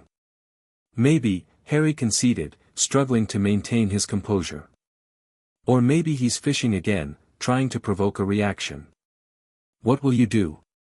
Ron asked. You can't exactly refuse an invitation from the headmaster. Harry took a deep breath, steadying himself. I'll go, of course. I'll be careful, reveal nothing, and try to determine exactly what he knows or suspects. This is dangerous, Harry, Ginny warned. If he's creating excuses to get you alone. I know, Harry acknowledged grimly. But refusing would only increase his suspicion. Better to face him directly and gauge what we're dealing with. The remainder of the day passed in a haze of tension. Harry went through the motions of his classes, transfiguration, care of magical creatures, divination, while mentally preparing for his meeting with Dumbledore. His friends offered support and suggestions during breaks, but ultimately, he would face the headmaster alone. At precisely 4 o'clock, Harry stood before the gargoyle guarding Dumbledore's office, the password heavy on his tongue. Acid pops, he said, and the gargoyle leaped aside, revealing the spiral staircase beyond. Harry ascended slowly, his hand near his wand pocket, the leather pouch containing a basilisk fang a reassuring weight against his chest. He had no intention of confronting Dumbledore directly, that would be suicide, but the fang's presence reminded him of what they had already accomplished and what remained to be done. Enter, Dumbledore called in response to Harry's knock.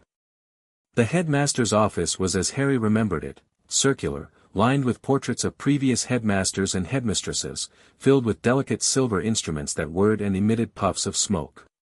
Fawkes the Phoenix sat on his golden perch, watching Harry with bright, intelligent eyes.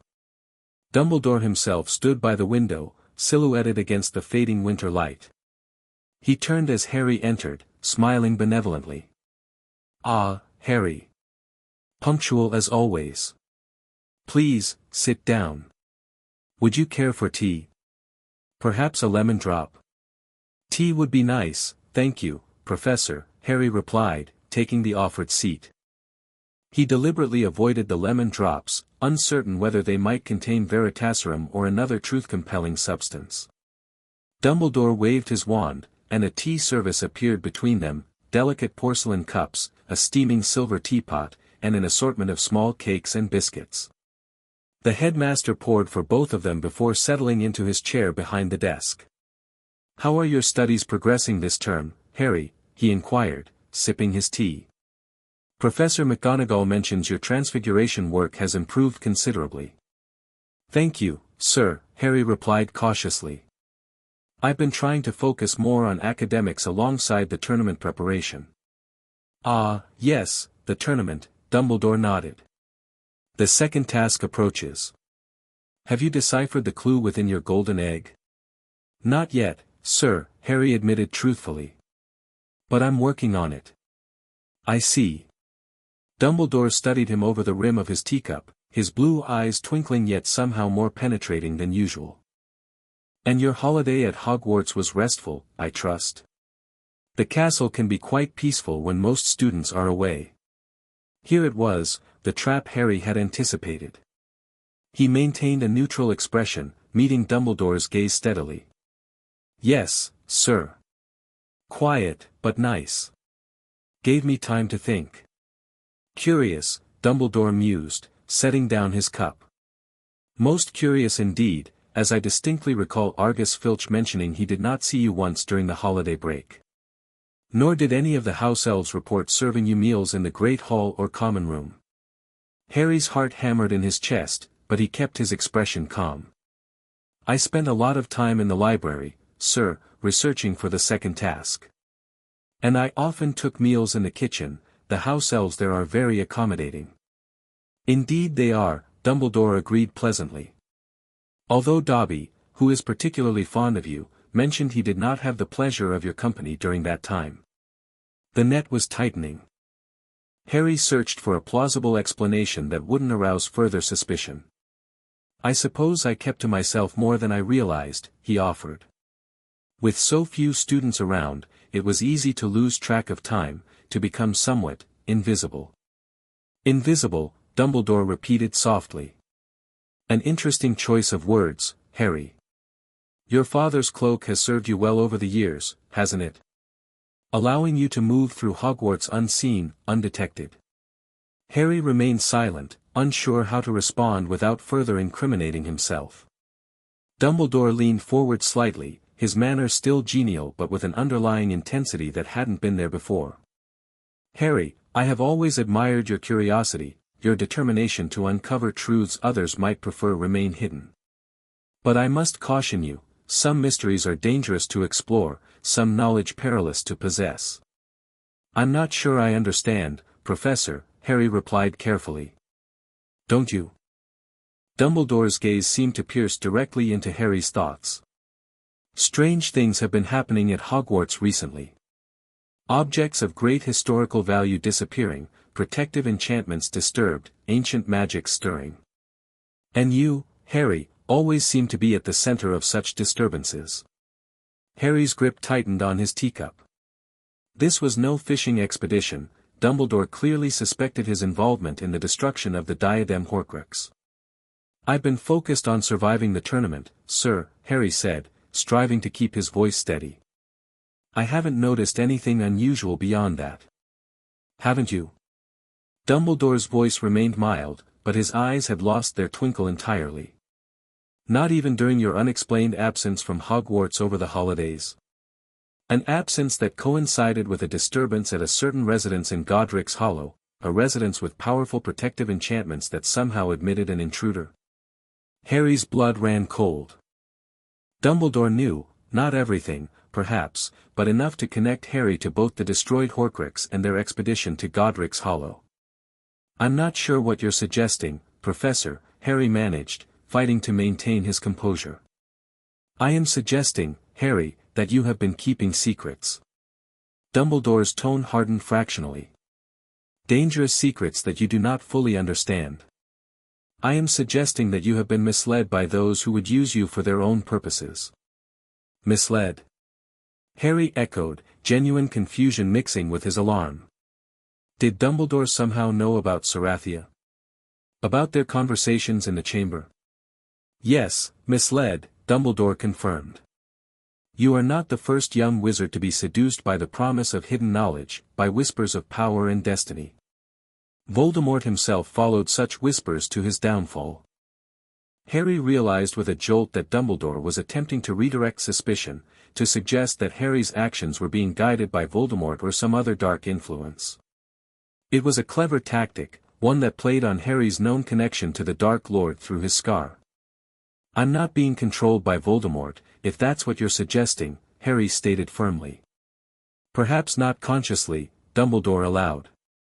But connections exist between you that even I do not fully understand. Your ability to speak Parseltongue, your occasional glimpses into his thoughts, these suggest a channel through which influence might flow. Harry saw the strategy now. Dumbledore was creating a narrative that explained Harry's suspicious behavior without revealing the headmaster's own dark secrets. It was masterfully done, and terrifyingly believable. I know what I'm doing, Professor, Harry said with more confidence than he felt. I'm not being influenced by Voldemort or anyone else. Dumbledore sighed, a sound of apparent genuine concern. I wish I could be certain of that, Harry. For your safety, for everyone's safety, I must ask you to confide in me. Whatever you have discovered, whatever you believe you know, share it with me so that I can help you navigate these dangerous waters. It was tempting, for just a moment, to unburden himself, to lay out everything Sarathia had told them, to watch Dumbledore's reaction, to demand the truth. But the weight of the basilisk fang against his chest reminded Harry of what was at stake. If Sarathia was right, if Dumbledore truly had created 15 Horcruxes, then the kindly, concerned mentor before him was a facade hiding something much darker. There's nothing to confide, Professor, Harry said finally. I'm just trying to get through the tournament while keeping up with my studies. A long silence followed, during which Dumbledore regarded Harry with an expression that mingled disappointment, concern, and something harder to define, a calculating assessment that sent a chill down Harry's spine. I see, the headmaster said at last. Then I won't detain you further. The offer remains open, Harry. When you feel ready to trust me with the truth, my door is always open to you. Harry nodded, rising from his chair. Thank you for the tea, Professor. One more thing before you go, Dumbledore added, his tone casual once more. If you should happen to visit Moaning Myrtle's bathroom in your wanderings, do give the poor ghost my regards. She gets so few visitors these days, especially since that particular entrance has become of interest again. Harry froze, his hand on the doorknob. The reference to the Chamber of Secrets entrance was unmistakable.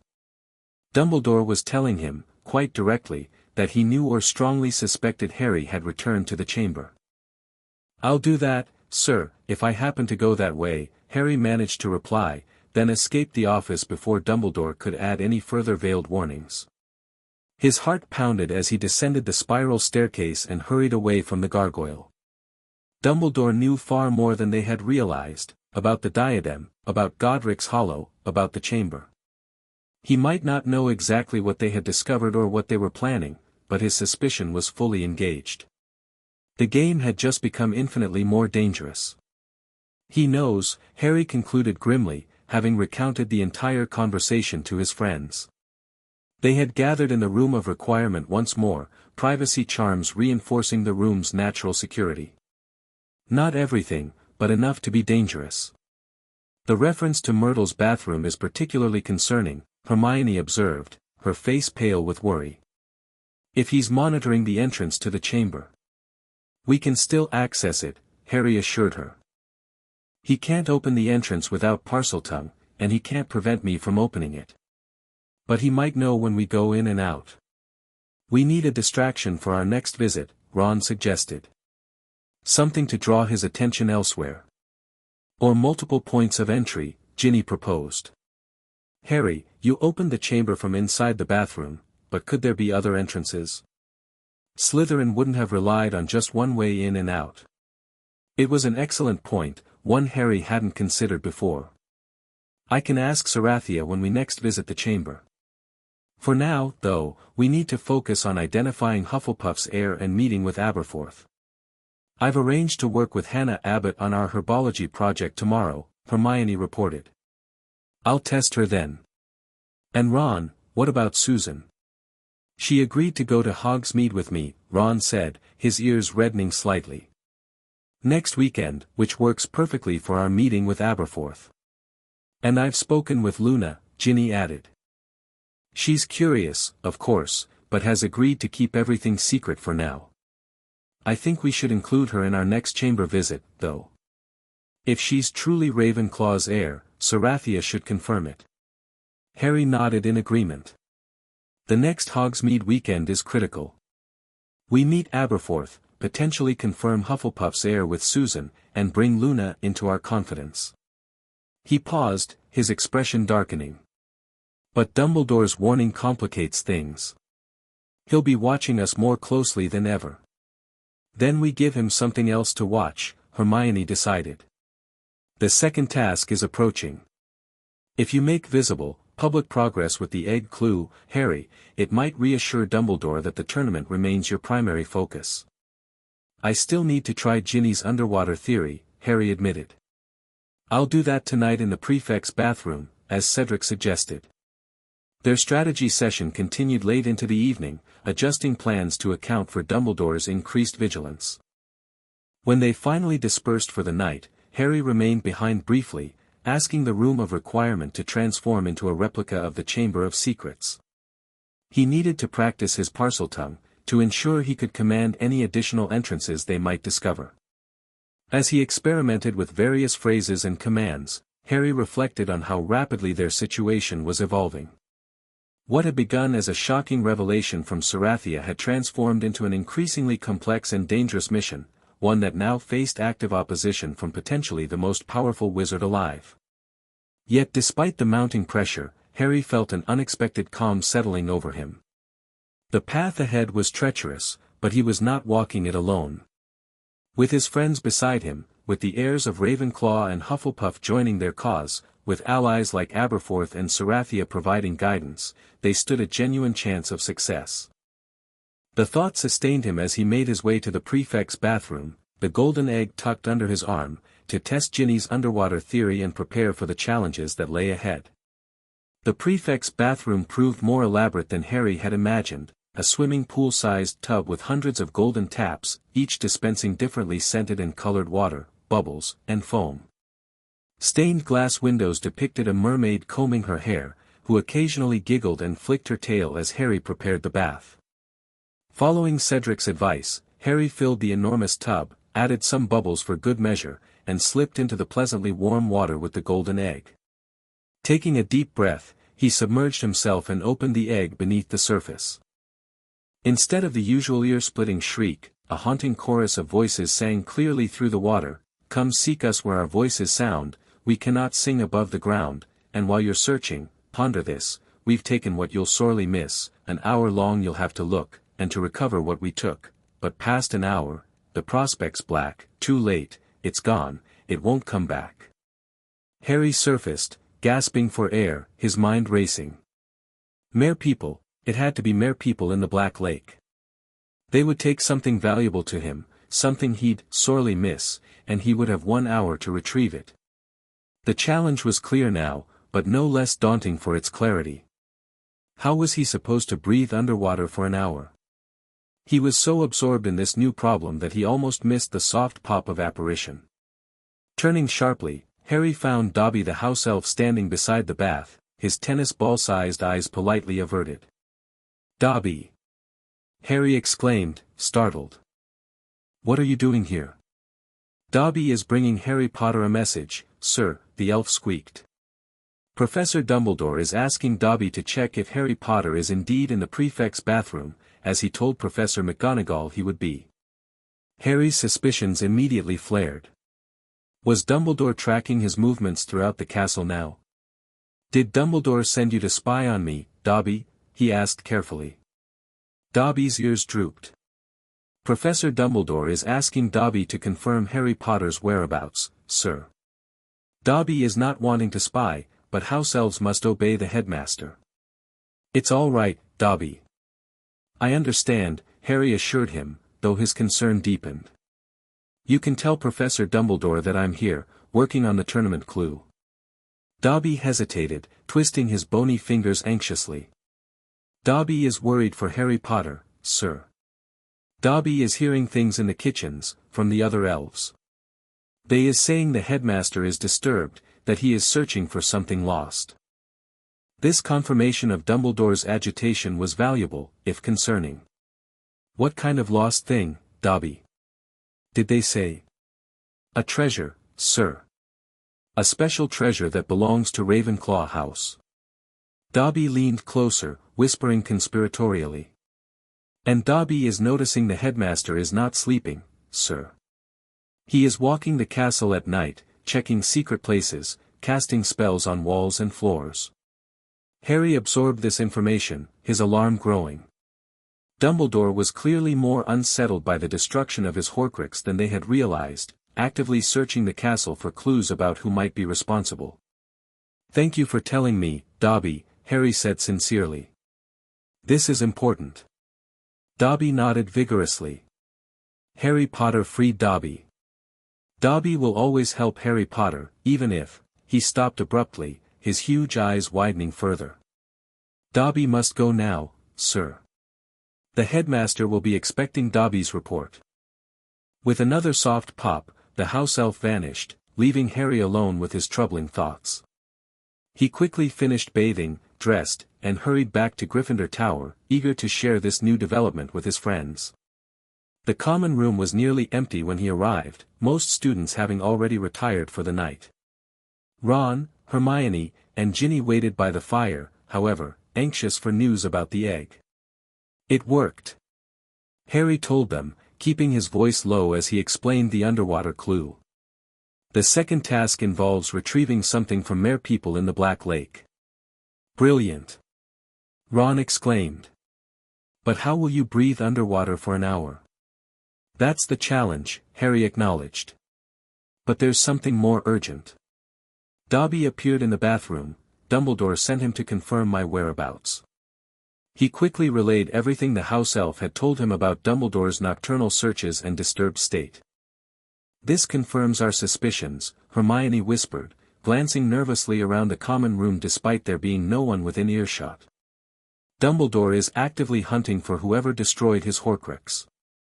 And he's focusing on Ravenclaw's treasure, the diadem," Ginny added.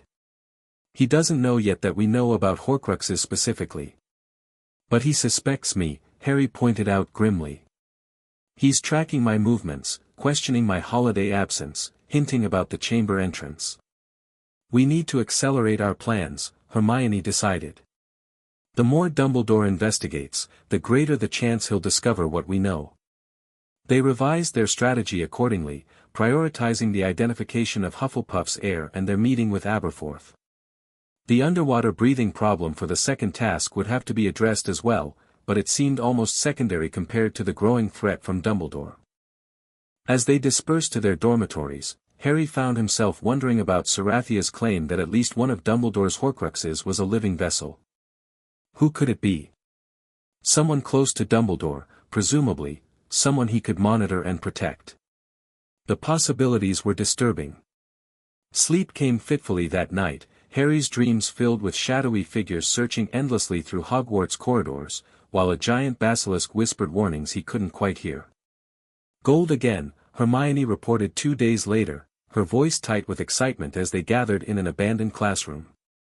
She held up a vial containing a shimmering golden potion. "Hannah Abbott is definitely Hufflepuff's heir." "That's incredible," Harry marveled. "Both heirs found so quickly." "Not just found, but conveniently in our extended circle," Ron added. "Luna's Ginny's friend, and Hannah's in our year." "It can't be coincidence," Ginny suggested. "Sarathia said the heirs were meant to work together. Perhaps magic itself has been drawing us toward each other. However it happened, we need to bring Hannah into our confidence now, alongside Luna," Hermione said. "The Hogsmeade weekend is tomorrow, perfect timing to introduce them both to our mission and then meet with Aberforth." The plan made sense, though it carried significant risks. Expanding their circle meant more potential for discovery, more opportunities for Dumbledore to detect their activities. Yet they needed the heirs of Ravenclaw and Hufflepuff if they were to stand any chance against Dumbledore's power. "I'll approach Hannah tonight," Hermione decided. "We have prefect patrol duty together. Luna already knows something important is happening. Ginny, can you bring her up to speed without revealing everything? Just enough that she's prepared for tomorrow." Ginny nodded. "I'll tell her we've discovered something important about her ancestry and need her help. Luna trusts me, she'll come. And I'll focus on the second task," Harry said. "I've been researching underwater breathing methods. Gillyweed seems the most promising option. Neville mentioned it in herbology." "Speaking of the second task," Ron interjected, "have you figured out what they'll take from you? The thing you'll sorely miss." Harry shook his head. "Not sure. My firebolt, maybe. My invisibility cloak. They're my most valuable possessions." "Or it could be a person," Hermione suggested quietly. "Someone important to you." The thought was unsettling. Harry glanced at his friends, unable to imagine facing the loss of any of them, even temporarily for a task. The tournament suddenly seemed more threatening in light of their larger mission. "Whatever it is, I'll deal with it," he said firmly. "Our priority has to be the Horcruxes and building our alliance with the other heirs." Their meeting concluded with final preparations for the Hogsmeade visit.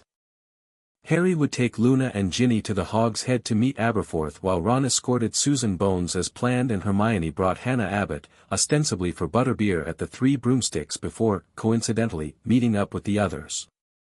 As they left the classroom, Harry noticed a portrait on the wall watching them with unusual intensity. The painted figure, an elderly wizard with a pointed hat, quickly pretended to doze when Harry looked directly at him, but the damage was done. Harry realized with a jolt that they had overlooked a critical surveillance method. Hogwarts portraits reported to the headmaster. "Change of plans," he whispered urgently to the others as they walked. "The portraits are watching. We need to be more careful about where we meet." Hermione's eyes widened in understanding. Of course. How could I have missed that? The Room of Requirement is our only truly secure location within the castle. And we can't rely on coded language anymore, Ginny added. If Dumbledore suspects us, he'll be analyzing everything we say, looking for patterns. The revelation added another layer of complexity to their already challenging situation. Hogwarts itself, the very walls, the portraits, the house elves, perhaps even the ghosts, might be reporting their activities to Dumbledore. Their sanctuary had become a panopticon, with the headmaster's watchful eyes potentially everywhere. Despite this disturbing realization, they proceeded with their plans for Hogsmeade. The village, at least, offered some respite from Dumbledore's direct surveillance, a neutral territory where they might speak more freely and forge the alliances they desperately needed. Hogsmeade welcomed them with a fresh blanket of snow and the promise of temporary freedom from Hogwarts' watchful eyes. Students scattered throughout the village, visiting Zonko's joke shop, Honeyduke's sweet shop, and the popular Three Broomsticks Inn. Harry, however, led Luna and Ginny toward the village's less frequented end, where the Hog's Head Inn stood in dilapidated isolation. This place has an unusual aura, Luna observed serenely as they approached the dingy pub. Like concentrated secrets. Very dense. She was bundled against the cold in a vibrant blue coat adorned with what appeared to be bottle caps sewn into patterns resembling constellations. That's actually quite accurate, Harry replied, impressed by her intuition. The owner has secrets we need to hear. The Hog's Head lived up to its unsavory reputation. The interior was dark and dusty, smelling strongly of goats and stale beer. A few patrons hunched over their drinks in shadowy corners, faces obscured by hoods or hats pulled low. Behind the bar stood Aberforth Dumbledore, wiping glasses with a rag of questionable cleanliness, his resemblance to his brother both striking and unsettling. Potter, he acknowledged gruffly as they approached. Back room. 5 minutes. Ordered drinks first, appearances sake. Harry nodded, purchasing 3 butterbeers before leading Luna and Ginny to a table in the corner. They sipped their drinks in silence, Harry watching the door for Ron and the others while Ginny quietly explained to Luna that they were meeting someone with important information about Dumbledore. The headmaster has quite an interesting Raxpert infestation, Luna remarked thoughtfully. I've noticed it's particularly dense around his temple region. That often indicates someone hiding significant secrets. Harry exchanged a surprised glance with Ginny. Luna's odd observations sometimes contained remarkable insights, it seemed. The door opened, admitting Ron with Susan Bones, followed shortly by Hermione and Hannah Abbott. They made their way to the bar separately, as planned, before Ron casually suggested they join Harry's table, a seemingly spontaneous meeting of friends. Once they were all seated together, butterbeers in hand, Harry leaned forward. Thank you all for coming. I know this seems strange, especially for Susan and Hannah, but we're about to share something important with you. Susan, a red-haired girl with a square-set jaw reminiscent of her Aunt Amelia Bones, looked skeptical but intrigued. Ron mentioned you had information about unusual magical heritage. Something connected to Hogwarts founders. Yes, Hermione confirmed. We've conducted a series of tests using an ancient genealogy potion. The results show that Luna is a direct descendant of Rowena Ravenclaw, and Hannah of Helga Hufflepuff. Hannah Abbott, a pink-faced girl with blonde pigtails, nearly choked on her butterbeer. Me? Hufflepuff's heir. That's impossible. The potion was quite definitive, Hermione assured her. Gold is the strongest possible result, indicating direct lineage, and that's what we found in both your cases. This is why the Sorting Hat placed me in Ravenclaw, Luna nodded, seeming unsurprised by the confirmation. I always felt a particular connection to the Tower Library. The books whisper to me sometimes. The others stared at Luna for a moment before Harry redirected the conversation. We'll explain why this matters shortly, but first, he broke off as Aberforth appeared beside their table. Back room's ready, the barman announced gruffly. Follow me, the lot of you. And be discreet about it. They filed after Aberforth through a narrow doorway behind the bar, entering a small, cluttered room that appeared to serve as both office and storage. Aberforth sealed the door behind them with several complex charms before turning to face the assembled students. "So," he growled, eyeing them critically. "Potter's found the heirs, has he? Slytherin, Ravenclaw, Hufflepuff, all represented. Only Gryffindor missing, and that's no accident." "What do you mean?" Harry asked sharply. "My brother made certain of it," Aberforth replied, his blue eyes, so like his brother's yet harder, colder, scanning their faces. "Gryffindor's line was systematically eliminated over centuries. Can't have a rival claiming Godric's legacy, now can we? Not when Albus has built his entire persona around being the quintessential Gryffindor." This revelation stunned them into momentary silence. Susan was the first to recover, her practical nature asserting itself. "I don't understand what's happening here," she said firmly. "Ron promised explanations about magical heritage, but this sounds like accusations against Professor Dumbledore." "Not accusations," Harry corrected grimly. "Evidence. Mr. Dumbledore, please tell them what you told me in Godric's Hollow, about your brother, about the Horcruxes." Aberforth sighed heavily, suddenly looking every year of his considerable age. "My brother is not what he seems," he began. "The kindly, eccentric headmaster is a mask he's worn for decades, centuries, in fact. Albus Dumbledore has lived far longer than any natural wizard should, sustained by the darkest magic known to our kind."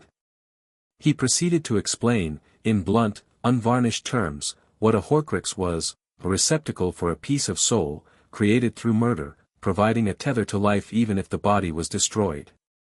According to Aberforth, his brother had created his first Horcrux after the death of their sister Ariana, using her silver locket as the vessel.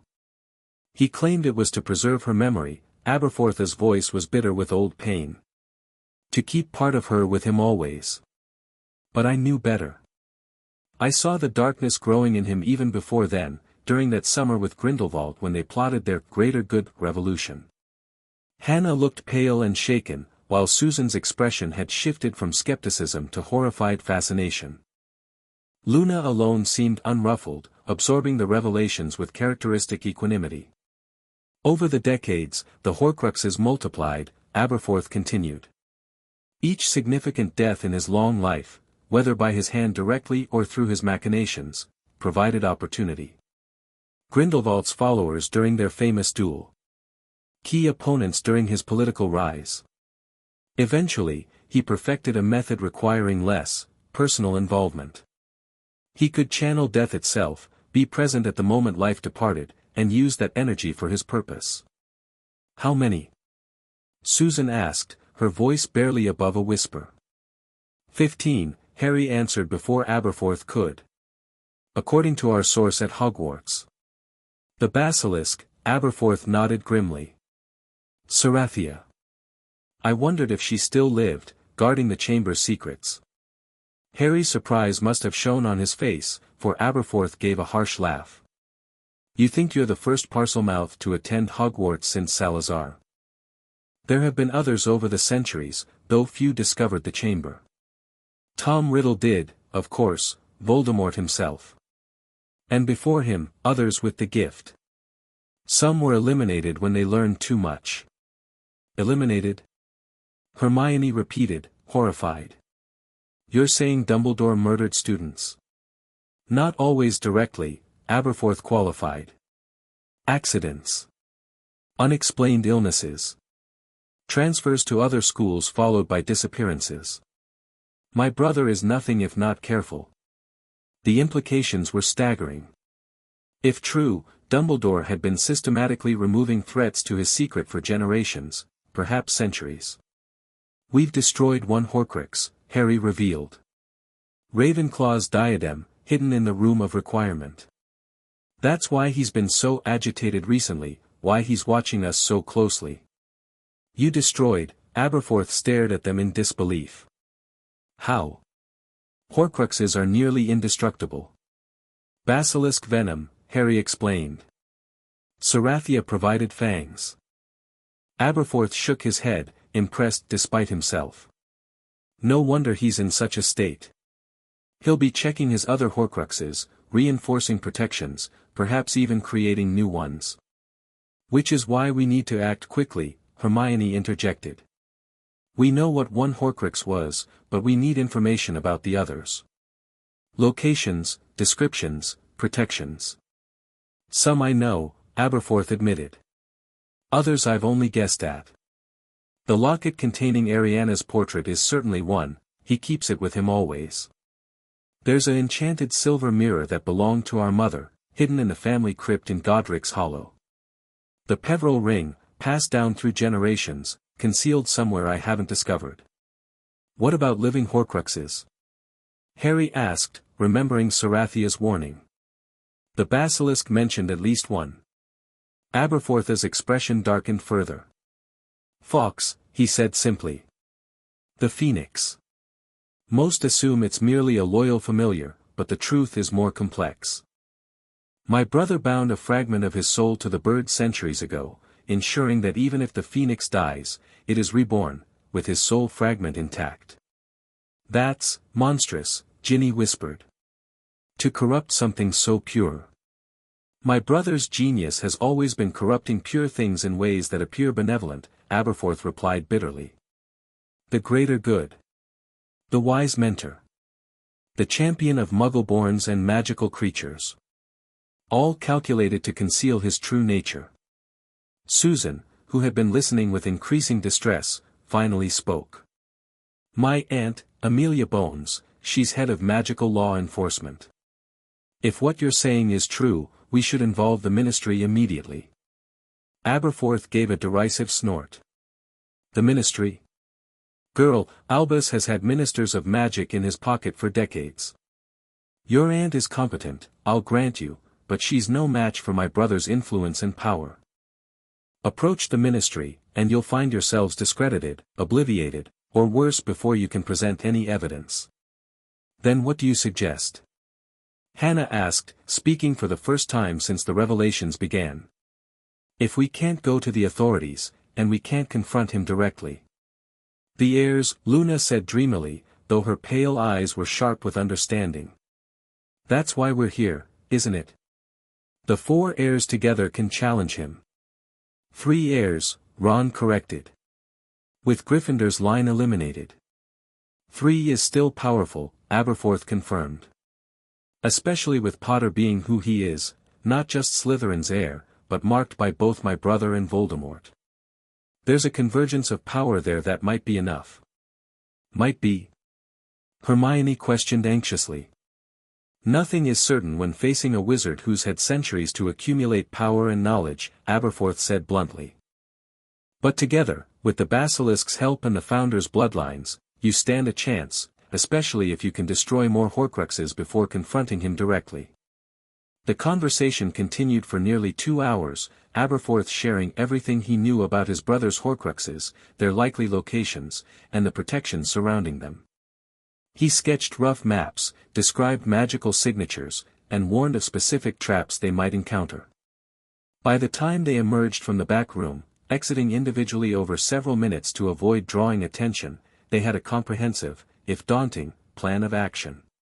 They would focus first on the Horcruxes they could access with relative ease, the enchanted mirror in Godric's Hollow Cemetery and a golden quill allegedly hidden in a secret compartment within the Hogwarts library. Remember, Aberforth cautioned as Harry, the last to leave, prepared to depart. My brother sees much, but not everything.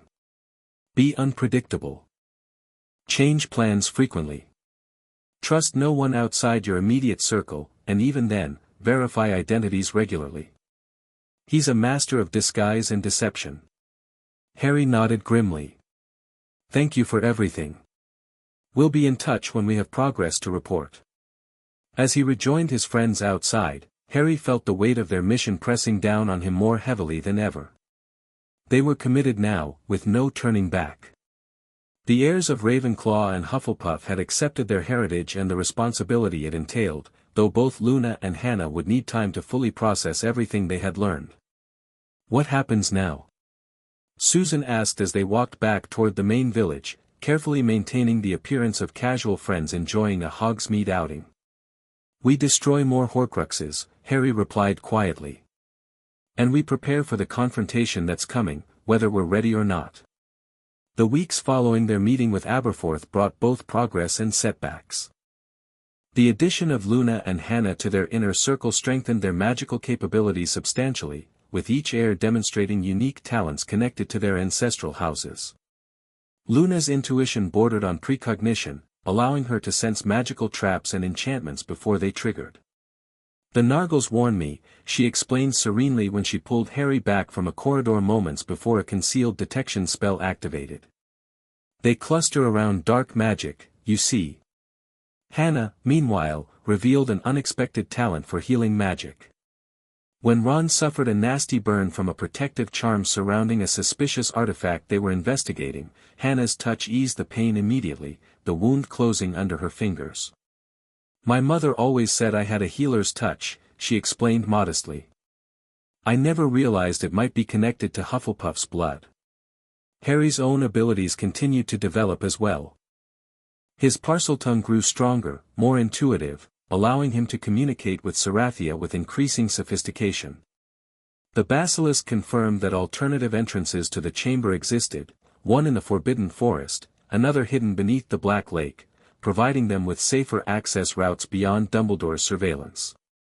Their progress hunting Horcruxes, however, proved frustratingly slow. The golden quill Aberforth had described was no longer in the library's secret compartment, suggesting Dumbledore had moved it after the diadem's destruction. An expedition to Godric's Hollow Cemetery, conducted under the pretense of a weekend visit to Ron's brother Bill, revealed that the enchanted mirror had similarly been relocated. "He's consolidating them," Hermione theorized during one of their strategy sessions in the chamber. "Bringing them closer, under more direct protection. Which makes our task harder but also confirms we're on the right track," Harry pointed out. "He's reacting exactly as we'd expect if the diadem really was a Horcrux." The second task of the Triwizard Tournament provided an unexpected opportunity and challenge. As they had suspected, the thing Harry would sorely miss turned out to be a person, Ron, specifically. The morning of the task, Ron failed to return to the dormitory after supposedly being summoned to McGonagall's office the previous evening. Armed with gillyweed provided by Dobby, who had become an increasingly valuable, if nervous, ally, Harry successfully navigated the Black Lake's depths, finding Ron and the other champions hostages tied to a statue in the Merpeople's village. After ensuring all hostages were rescued, including Fleur's sister whom the French champion had been unable to reach, Harry returned to the surface a hero. The real significance of the task, however, was that it provided a perfect distraction for their most ambitious Horcrux hunt yet. While the entire school and visiting delegations were focused on the lake, Luna and Ginny used Harry's invisibility cloak to access Dumbledore's office via a secret passage Aberforth had revealed, one connected to the Room of Requirement through a series of hidden corridors. Their mission was high risk but potentially high reward, locating Ariana's locket, which Aberforth insisted Dumbledore kept close at all times. If not on his person, it would be somewhere in his private quarters adjacent to his office. The girls returned just as Harry was receiving his scores from the judges, slipping him a note as they joined the celebrating Gryffindors. "Found it. Third drawer of bedside cabinet. Heavily protected. Couldn't retrieve. Need more power to break enchantments." It was both encouraging and frustrating, confirmation of another Horcrux's location, but acknowledgement that they weren't yet strong enough to obtain it. They would need to build their magical abilities, perhaps find additional tools or weapons beyond the basilisk fangs they already possessed. The opportunity to test their growing power came unexpectedly in early March, when Hermione discovered references to a hidden chamber beneath Hufflepuff's common room, a counterpart to Slytherin's Chamber of Secrets, though smaller and designed for healing rather than concealment. "If I truly am Hufflepuff's heir," Hannah reasoned, "I should be able to access it. And if it contains ancient healing magic, that could strengthen our abilities against Dumbledore." Accessing Hufflepuff's chamber proved less dramatic than opening the Chamber of Secrets.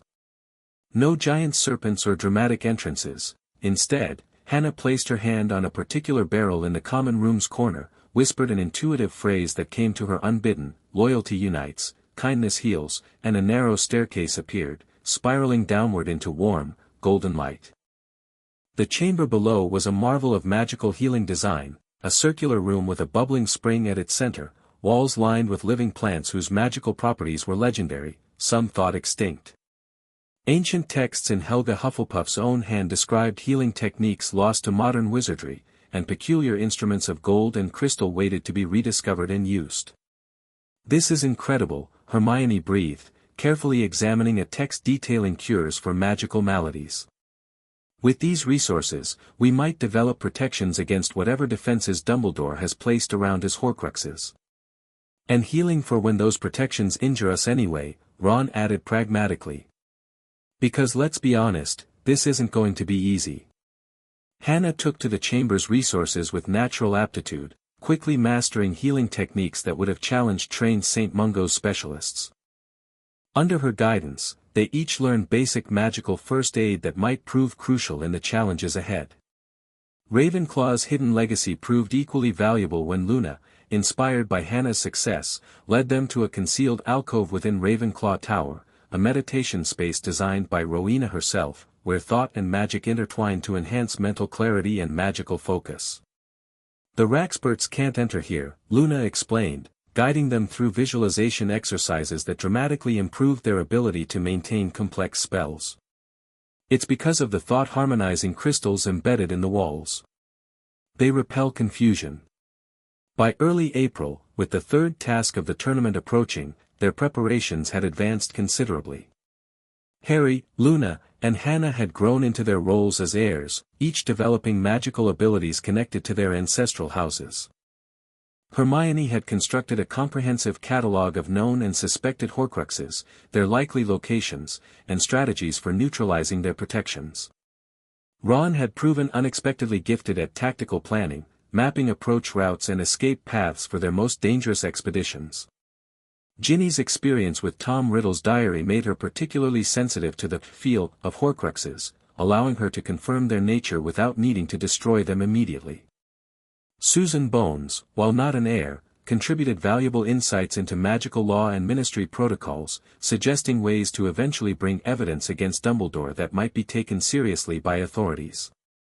Her aunt's position provided potential endgame options, though they all recognized the challenges of convincing the wizarding world that their beloved Albus Dumbledore was not the man they believed him to be.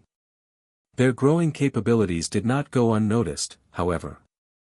Dumbledore's scrutiny intensified, becoming less subtle as his concern mounted. Harry found himself, coincidentally, encountering the headmaster in corridors, receiving casual inquiries about his studies and tournament preparation that felt like interrogations beneath the friendly veneer. Other professors began watching them as well, McGonagall's sharp eyes following their movements in Transfiguration class, Snape's suspicious glares during potions, even kindly Professor Flitwick seeming unusually attentive to their activities. Whether they were acting on Dumbledore's instructions or merely responding to his concerns was unclear, but the net of surveillance tightened around them nonetheless. "We need to act soon," Harry insisted during a strategy session in Hufflepuff's hidden chamber, which had proven safer than the Chamber of Secrets for their meetings. "The longer we wait, the more prepared Dumbledore becomes." "But we still don't have access to most of his Horcruxes," Hermione countered. "Confronting him with so many soul anchors intact would be suicide. What about focusing on the ones we can reach?" Ron suggested. "The locket in his office, Fawkes, and maybe one or two others Aberforth mentioned." "Fawkes presents a unique challenge," Luna observed dreamily. "How does one destroy a Horcrux that continuously resurrects itself?" It was a question none of them had a satisfactory answer for. The Phoenix's immortal nature made it the perfect Horcrux. Even if destroyed, it would be reborn with the soul fragment intact. "Perhaps we don't need to destroy all 15 before confronting him," Hannah suggested hesitantly. "If we could destroy, say, half of them, wouldn't that significantly weaken him?" "Potentially," Harry agreed. "But which half? And how do we get to them without alerting him to our plans?" The discussion continued late into the night, strategies proposed and discarded, risks weighed against necessities. By the time they dispersed to their respective dormitories, they had settled on a daring plan. They would attempt to destroy 3 more Horcruxes before directly confronting Dumbledore, the locket in his office, a ceremonial goblet hidden in the Ministry's Department of Mysteries, which Susan believed she could access through her aunt's credentials, and an enchanted chess piece Aberforth had identified as being concealed in the Hog's Head itself. The third task of the tournament, a maze containing the Triwizard Cup, would provide their opportunity. With the entire school's attention focused on the event, they would divide into teams. Harry would participate in the task as required, while the others executed their coordinated Horcrux hunt. It was a desperate gamble, but with Dumbledore's suspicion mounting daily, they were running out of time and options. The night before the third task, Harry found himself unable to sleep. The weight of what lay ahead, both the tournament challenge and their planned Horcrux hunt, pressed down on him like a physical burden. He slipped from his bed in Gryffindor Tower, donning his invisibility cloak more out of habit than necessity, and made his way through the castle's darkened corridors. Without conscious intention, his feet carried him toward the Astronomy Tower, the highest point in Hogwarts, offering both solitude and perspective. As he climbed the spiral staircase, Harry's mind whirled with everything they had learned and everything that remained unknown. Would their plan succeed? Would they gather enough evidence to eventually expose Dumbledore's true nature to the wizarding world? And if they did, would anyone believe them? The tower's observation platform was bathed in moonlight, the stars brilliant in the clear spring sky. Harry removed his cloak, breathing deeply of the cool night air, finding momentary peace in the vastness above. "Beautiful, isn't it?" came a soft voice from the shadows. "The night sky has always provided me with clarity when decisions weigh heavily." Harry whirled around, wand instantly in hand, to find Albus Dumbledore standing near the parapet. The headmaster wore midnight blue robes that seemed to blend with the night, his long white beard gleaming silver in the moonlight. His expression was contemplative rather than threatening, though Harry remained on guard. "Professor," he acknowledged tensely. "I didn't realize anyone else was here." "Like you, I find sleep elusive before momentous events," Dumbledore replied, his gaze turning back to the stars. "The third task approaches. You have done remarkably well in the tournament thus far, Harry." "Thank you, sir," Harry responded automatically, his mind racing. Was this an accidental encounter, or had Dumbledore anticipated his nocturnal wandering? "I wonder," Dumbledore continued conversationally, "if you ever contemplate the nature of destiny, Harry. How certain lives seem marked for extraordinary paths, for challenges beyond what most will ever face." Harry remained silent, unsure how to respond to this philosophical turn. "Your life has been defined by such challenges from the beginning," Dumbledore observed. "Marked by Voldemort as an infant, thrust into dangers most adult wizards would flee, and now facing challenges of your own choosing, perhaps." The subtle emphasis on those final words confirmed Harry's suspicion. This was no casual conversation. Dumbledore was probing, testing, seeking confirmation of what he already suspected. "We all make choices, Professor," Harry said carefully. "You've told me yourself that our choices define who we truly are." "Indeed I have," Dumbledore smiled slightly. "And your recent choices have been, most interesting. Your sudden interest in Hogwarts founders, for instance. Your explorations of the castle's less traveled corridors. Your growing circle of confidants, drawn from different houses, different backgrounds." Harry's hand tightened around his wand, though he kept it lowered. "I've made good friends here. I value their perspectives." "As you should," Dumbledore nodded approvingly. "Friendship is among life's greatest treasures. Yet I wonder if you've considered whether all those you trust deserve that trust. Whether some might be using you for purposes you don't fully comprehend." The irony of Dumbledore, if Sarathia and Aberforth were correct, warning him about misplaced trust was almost overwhelming. Harry struggled to maintain his composure, to reveal nothing of his true thoughts. "I trust my friends," he stated simply. "Even those who have only recently joined your circle." Dumbledore pressed gently. "Miss Lovegood, with her peculiar perspectives." Miss Abbott, so recently elevated to your confidence. So Dumbledore had been watching them even more closely than they'd realized, noting the expansion of their group to include Luna and Hannah. They've proven themselves trustworthy, Harry replied, his tone cooling slightly. Professor, forgive me, but why are you asking about my friends? Dumbledore sighed, his expression shifting to one of apparent concern. Because I worry about you, Harry. More than you know. There are forces at work in our world, dark currents beneath the surface, that seek to use those with special gifts, special destinies. Voldemort is merely the most visible of these forces. And you think my friends are being manipulated by these forces? Harry asked skeptically. Not necessarily manipulated, Dumbledore qualified. Perhaps misled. Perhaps acting on incomplete information or misunderstood histories. He paused, his blue eyes seeming to pierce directly into Harry's thoughts.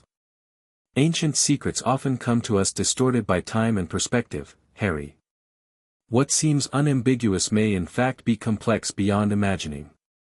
This was no longer subtle probing, Dumbledore was clearly referring to whatever he believed Harry had learned about him, about the Horcruxes, about his past. The headmaster was offering an alternative narrative, that Harry and his friends had misunderstood, had been given incomplete or distorted information. What kind of secrets, Professor? Harry asked, deciding to push back slightly, to see how Dumbledore would respond. The kind that have shaped our world for centuries, Dumbledore replied enigmatically. The kind that speak to the very nature of magic itself, of life and death, of power and its proper use. He moved closer, his manner gentle but intense.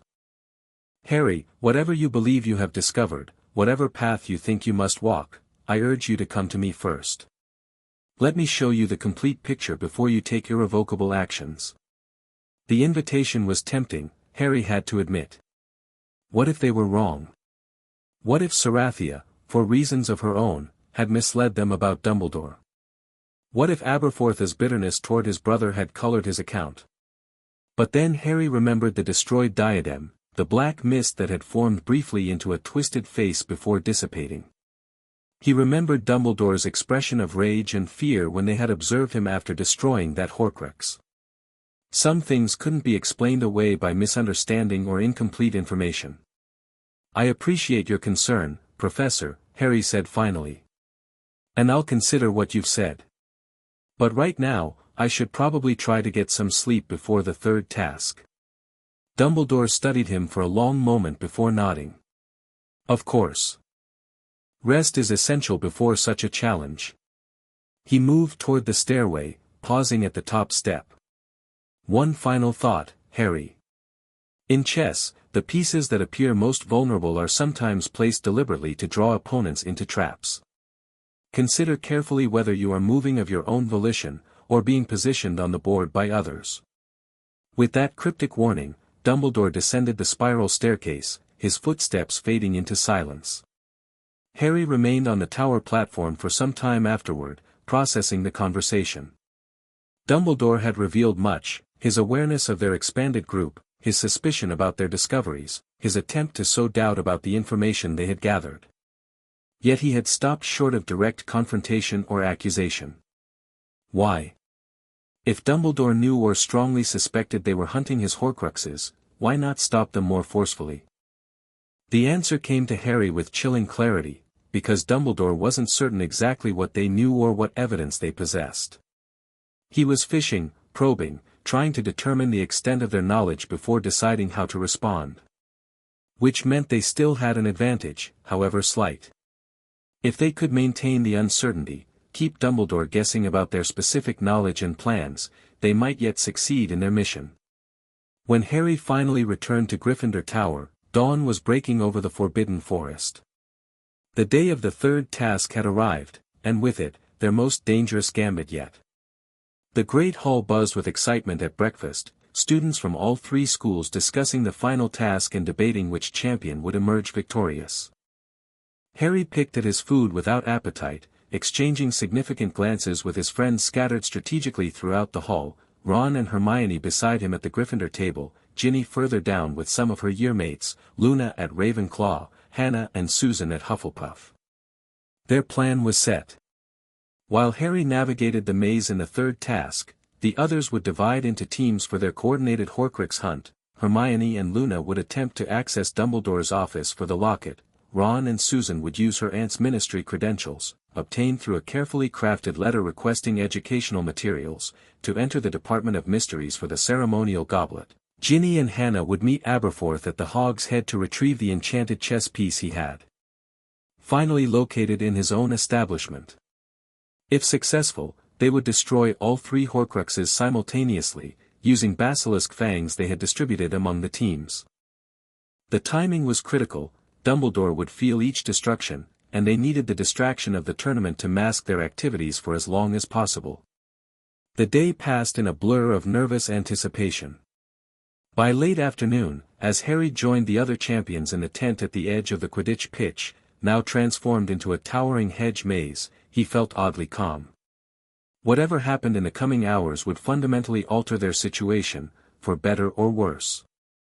"You seem very composed, Potter," Cedric observed as they waited for the task to begin.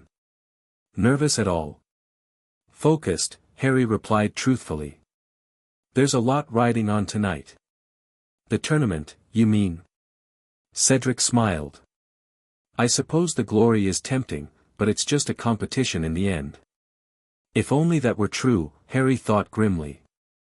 The Triwizard Tournament had become merely a backdrop for a far more significant contest, one with stakes Cedric couldn't begin to imagine. As Ludo Bagman's amplified voice announced the start of the third task, explaining the rules to the assembled crowd, Harry scanned the stands. Dumbledore sat in the judges' box alongside Madame Maxime, Karkaroff, Bagman, and Percy Weasley, substituting for Mr. Crouch, who remained mysteriously ill. The headmaster appeared typically serene, his half-moon spectacles flashing in the evening light as he surveyed the proceedings. Would he sense what was happening when his Horcruxes were destroyed? Would he abandon the tournament to protect his soul fragments? Or would he maintain his composure, his carefully constructed facade, even as he felt the damage to his immortality?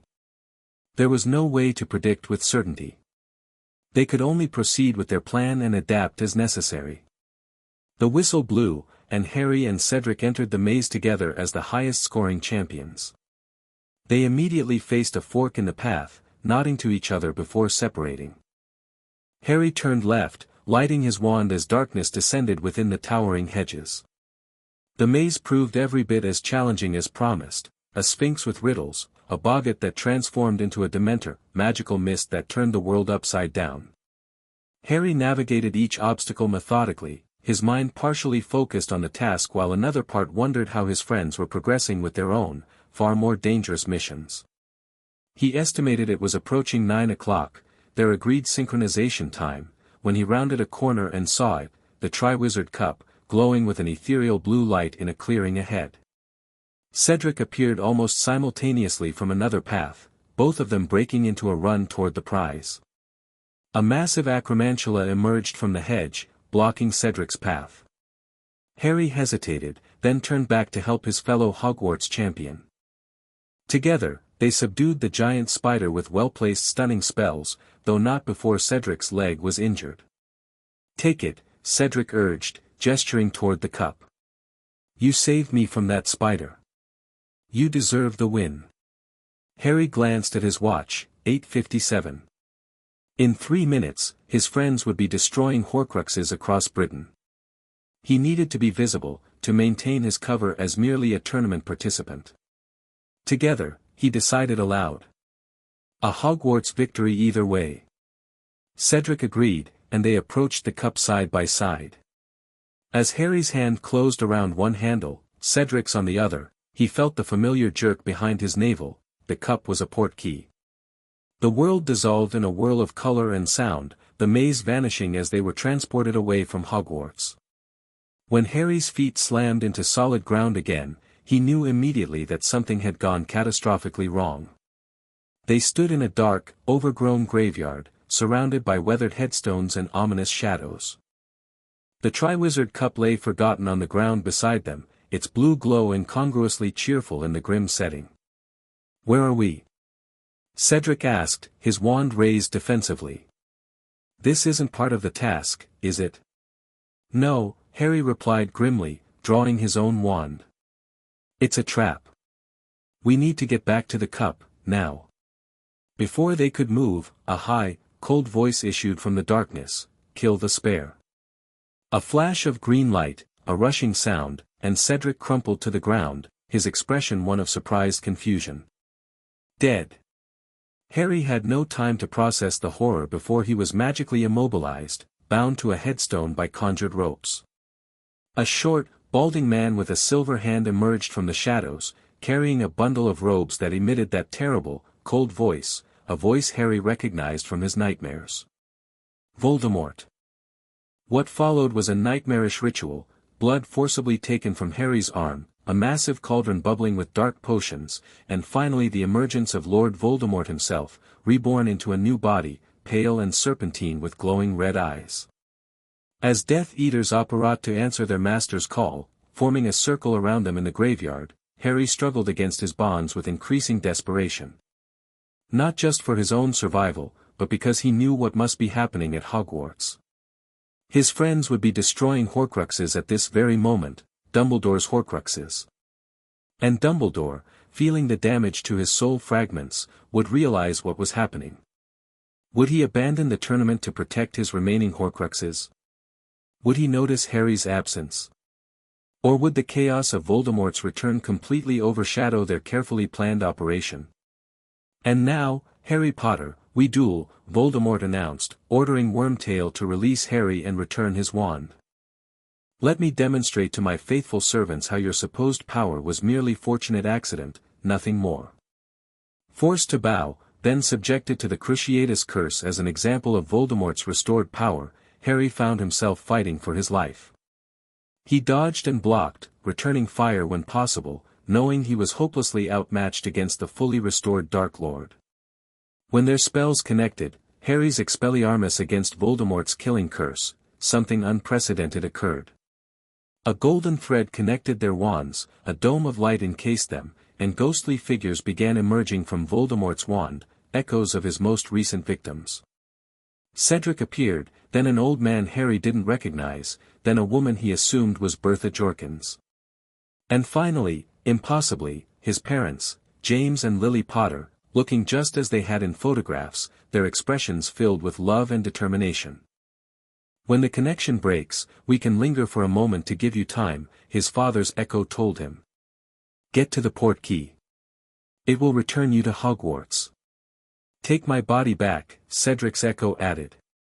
"Take me home." "We're so proud of you," his mother whispered. "So proud. Be ready to run." When Harry broke the golden thread, the ghostly figures swarmed around Voldemort, obscuring his vision. Harry sprinted through the graveyard, dodging curses from Death Eaters, and flung himself toward Cedric's body. His fingers closed around Cedric's wrist with one hand, the Triwizard Cup with the other. The familiar portkey sensation whirled him away from the graveyard, Voldemort's scream of rage echoing in his ears as the world dissolved once more. Harry slammed into the ground at the edge of the maze, Cedric's body beside him, the Triwizard Cup rolling away across the grass.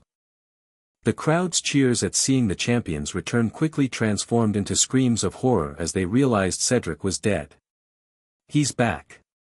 Harry gasped, clutching Professor Dumbledore's robes as the headmaster knelt beside him. "Voldemort's back! Cedric, he killed Cedric." The chaos that followed was overwhelming. Professor Moody pulled Harry away from the crowd, ostensibly to take him to the hospital wing. But instead of heading toward the castle, Moody steered him toward his own office, peppering him with unusual questions about Voldemort's return. In his traumatized state, it took Harry precious minutes to realize something was wrong, that Moody's intense interest in the ritual that restored Voldemort suggested a loyalty that should not exist. When the professor revealed he had confounded the goblet of fire to enter Harry's name, that he had guided Harry through the tasks to ensure he reached the cup first, Harry understood with horrifying clarity, Moody was working for Voldemort. Before Harry could act on this revelation, the office door burst open.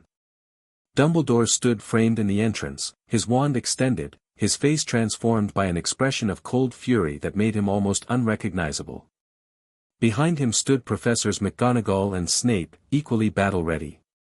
Stunned and bound by Dumbledore's swift spellwork, Moody was revealed through forced Veritaserum confession to be Barty Crouch Jr., a Death Eater long thought dead in Azkaban, who had imprisoned the real Moody in his own magical trunk and impersonated him all year using Polyjuice Potion. As the truth of the night's events emerged, Harry found himself in the surreal position of being protected by Dumbledore, the very wizard his friends were simultaneously attacking through the destruction of his Horcruxes. The headmaster showed no sign of distress or awareness of these parallel assaults, his focus entirely on securing Crouch and ensuring Harry's safety. Harry must rest now, Dumbledore insisted after Crouch's confession. He has endured more tonight than anyone should ever face. Minerva, please escort him to the hospital wing. I must speak with Cornelius Fudge, who has no doubt arrived by now to celebrate the tournament's conclusion. As McGonagall led him toward the hospital wing, Harry's mind raced with questions. Had his friends succeeded in their missions? Had they destroyed the targeted Horcruxes? And if so, why wasn't Dumbledore showing any reaction? The hospital wing provided answers, though not those he expected. Ron, Hermione, Ginny, and Mrs. Weasley were waiting for him, the latter having come to watch the third task, but Luna, Hannah, and Susan were conspicuously absent. While Madame Pomfrey treated his injured leg and administered dreamless sleep potion, Harry managed a questioning glance toward Ron, who subtly shook his head. Something had gone wrong with their plan. It was hours later, after Dumbledore had dramatically confronted Minister Fudge about Voldemort's return, the minister refusing to believe it despite the evidence, after a large black dog revealed to be Sirius Black in his animagus form had visited briefly, after Mrs. Weasley had finally been convinced to get some rest herself, that Harry's friends were able to speak freely. Disaster, Ron whispered, once they were certain no one could overhear. Complete disaster. What happened? Harry demanded, sitting up despite Madame Pomfrey's strict instructions to rest. Everything went wrong at once, Hermione explained, her face pale with stress. Luna and I reached Dumbledore's office, but the locket wasn't there, the drawer was empty. We think he moved it after your conversation with him last night. Susan and Ron couldn't access the Department of Mysteries, Ginny continued. They were stopped at the ministry entrance, something about heightened security due to recent break-in attempts. And the chess piece at the Hog's Head? Harry asked anxiously. Hannah and I got there, Ginny nodded, but Aberforth was unconscious when we arrived. Someone had attacked him, stunned him and ransacked the hiding place. The chess piece was gone. Harry sank back against his pillows, the implications washing over him. Dumbledore realized what we were planning.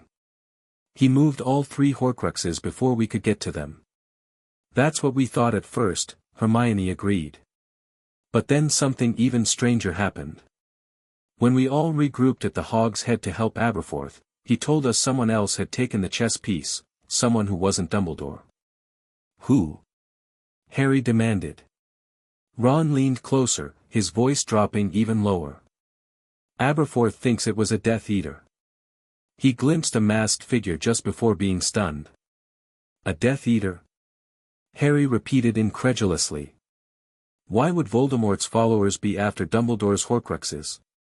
That's the question, isn't it? Hermione said grimly.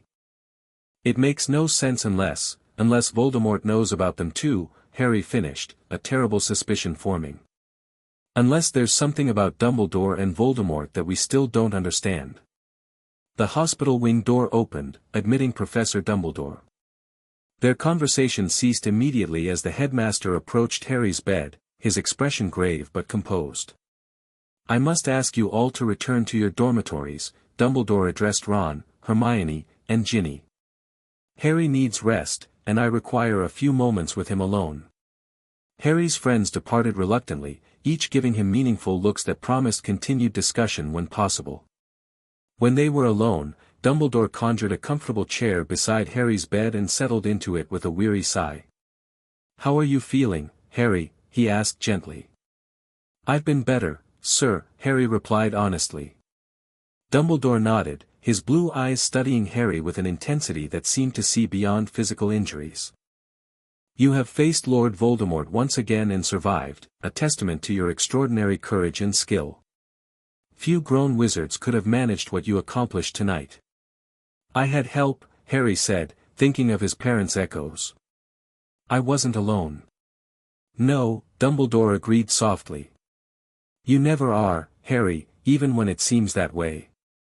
He paused, his gaze drifting toward the window where dawn was beginning to lighten the sky.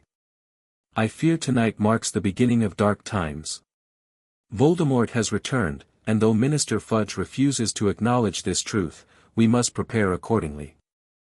Harry watched Dumbledore carefully, searching for any sign that the headmaster was affected by attempted Horcrux destruction. He saw only weariness, concern, and the same controlled composure Dumbledore always displayed. "Sir," Harry ventured, deciding on a calculated risk, "with Voldemort back, what happens now? What's his next move?" "He will gather his forces," Dumbledore replied gravely.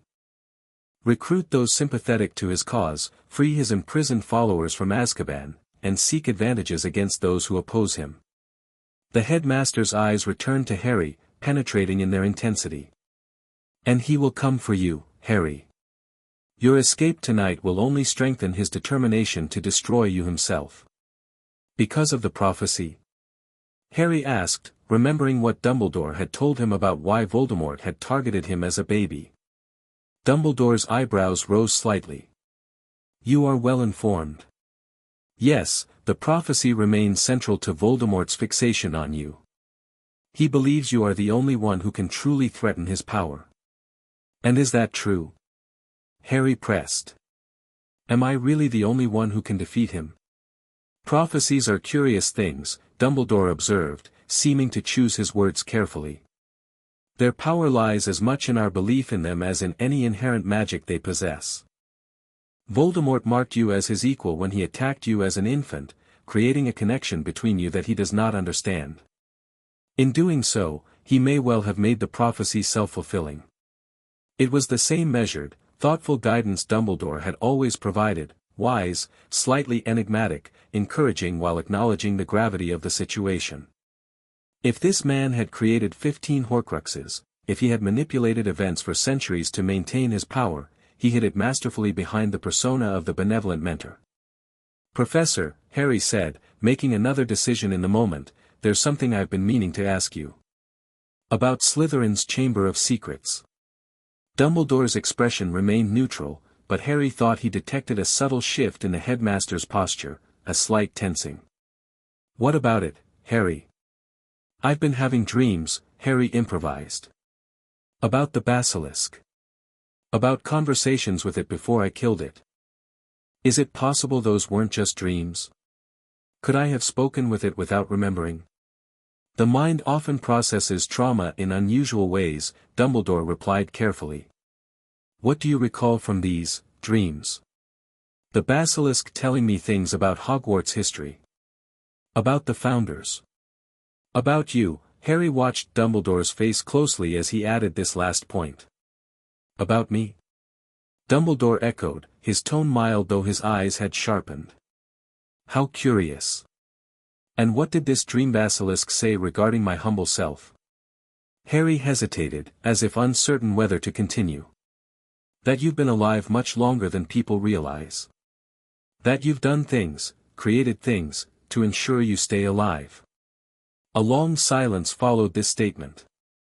Dumbledore's expression remained composed, but something in his eyes had changed, a coldness, a calculation that belied his grandfatherly appearance. "Dreams can be deceptive, Harry," he said finally, his voice soft yet somehow more dangerous than if he had shouted. "Particularly for someone with your unique connection to Voldemort. I wonder if perhaps these aren't dreams at all, but attempts at manipulation, planting doubts, creating division among those who should stand united against the dark." "You think Voldemort is sending me these dreams?" Harry asked, maintaining his facade of uncertainty. "It seems the most likely explanation," Dumbledore nodded. He would certainly benefit from sowing distrust between us, especially now when unity is most crucial. The headmaster rose from his chair, smoothing his robes. Rest now, Harry. We will speak more when you've recovered. These are troubling times, and we must be cautious about what we believe, careful to distinguish truth from manipulation. As Dumbledore departed the hospital wing, Harry lay back against his pillows, mind racing. The conversation had confirmed his suspicions. Dumbledore knew they were investigating him, knew they had learned about the Horcruxes, but was attempting to redirect suspicion toward Voldemort's influence. More concerning, however, was the apparent Death Eater interest in Dumbledore's Horcruxes. If Voldemort knew about them, if he was actively seeking them himself, the situation was far more complex than they had realized. They weren't facing one dark wizard with Horcruxes, but two, each potentially aware of the other's immortality strategy, each with followers, resources, and centuries of magical knowledge. And Harry, the heir of Slytherin, stood caught between these titans, expected somehow to defeat both. The final days of term passed in a blur of tension and uncertainty. Cedric Diggory's memorial service cast a pall over the school, his death a stark reminder of Voldemort's return despite Minister Fudge's public denials. The Durmstrang and Beauxbatons delegations prepared to depart, their tournament experience marred by tragedy. Harry and his friends maintained careful appearances of normality while meeting secretly to reassess their strategy. Luna, Hannah, and Susan joined these discussions when possible, though increased security throughout the castle made coordination challenging. "We need to understand what's really happening between Dumbledore and Voldemort," Hermione insisted during one such meeting in Hufflepuff's hidden chamber. "If they both know about each other's Horcruxes, if they're both seeking immortality through the same dark magic, why the apparent opposition? Maybe it's like rival Dark Lords," Ron suggested. "Competing for the same power base. Or maybe one of them is misleading us," Luna offered dreamily. "Perhaps neither is what they appear to be."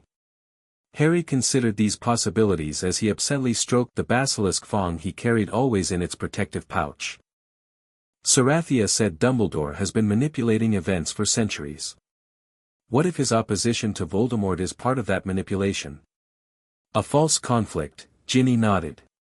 Presenting himself as the leader of the light against Voldemort's darkness, when in reality, they're both pursuing similar goals through different methods, Hermione finished grimly. Power, immortality, control, just packaged differently for public consumption. The theory was disturbing but increasingly plausible as they reviewed everything they had learned. Dumbledore's careful cultivation of his benevolent image contrasted with Voldemort's embrace of terror and domination, yet both sought to extend their lives beyond natural limits, both accumulated followers, both positioned themselves as the only ones who truly understood magic's deepest nature. "We need more information before we can act," Hannah pointed out practically. "And with Voldemort now publicly returned, everything becomes more complicated. Aberforth is our best source," Harry decided. "He knows more about Dumbledore's past, about the Horcruxes, about the potential connection to Voldemort. We need to speak with him before leaving for the summer." Arranging this meeting proved challenging with heightened security, but they managed by splitting into pairs and staggering their departures from the castle during the last Hogsmeade weekend of term. They reconvened at the Hog's Head, where Aberforth led them to a different back room, this one hidden behind magical protections that hadn't existed during their previous visit. The attack forced certain upgrades, the barman explained gruffly, sealing the room behind them. "Can't be too careful now that both sides are moving openly." "Both sides?" Harry questioned sharply. "You mean Dumbledore and Voldemort?" Aberforth's weathered face creased in a humorless smile. "Finally figured that out, have you? Took you long enough. What exactly is the relationship between them?" Hermione pressed. "Are they truly enemies, or is it more complicated?" "Complicated doesn't begin to cover it," Aberforth snorted. "They're opposing forces, certainly. Voldemort would gladly destroy Albus if he could, and vice versa. But they're also connected. Bound together by magic and history in ways few understand." "Connected how?" Ron demanded. Aberforth settled into a chair, gesturing for them to do the same. What do you know about Grindelwald? The real story, not the sanitized history books version. He was a dark wizard, Harry replied. Dumbledore defeated him in a famous duel in 1945. Before that, Aberforth corrected. What do you know about their relationship before that duel? The friends exchanged blank looks, realizing this was a significant gap in their knowledge. Albus and Gellert Grindelwald were inseparable the summer after my brother finished Hogwarts, Aberforth revealed. More than friends, partners, intellectually and otherwise. They shared an obsession with magical power, with transcending normal limitations. Together they researched the Deathly Hallows, ancient magic, and yes, Horcruxes. Dumbledore and Grindelwald researched Horcruxes together. Hermione gasped. Among other things, Aberforth nodded grimly. Their plans were grandiose, restructuring wizarding society, establishing dominance over Muggles, for the greater good, extending their own lives indefinitely to oversee this new order. It was Grindelwald who first coined that phrase, you know, though Albus embraced it wholeheartedly. What happened? Ginny asked. Why did they separate? Ariana, Aberforth replied, pain evident in his voice even after decades. My sister died during a three-way duel between myself, Albus, and Gellert. I opposed their plans, tried to make Albus see reason. Spells were cast, Ariana was hit, and she died. No one knows whose spell killed her, perhaps all three contributed. The silence following this revelation was heavy with the weight of tragedy and its long consequences. Grindelwald fled immediately afterward, Aberforth continued. Albus was devastated, by guilt, by grief, by the loss of both his sister and his partner. That's when he created his first Horcrux, using Ariana's locket. A perversion of remembrance, though he wouldn't have seen it that way. And Grindelwald? Luna asked. Did he create Horcruxes too? No, Aberforth shook his head. Gellert sought immortality through other means, the Elder Wand primarily, which he stole shortly after leaving Godric's Hollow. He believed the Deathly Hallows were a superior path to conquering death. But what does this have to do with Voldemort? Harry pressed, trying to connect these historical revelations to their current situation. Aberforth's expression darkened further. There's the true complication. Tom Riddle, the boy who would become Voldemort, was born decades later, but with a unique magical signature Albus recognized immediately when he arrived at Hogwarts. Recognized how? Susan asked, speaking for the first time. As resonating with Grindelwald's, Aberforth replied simply. Not identical, but similar enough to be unmistakable to someone who had been as close to Gellert as my brother had been. Albus became obsessed with Tom, watching him, testing him, perhaps seeing a second chance at the partnership he had lost. But Riddle became Voldemort, Hannah pointed out. He turned to the dark arts, became a murderer. Just as Grindelwald did, Aberforth nodded. History repeating itself, though with variations. When Riddle returned years later, transformed into Lord Voldemort and seeking the defense against the dark arts position, Albus rejected him, perhaps seeing too clearly the path Grindelwald had taken, perhaps fearing his own temptation toward darkness would reawaken. And Voldemort began creating Horcruxes, Harry said slowly, just as Dumbledore had. Did he learn this from Dumbledore? Not directly, Aberforth replied. But my brother's interest in Tom Riddle had not gone unnoticed by others at Hogwarts. Horace Slughorn, for instance, who later admitted to discussing Horcruxes with the boy, though he claims he discouraged the idea. The picture forming was disturbing in its implications. Dumbledore and Voldemort, connected through magical resonance with Grindelwald, both pursuing immortality through similar methods, both creating personas that, while opposite in presentation, served the same fundamental goal of accumulating power and influence. So when they oppose each other, Hermione reasoned, it's not good versus evil as everyone believes, but two different versions of the same fundamental darkness. My brother would reject that characterization, Aberforth said with a bitter smile. He believes his goals justify his methods, that his vision for the wizarding world is enlightened rather than controlling. But yes, in essence, they are mirror images rather than true opposites. And now Voldemort is hunting Dumbledore's Horcruxes, Harry concluded. While Dumbledore has likely been doing the same to Voldemort's all along. Precisely, Aberforth confirmed. A shadow war within the public one. Each seeking to destroy the other's path to immortality while protecting their own. Where does that leave us? Ron asked, voicing the question on all their minds. We're trying to stop both of them, but we're just students. How do we fight two of the most powerful wizards alive simultaneously? You don't, Aberforth stated bluntly. Not directly, at least. But you have advantages neither of them possesses. The Founder's bloodlines. The Basilisk's knowledge and venom.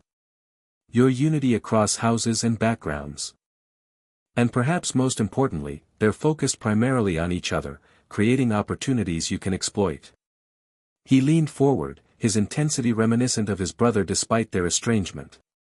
This summer, lie low. Build your skills. Research and prepare. When you return to Hogwarts, the real conflict will begin, with Voldemort moving openly and my brother orchestrating resistance through his Order of the Phoenix. In that chaos, you may find openings to act against both. It wasn't the most encouraging strategy, but it acknowledged the reality of their situation. They were outmatched in direct confrontation, but might succeed through careful preparation and strategic action. As they prepared to leave, Aberforth provided one final piece of information. The Department of Mysteries contains records that might prove valuable, not just the prophecy Voldemort seeks regarding Harry, but ancient texts on soul magic, on Founder's bloodlines, on magical resonance. If you can access these, we'll find a way, Harry promised, though how they would manage this remained unclear. Their return to Hogwarts was subdued, each processing what they had learned and its implications for the path ahead. Their mission had expanded significantly, no longer simply exposing Dumbledore's dark secret, but navigating a complex conflict between two immensely powerful wizards while pursuing their own agenda of restoring balance to the wizarding world. The Hogwarts Express journey back to London provided a final opportunity for strategic planning before they separated for the summer. They secured a compartment, cast privacy charms, and discussed their priorities for the coming months. Communication will be essential, Hermione emphasized. But Owl Post isn't secure, either Dumbledore or Voldemort could intercept it. What about enchanted objects? Ginny suggested. Like journals that share what's written between them. Brilliant, Ron approved. Fred and George created something similar last year for passing notes in class. I bet they could help us expand the concept. We also need to continue researching Horcruxes, Harry added. How to identify them, how to destroy them without basilisk venom which we have limited amounts of. I'll search my family's library, Susan offered. The Bones collection contains texts on rare magic that might help. And I'll ask Daddy about alternative methods of communication, Luna contributed dreamily. He's quite inventive with such things. They divided responsibilities according to their access and abilities. Hannah would research healing magic that might counter Horcrux defenses. Hermione would compile everything they knew about both Dumbledore and Voldemort to identify patterns and weaknesses. Ron would develop tactical approaches for obtaining targeted Horcruxes. Ginny would work with Fred and George on secure communication methods. Susan would investigate legal angles through her aunt's resources. Luna would pursue unconventional knowledge through her father's connections. Harry's task was perhaps the most challenging, to prepare himself for inevitable confrontation with both Dumbledore and Voldemort. As Slytherin's heir, as the focal point of prophecy, as the figure both powerful wizards watched most closely, he would need to develop magical abilities beyond standard Hogwarts curriculum. I'll help, Luna offered, recognizing his concern. Ravenclaw's techniques for magical expansion go beyond mere spellcasting. It's about understanding the fundamental nature of magic itself. And I can teach you healing methods that double as protection, Hannah added. Hufflepuff's magic isn't flashy, but it's remarkably effective in preserving life force against dark attacks. As the train approached London, they formalized their alliance, no longer just friends investigating a disturbing theory, but a unified force preparing to confront the two most powerful wizards of their age. The heirs of Slytherin, Ravenclaw, and Hufflepuff, supported by loyal and talented friends, committed to a mission that seemed nearly impossible yet essential for the wizarding world's future. "Whatever happens," Harry said as they prepared to disembark, "we face it together.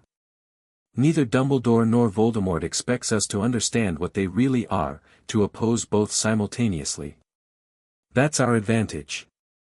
With final embraces and promises to activate their communication system as soon as possible, they separated on platform 9 3/4, each returning to their respective homes but united in purpose across distance. Harry walked toward Uncle Vernon's waiting figure, the weight of responsibility heavy on his shoulders yet somehow more bearable for being shared. The heir of Slytherin, recognized by Sarathia, confirmed through magical resonance, now fully embracing his role in the complex battle that lay ahead. Dumbledore's Horcruxes remained to be found and destroyed. Voldemort's forces were gathering strength. The wizarding world stood on the brink of open war, unaware that the true conflict ran far deeper than light versus dark. And at the center of it all stood Harry Potter, no longer a pawn in others' games but becoming a player in his own right, with allies, knowledge, and growing power that neither Dumbledore nor Voldemort fully comprehended. The coming confrontation would change everything. Harry only hoped they would be ready when that moment arrived. Albus Dumbledore stood at his office window, watching the Hogwarts Express disappear into the distance. Behind him, Fawkes trilled softly from his perch, the Phoenix's song unusually melancholy. "Yes, old friend," Dumbledore murmured. "Things are proceeding both better and worse than anticipated." He turned to his desk, where an assortment of silver instruments whirred and puffed, monitoring various magical signatures throughout Britain. One in particular, a delicate arrangement of spinning gears surrounding a glowing green crystal, commanded his attention. It tracked the soul fragment he had placed in Ravenclaw's diadem centuries ago, and its silence confirmed what he had suspected since that night months earlier: the Horcrux had been destroyed. Dumbledore settled into his chair, stroking his long white beard thoughtfully. Harry Potter and his friends had proven far more resourceful than expected, uncovering secrets he had protected for generations. The Basilisk's intervention was particularly troubling. Sarathia had been dormant for so long, he had almost forgotten her presence beneath the school. Yet simultaneously, Voldemort had returned to physical form, setting in motion events Dumbledore had anticipated since that Halloween night in Godric's Hollow 14 years ago. The prophecy was proceeding toward fulfillment, though perhaps not in the manner he had orchestrated. "Balance," he mused aloud. "Always a question of balance." From a hidden compartment in his desk, Dumbledore withdrew a small silver locket. Opening it revealed a painted portrait of a young girl with blonde hair and bright blue eyes, Ariana, his sister, forever frozen in youth. His first Horcrux, created in grief and desperation after her death, beginning a path that had extended his life far beyond natural limits. "For the greater good," he whispered, the phrase that had once represented his ambitions with Grindelwald now serving as justification for centuries of careful manipulation. Always for the greater good. The coming year would be decisive. Harry Potter, Slytherin's true heir, though the boy himself didn't yet fully understand his lineage, was growing in power and awareness. The other heirs had gathered around him, drawn together by magic older than Hogwarts itself. And Voldemort, pursuing his own path to immortality, threatened to disrupt the careful balance Dumbledore had maintained for so long. Adjustments would be necessary. Plans modified. Contingencies activated. Dumbledore closed the locket, returning it to its hiding place. His blue eyes, normally twinkling with benign wisdom, now reflected cold calculation as he contemplated the complex game before him. "So it begins," he said softly. "The final movement in a symphony centuries in composition." Outside his window, storm clouds gathered on the horizon, an appropriate metaphor for what lay ahead. Dumbledore watched their approach with the patience of a wizard who had measured time in decades rather than years, in centuries rather than decades. Whatever came, he would be ready. He always was. The end. Thank you for watching this video. Please be sure to subscribe to our channel and like this video.